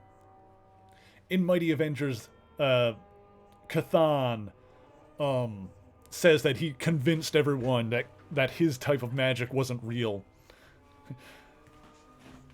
Yeah, it was as if Batman saying aliens aren't real right to Superman's face. Yeah, like, it doesn't make sense in context, but I think that Mighty Avengers story arc, and I feel like this was intentional, I think that thing with Cthon in that story arc contextualizes it, whereas, like, no, he thought it wasn't real because I did that on purpose. The greatest trick the devil pulled and all that. Yeah, that's a good comparison. Exactly. Read and contemplate.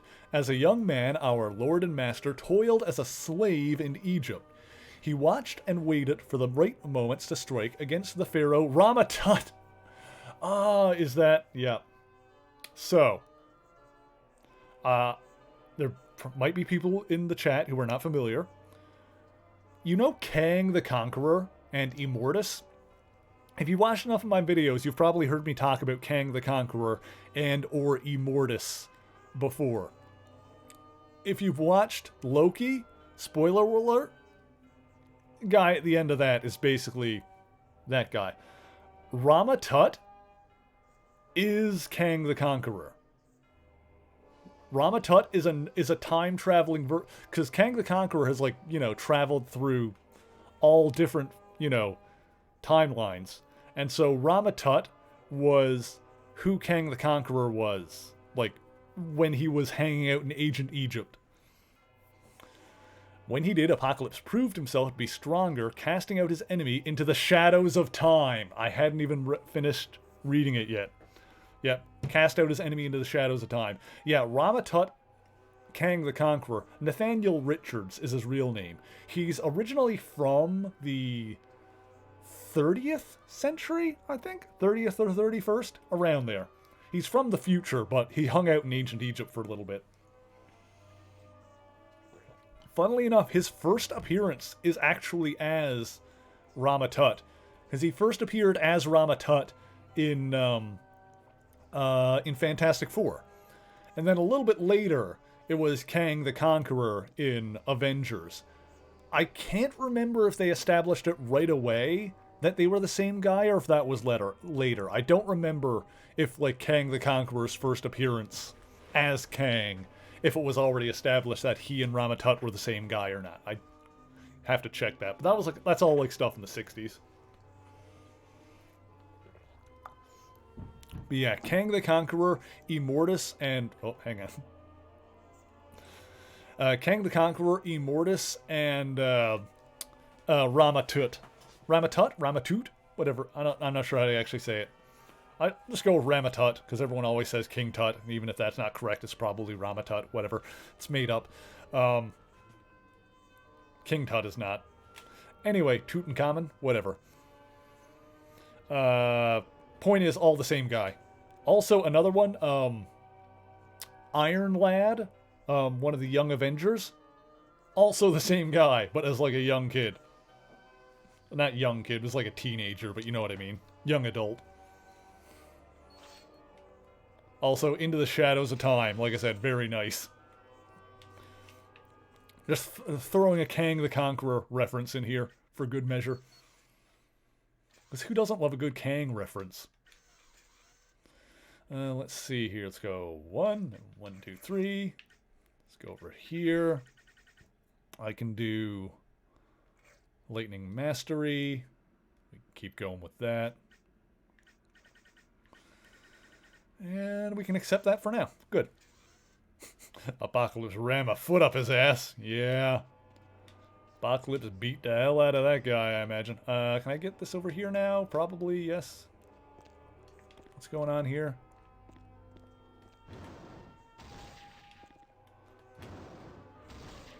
Do I need fire for that? What's going on there? Oh, no, I just needed to destroy it. Okay. It looked like a sconce or something like that. That takes care of the first mini... Oh, that was the mini Cerebro. Oh, I thought that was like a... I didn't know what I was looking at there, but okay. Now to find the other two. Got it. Okay. I forgot we were doing that, if I'm honest. Okay. What time is it now? Oh, we got a little bit more time. Let's see if we can finish off these before we end off for the night.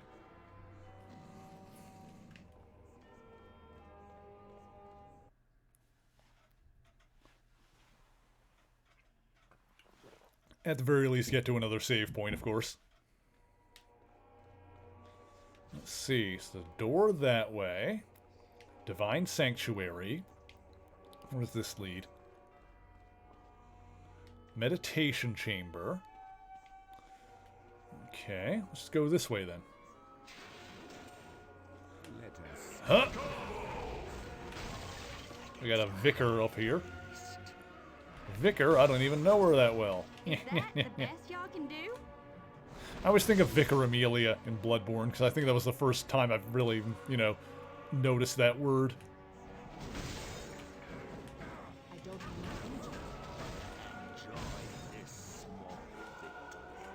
Go. Okay.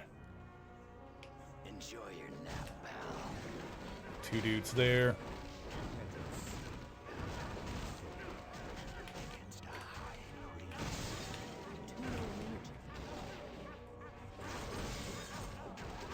One thing I need to get the hang of doing is, if I see, like, multiple dudes, then use Chain Lightning. If I see one dude, then Lightning Strike. That would be, like, the most obvious thing to do. Widely used word in England, but not so much in the US. Well, yeah, I'm in Canada, to be fair, but, yeah, even here, like, I've not... Health pack limit +2. Nice.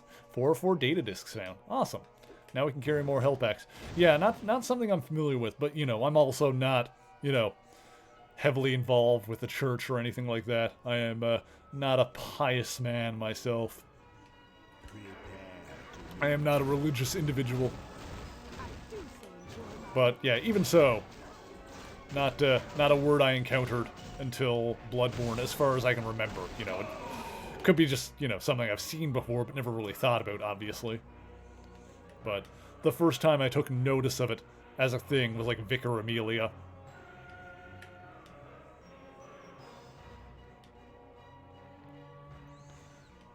And then I saw Vicar Amelia and I was like, the furry artists are going to have fun with this one. And lo and behold, I was right. Not that I know anything about that. We're going to go back and we're going to unload our items because we're full up. I am full up of items. Let's see here. Where's forge over here, I think. Is this the side? Yeah, there he is. Hey, forge. Hi again. What can I get you? Let's do some equipmenting. Healthy nanobelt. 3 HP per knockout. 66 defense. What does Wolverine have on him right now for a belt? Sorry, no credit. Probably be good for that one.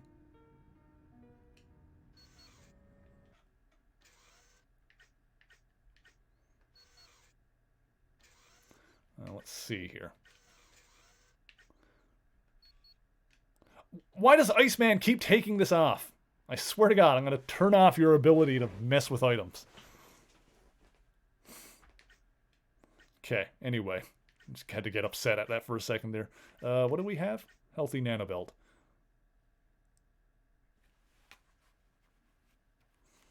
Yeah, the Bloodborne boss, Vicar Amelia. Alright. Put on your cryogenic booster. What else we got here for you? Raven cloak. Sure. And, you know, and Iceman, you've lost your, there we go. You've lost your equipping privileges. Because you keep taking off your, like, really good item. And you're not allowed. Let's see. Everything else is probably fine. I've already got stuff for Storm that I'm going to change to eventually anyway. Yeah, okay. Hi again. What can I get you? Yeah, Bloodborne is the only Soulsborne game that I've really played. Played the hell out of that, though. I love that game. At some point, I want to do a New Game Plus run. I'll sell some crap. Get rid of all of this.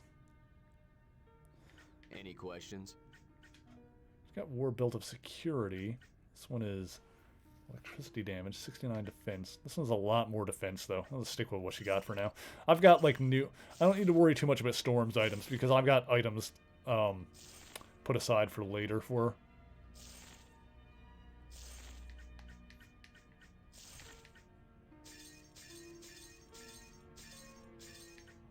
Go.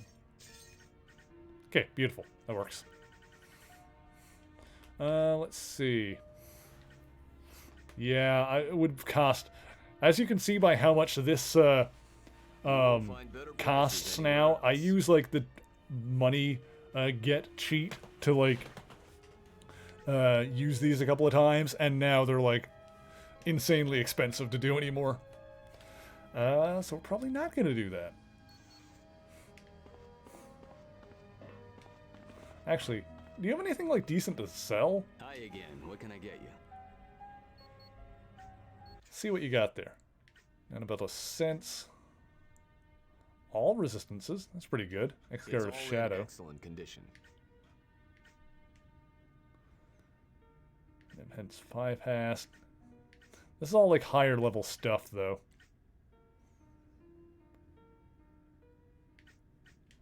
That one seems good. X Armor of Shadow. What does Wolverine have in that spot right now?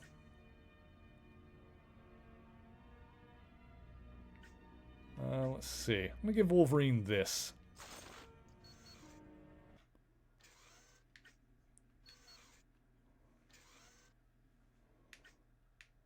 Let's see. Boop. There you go. Because it gives him plus 7% to all resistances. Beautiful. Hi again. What can I get you? Let's just sell that one that I'm not using now. Where is it? There it is. Cool. Whatever. Let's do it. Okay. Back into the portal. Whew, I'm getting hungry. Just kind of keep going until we reach a good stopping point here.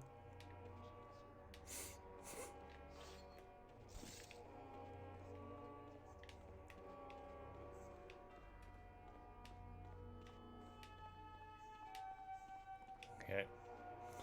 Didn't that get undone in the end? Oh, Bobby being gay? No, that's still the thing. That's still canon. As far as I know. Oh god. I dare you, fat cunt. There's just no stopping me.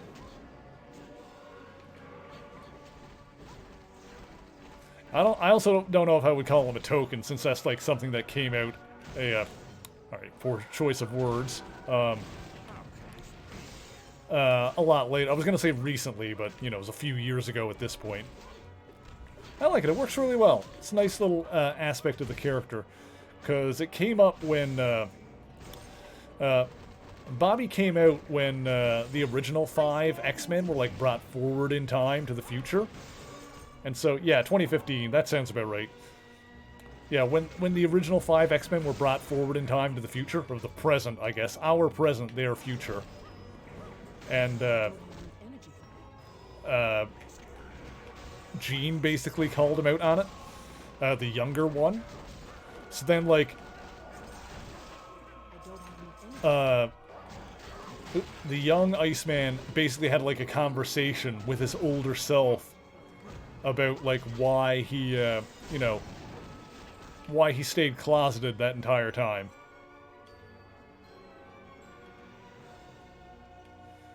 And it's pretty good. It's pretty heartfelt. Like, you know, a lot of Bobby's reasoning for staying in the closet, for most of his life, came down to, is like, I really wanted to have, like, one aspect of my life where I wasn't harassed and judged for it. But, you know, it's just not, and he just kind of ended up having to accept it. And it's a really nice little moment where, like, you know, because he's talking to his past self, like, he's literally facing him, you know, facing himself, like, coming face to face with his own, like, you know, who he is inside. And stay down.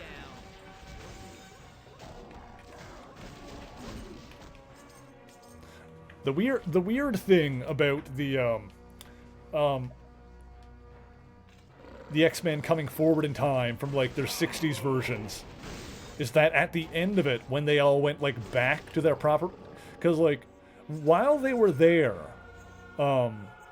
like, you know, none of the X-Men, like, in the present, like, had any memories of all that stuff happening. But when, like, the original 5, like, went back to their proper place in time, in the present, like, their grown-up versions, like, got those memories, like, unlocked, so that they suddenly remembered everything that they did, like, back when they were teenagers, and they had been, you know, brought forward to the future. So it was, like, weird, but kind of works. I kind of like it because then it means that, like, those versions of those characters, when they went back to their proper place in time, it didn't just, like, get wiped away.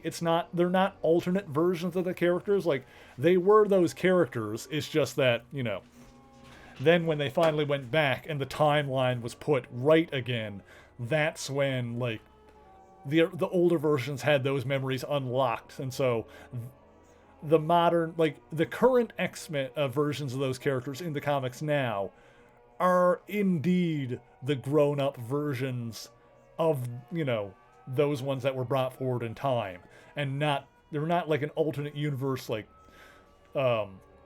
offshoot or something like that. Like, the older versions that are around now are those same characters, just older. Thus did Apocalypse begin his search for the 4 who would become his shield and his weapon. The first is green of hair and fair of complexion. Okay, that's Polaris. Her ability to control metal will serve the Master in our age well. So that's talking about Polaris, Magneto's daughter. The one who's still canonically Magneto's daughter. The one that actually has the same powers as him. And green hair. Contemplation.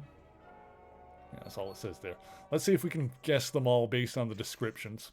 I'm betting that Quicksilver is going to be in here too, because he captured him. Let's see. Yeah, time travel can definitely be chaotic and messy.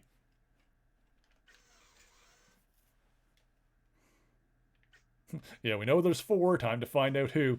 Sure, they'll re-retcon Wanda and Pietro someday. Yeah, their parentage has been retconned a couple of times. Did you, at one point, originally, it was thought to be the Wizard and Miss America, like a couple of Golden Age heroes. I could literally, and I might do it someday, like I could literally do a video just about like Wanda and Pietro's parents and how many times who their parents were thought to be has changed. Let's see.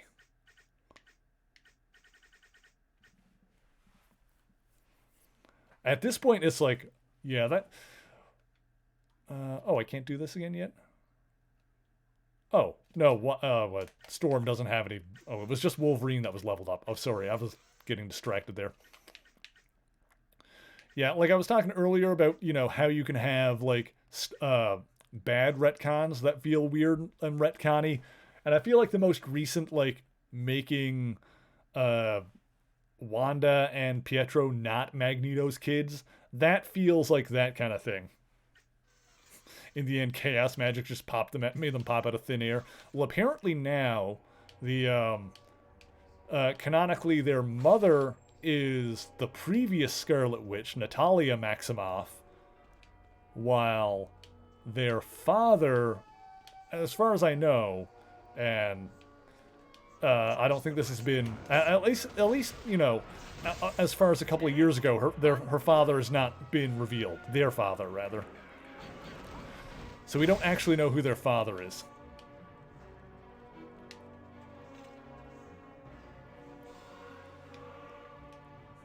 Was the previous Quicksilver? Oh God. Oh, their father was the previous Quicksilver.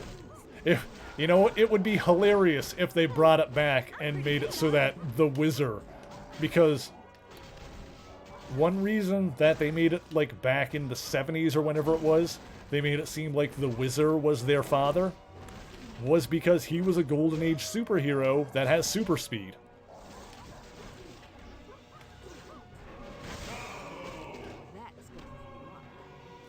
Yeah, the twins one is edicts passed down by Perlmutter. Yeah, because Foxstone. Yeah. Yeah, retcons that are done in service of the... I think that's like probably the biggest thing there. It's like retcons that are done in service of the story can certainly be good, but retcons that are done because of editorial mandate for reasons like that are always bad. It's like,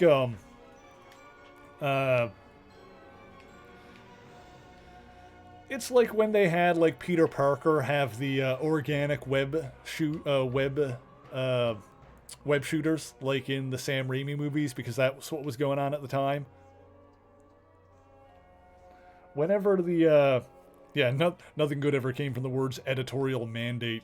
Yeah, whenever something like is included just because it's a thing in other media, then it's rarely good. That's always a pet peeve of mine. Use Book of Questions. For the second of the 4, one of great speed, Quicksilver, is found. His fiery temper and lightning reflexes shall prove to be a windfall unto he who shall rule the earth for an eternity. Wow, Automod is not a big fan of you, Zilla. We gotta do something about that at some point.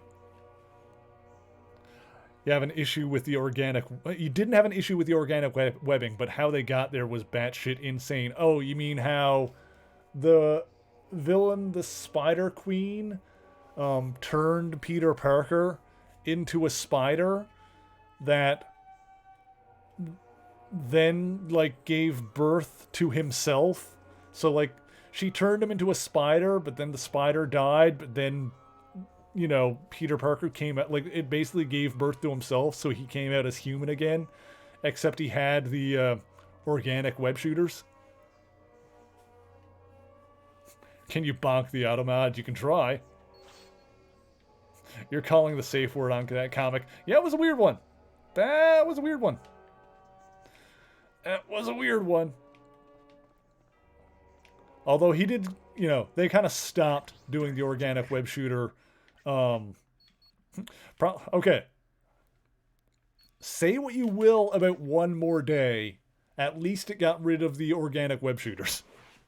It got them back to the regular web shooters.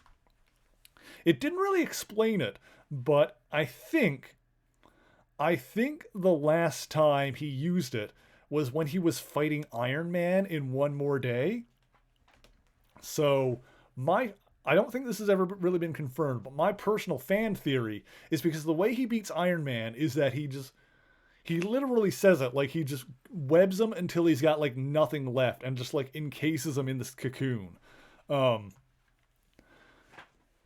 My personal fan theory is that in that fight, he basically broke like his own like internal web shooters. Like he overexerted them like so much, just like encasing Iron Man in web, that after that they just didn't work anymore. Didn't he also gain an Ant-Man-esque ability to communicate with spiders? Yeah, but that was a lot more like subtle, and it was never like a big plot point or anything. It was just like something that it implied that he could do, which theoretically he still can. But that was never like a big deal or a big plot point. Oh, hang on. There's something over there. Oh, I can just skip across, I see. Okay, and there's another book there. Yeah, that just lets me like skip part of the level, which I'm going to go back to anyway. The fourth shall be captured. His animal strength, beast, and ferocity will be a welcome addition to the forces of Apocalypse. Then shall the circle complete, and our master will rise to rule over all creation. Okay, so Beast is going to be one of them. He's going to turn him into Dark Beast, I bet. Because in the Age of Apocalypse universe, Beast turned into a bad guy. No, we missed the third because I just skipped like a part of the level. But I'm going to go back.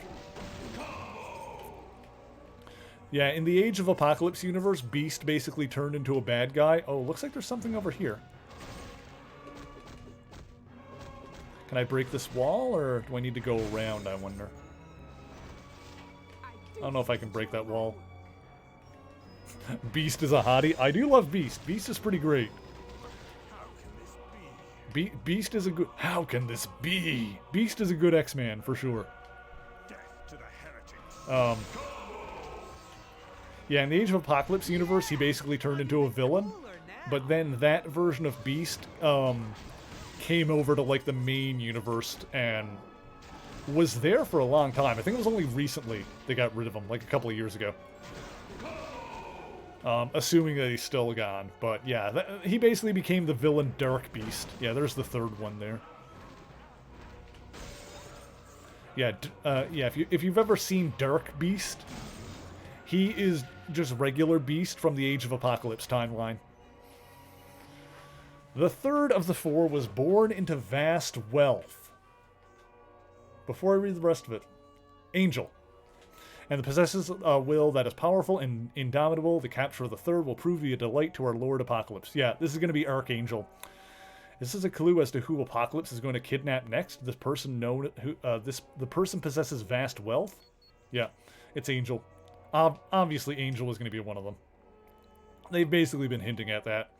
And plus, you know, out of all the Horsemen of Apocalypse in the comics, Angel becoming Archangel is like the most well-known one.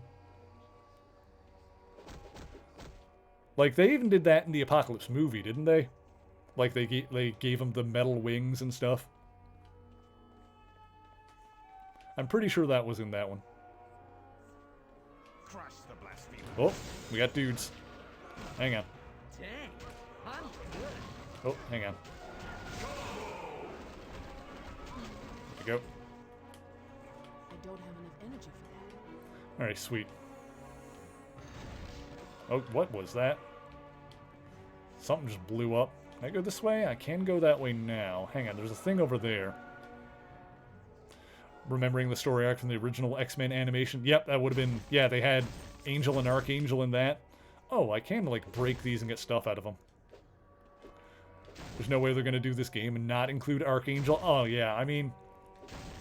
if you're doing like an X-Men adaptation that has both Angel and Apocalypse in it, you kind of know where you're going. You kind of know what's going to happen. It's like gotta happen. It's like, you know, whenever they do an adaptation of Spider-Man that has both Gwen Stacy and the Green Goblin in it, you're like, well, I know where this is going. I know what's going to happen here. Hang on. Zaps. There we go. The only question is if you get to play as with the cool-ass wing missiles. I doubt it. I doubt it. That'd be cool, though. It'd be cool as, like, Archangel, because Angel hasn't been playable. That's probably because he's going to get grabbed. Yeah, I wouldn't think so. Archangel will probably be like a boss rather than a playable character. Okay. So let's head through here.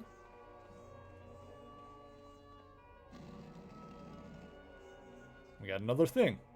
The Mind artifact. Do you mind? Alright, into the black hole.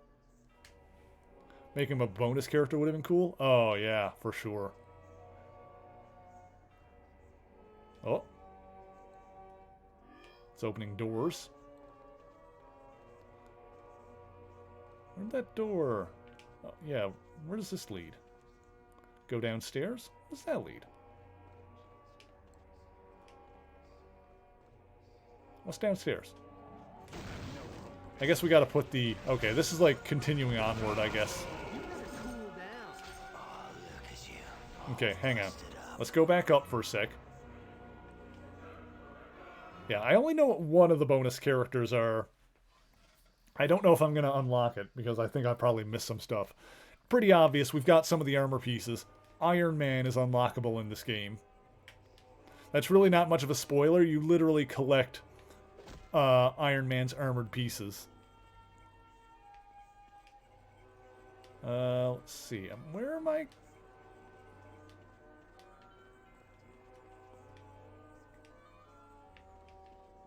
I'm back here. Alright, well, I'll tell you what. Let's keep going downstairs before we go around to that. I figured we'd pop out and be like right next to the spot where we need to put the artifact. Okay.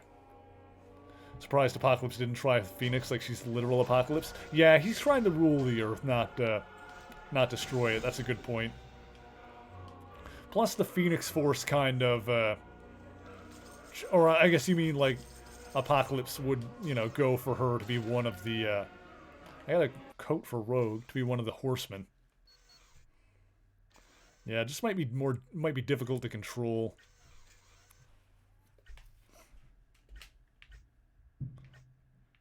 Also, Jean Grey, I don't think was Phoenix during that whole thing.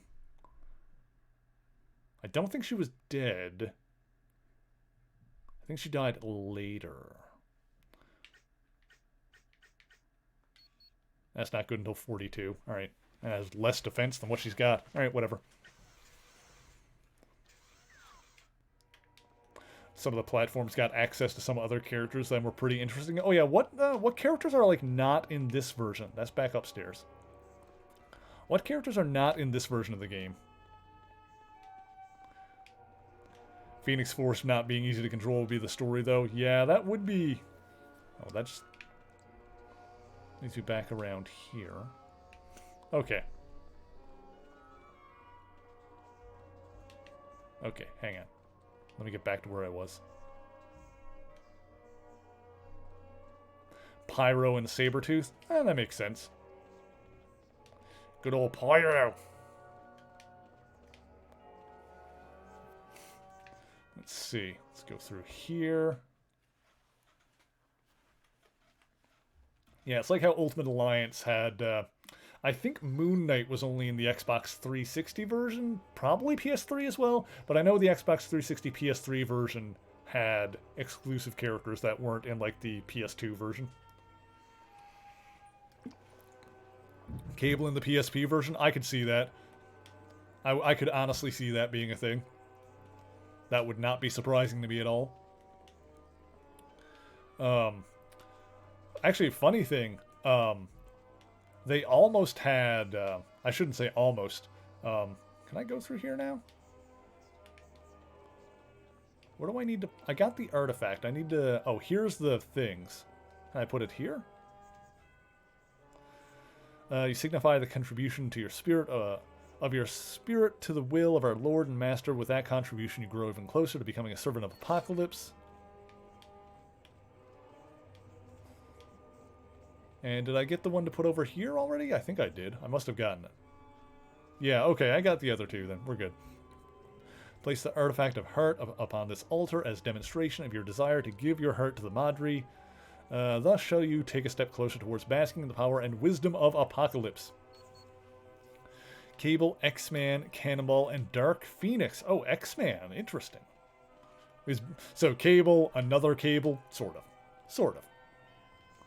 Oh, is this not open? How do I open this? Did I put all the things down? I thought I did.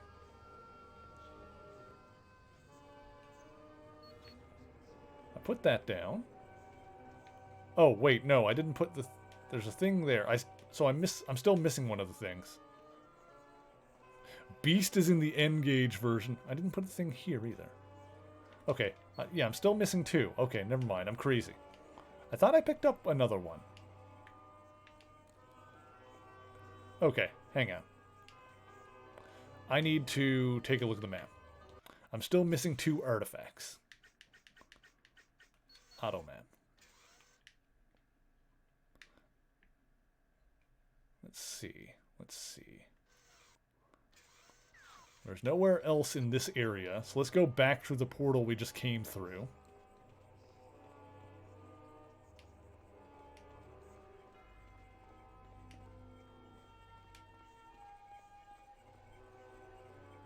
Or can I go through here now? Have I not gone into here yet? Is this the thing? Hall of Knowledge. Maybe this is it.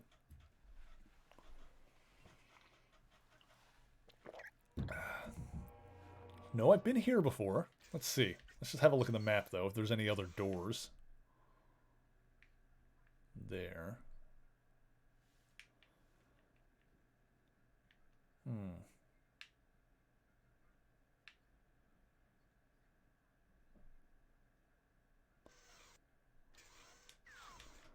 Okay. Let's go back. I was gonna say there's a save point there, so we could save and end off, but I kind of want to like get some idea where we're going first. Let's go back through here.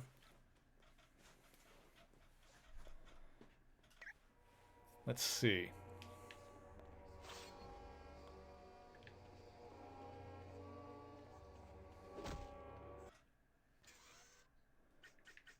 Objectives.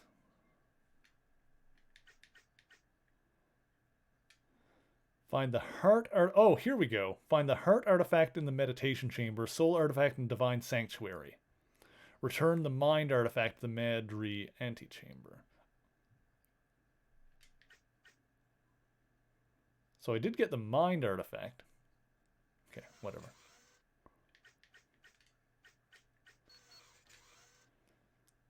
Meditation chamber, divine sanctuary.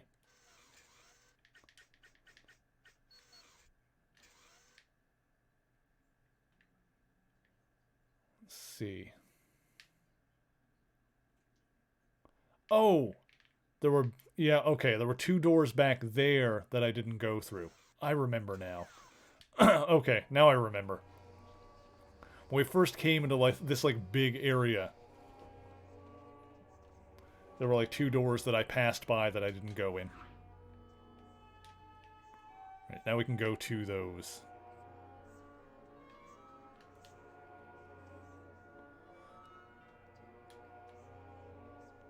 Let's do a save here, because I think it's been a hot second. Stream theme is a comic book. You like it? Do you like it? You guys are like down there. like, doing a talking at me. I think it's neat. Let's see here. Wait, did I get turned around? Where am I? Yeah, we're going up that way. Let's see. Go around. Okay, yeah, we're going the right way. We're going the right way. We're going the right way. It's good. It's good. It's good. It's all good. It's all good, baby. It's all good, baby. Okay.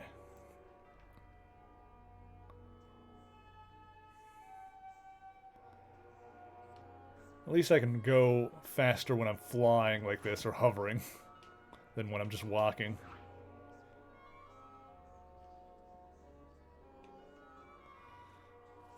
One of those people who love to know how things are made when with Twitch things. Put your graphic design skills to use. Duffman, thank you for the follow. I appreciate that. Gotta go fast. Hell yeah. Oh, I went too far. Oh, I was gonna say, I got distracted.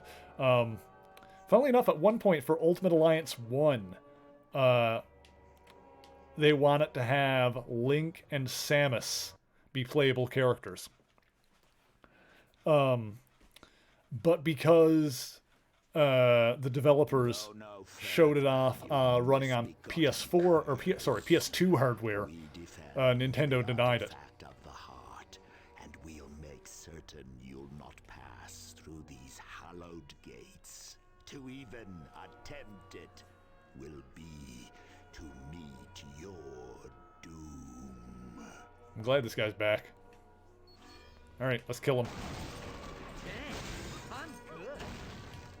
Oh, there's another one. Pop, pop, pop, pop, pop. Get all the zaps.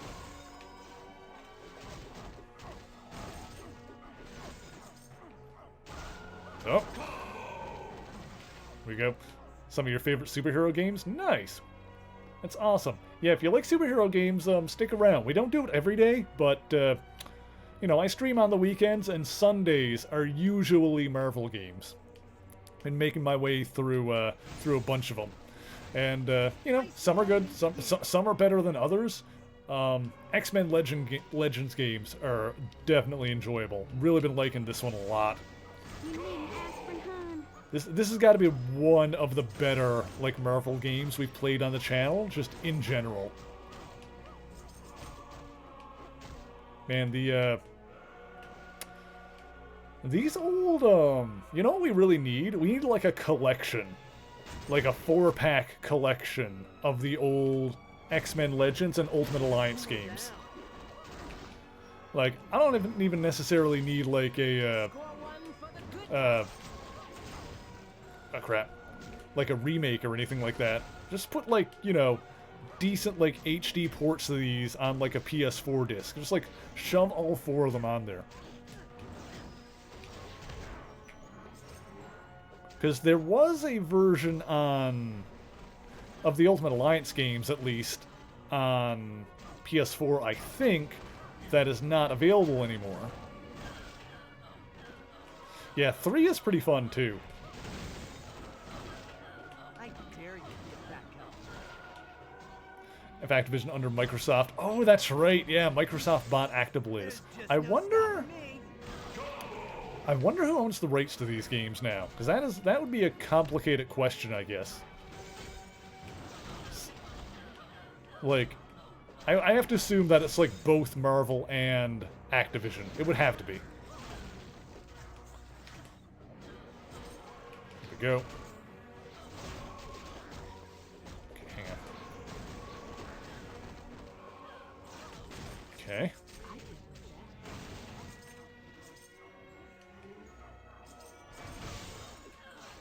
Let's use the switch. Switching it up. Managed to lower one set of doors into the heart chamber. Now I figure out how to lower the next. Got it. Also, it literally just clicked that your name was Duffman. We love a Simpsons reference, assuming that's what that is. I can only assume. You know what they say about assuming? You make an asshole out of yourself. Duffman! Oh yeah! Love it. Duffman likes X-Men Legends 2, Rise of Apocalypse. Oh yeah. Ha! Okay, okay. Cursed! I curse you with lightning. There we go. Did someone literally just say this is the age of apocalypse? I thought I heard one of the dudes say it. Potentially. That sentence potentially was said. Oh god. Combo! Having an early fall and stay down. Okay. Okay. Good, good, good. Duffman says a lot of things. There you go. Love it. That's some classic Simpsons right there. That was the good stuff. Okay. Whoop. Alright, alright, alright, alright, alright. Destroy the heretic. You should rethink this. Okay. Too low energy.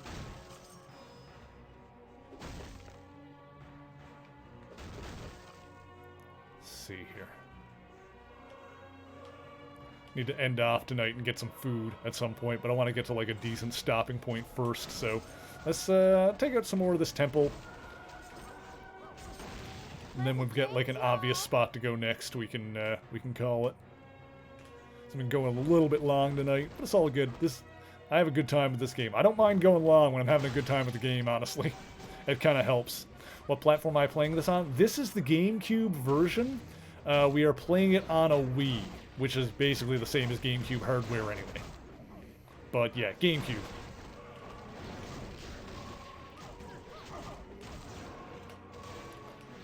Let's get these guys zapped. Let's see, someone is resurrecting them. I need to, like, stop that from happening again.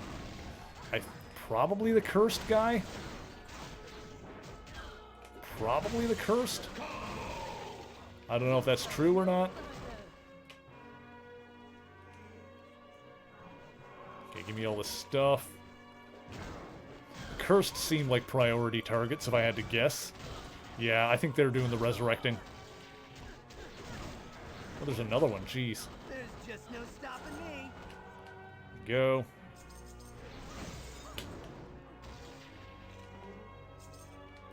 Okay, good, good, good. Get to enjoy glorious flame drops, frame drops. That's actually not that bad. Like, once in a while, we get some frames, but for the most part, it runs pretty smoothly. Switch. There we go. I think the worst it got was when we were doing that. I think we were fighting Abyss between the two blimps. That part was like that got rough. That part was not great in terms of, like, you know, keeping the frames going. But, you know, most of the gameplay is pretty decent. That being said, you know, I'm a filthy console peasant, so I'm not, you know, super sensitive to frame rate and that kind of thing. So if I notice it, you know it's particularly bad. You better cool down. I'm liking this. Okay, we got the cursed one again. We got two of them, actually, it looks like, at least. There we go.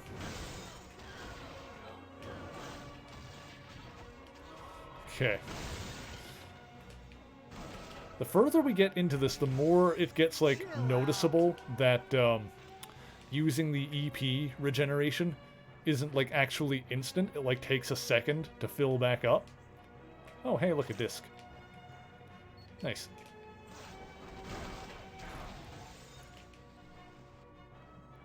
Okay. What's through here? Okay, still need to open up something else. Remember playing it on OG Xbox? You'll be playing the PC version there eventually. Oh, here eventually? Nice, that's awesome. Act 4 could see things get choppy. Impressed how it's managed the temple stages? Yeah, it's not bad. It's been running okay. Like, smoothly enough. Seize the non-believers. Get the cursed. Got it. Nice.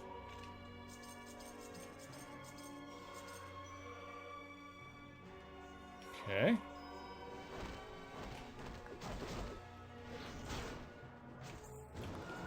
What we'll probably do, I think, is I'll probably finish off, like, this side of the thing. And then I'll, like, plop down, like, a blink portal. Like, I'll go into the other one, pop down a blink portal so we can save back at base. Something like that. But I'll at least, like, finish off this half of the thing. Yeah, I need... There's another resurrector person. My camera is stuck on the world geometry. There we go. There's the cursed. Ooh, level up for Storm. Hell yeah. Right, you know, let's just get this level in right now. Let's do it. Let's see. So we're going to do... Whoop. 1 body, 3 in the focus, and skills. What do we want to put it in? Let's see. Chain lightning I can do again at 37. This is next level. I can do another one of lightning mastery. Yes, I can do lightning mastery. Beautiful. We'll do that for now. Huh. Excellent. Alright, it's all coming together nicely. Anything around here? The barrels! Get you. You're done. Okay, switch over here. Got it. Cool. Take this, faces. Punch you in the vase. Yeah. Lovely. Okay. PC Wiki entry does a great job explaining how to get older games working on a modern OS. Oh yeah, you've, Kazilla, you said you were trying to get it working on PC as well. Yeah, that can be tricky for games unless, like, you know, that aren't on, like, modern storefronts, like Steam or GOG or something like that.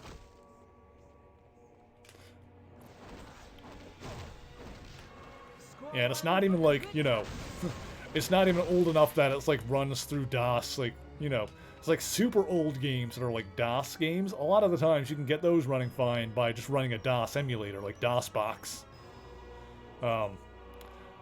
This is, like, in a weird middle tier where, like, you wouldn't even know what to do to get this running. But, once again, I'm not, like, a PC gamer, generally. Like, I play pretty much everything on console, just because it's easier for me. And also easier to stream it when, you know, it's easier to stream things when the machine running the stream and the machine running the game are not the same. Like, whether you're running 2 PCs, or, you know, having with a console and a capture card.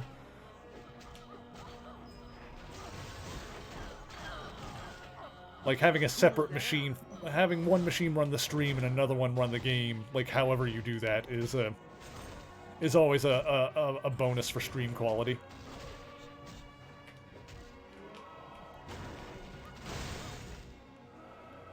But also, I've just, you know, traditionally been a console guy. I just find it easier, personally, as well.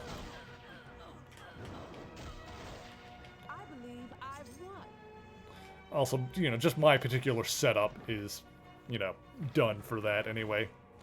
My streaming setup is done, like, all around, like, using my capture card.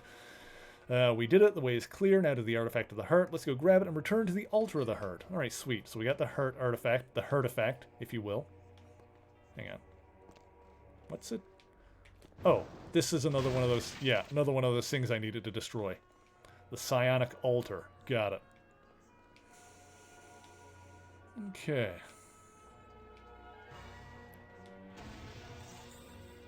Whatever's most convenient is the best? Yes. Absolutely. You always gotta go with what works for you. There we go. A little framey there. Okay.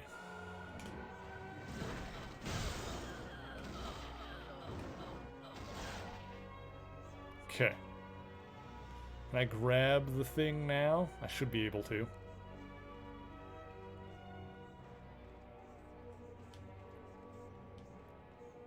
And yes. Beautiful. Opens that up, so then we can go through there.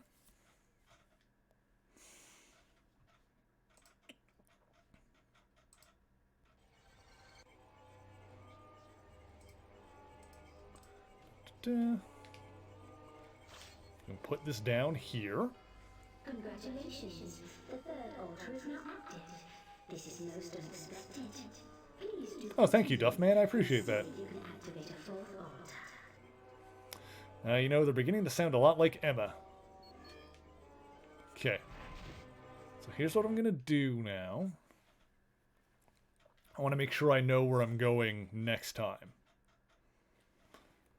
Because we've been going for a while tonight. Okay, so we're back here. So what I need to do, get out of the meditation chamber, go this way, I think.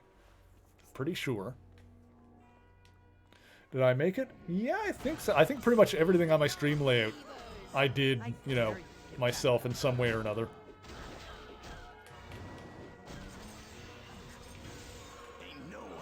Wolverine leveled up. It's good. Yeah, I do most of my stuff myself. I shouldn't say that, you know, stuff like the emotes and stuff like that was all commissioned, but the stream layout I made myself. Let's see, Wolverine's got another level up. I'm just gonna keep making him tanky. When all three of those like passive things fill up all the way, then I'll let him, you know, just auto whatever. Okay. Let's see.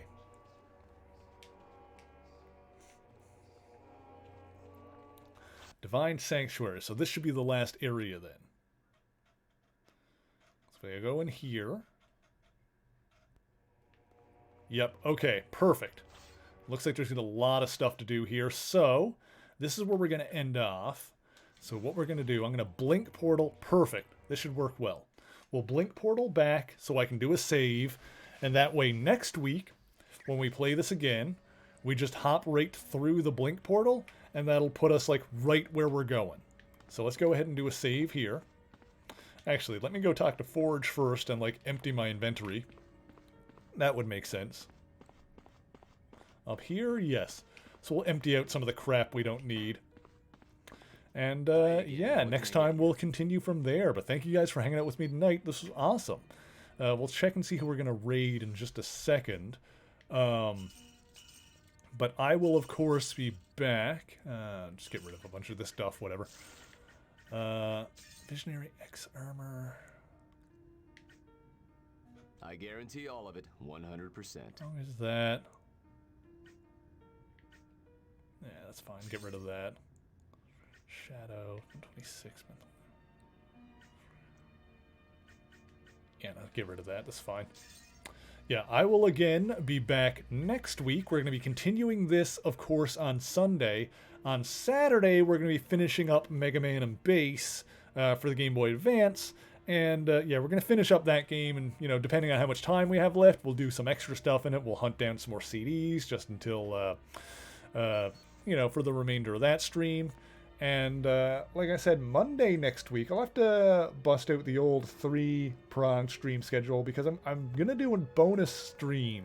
Normally, I only stream Saturdays and Sundays, but on Valentine's Day, I'm going to do a bonus stream where we're going to play some Genshin Impact, which I've played before. It's been a while.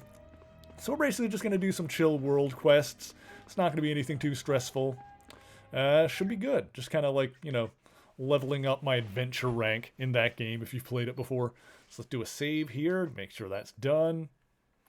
But of course, if you ever want to know what I'm going to be playing or when I'm going to be playing it, you can join me, or you can follow me on Twitter. You can join me on the Discord. Those are the places where I put the stream schedule. If you put !Discord into the chat, it will give you in fact, I'll just do it myself here. If you do want to join the Discord, I do have a Discord. I put the stream schedule here. Once again, things are pretty chill. Things are pretty low-key. So if you just kind of want to hang out, if you want to know what I'm going to be streaming, if you want to know when new videos come out on the YouTube channel, all that stuff also gets posted on the Discord. The new video up on the channel right now is all about the origin and history of the X-Men villain Mystique. So if you're interested in that, if you would like to know more about her past, her history, I pretty much go into everything we know about her origin, which is not a lot, but, you know, we also go into some details about her overall history, her relationship with Destiny. It's good stuff. That's something you're interested in. Check it out on the YouTube channel, youtube.com/MaryMarvelite. And if you really like what I do, you can support me on Patreon. I'm going to see who we are going to raid tonight. Let's see who is online. Let's see what options we got.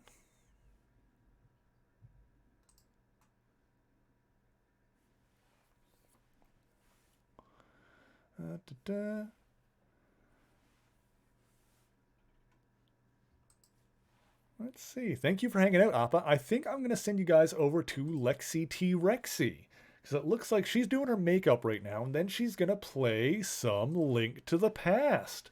It's going to be her first time playing it, I believe, because Lexi is an awesome person.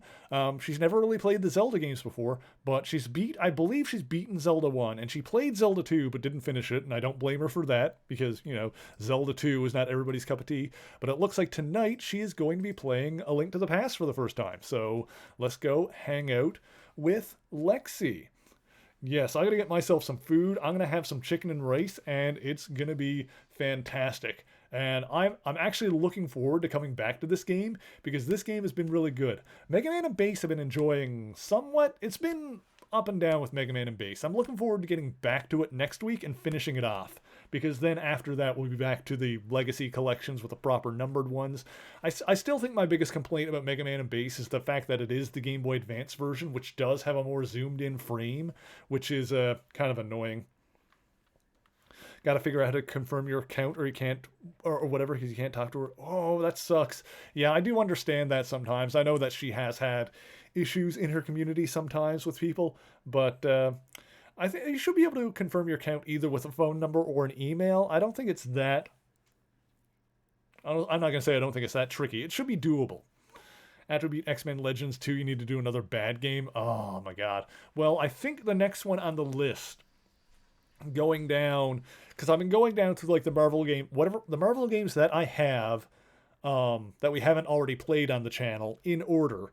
The next on the list would be Fantastic Four: Rise of the Silver Surfer. So there's that. So maybe we shouldn't be in a rush to beat this one. Fantastic Four: Rise of the Silver Surfer is the next one on the list after this game. So, you know, look forward to that, I guess. But yeah, what else do I have? Let's put my raid command into the chat here. So we're going to go say hi to Lexi. Was watching some YouTube vids. Welcome back, Kino. We're going to do a raid here. We're ending off the night. I've been streaming for a few hours now, and I need me some food. If you want to hang around for the raid, that would be awesome. If you copy and paste Nightbot's message, if you're subscribed, it'll look like mine. If you are not subbed, you can unlock those emotes with channel points, or you can just yell Mary Raid and use whatever similar emotes you would like to use. If you are collecting channel points for any reason, be sure to stick around for the raid, because doing so will give you a little boost in those either way. And yelling Mary Raid when we get in there makes me look super cool. So I appreciate anybody that does that. You're not sub? No worries. You can just yell Mary Raid like normal. You can use the emotes, or you can use different emotes, or you can just yell Mary Raid. And yelling Mary Raid when we get in there makes my raid look nice and big and impressive. And who doesn't want that? Like I said, I'm going to be perfectly honest with you guys. The only reason that I want you to yell Mary Raid when we get into another stream like that is because it makes me look cool. And I like looking cool. I don't get to do it very often. I'm a comic book nerd. What do you want from me? Look at my hat. My hat's pretty good. I like it. Whew. Anyway, I'm going to stop rambling on. I'm going to get this raid going. Let's see here. and then I'm going to get myself some food. Where's my button? Raid channel. Let's do it. Let's go raid Lexi. And I'm going to say thank you guys once again so much for joining me. And until next time, true believers, Excelsior!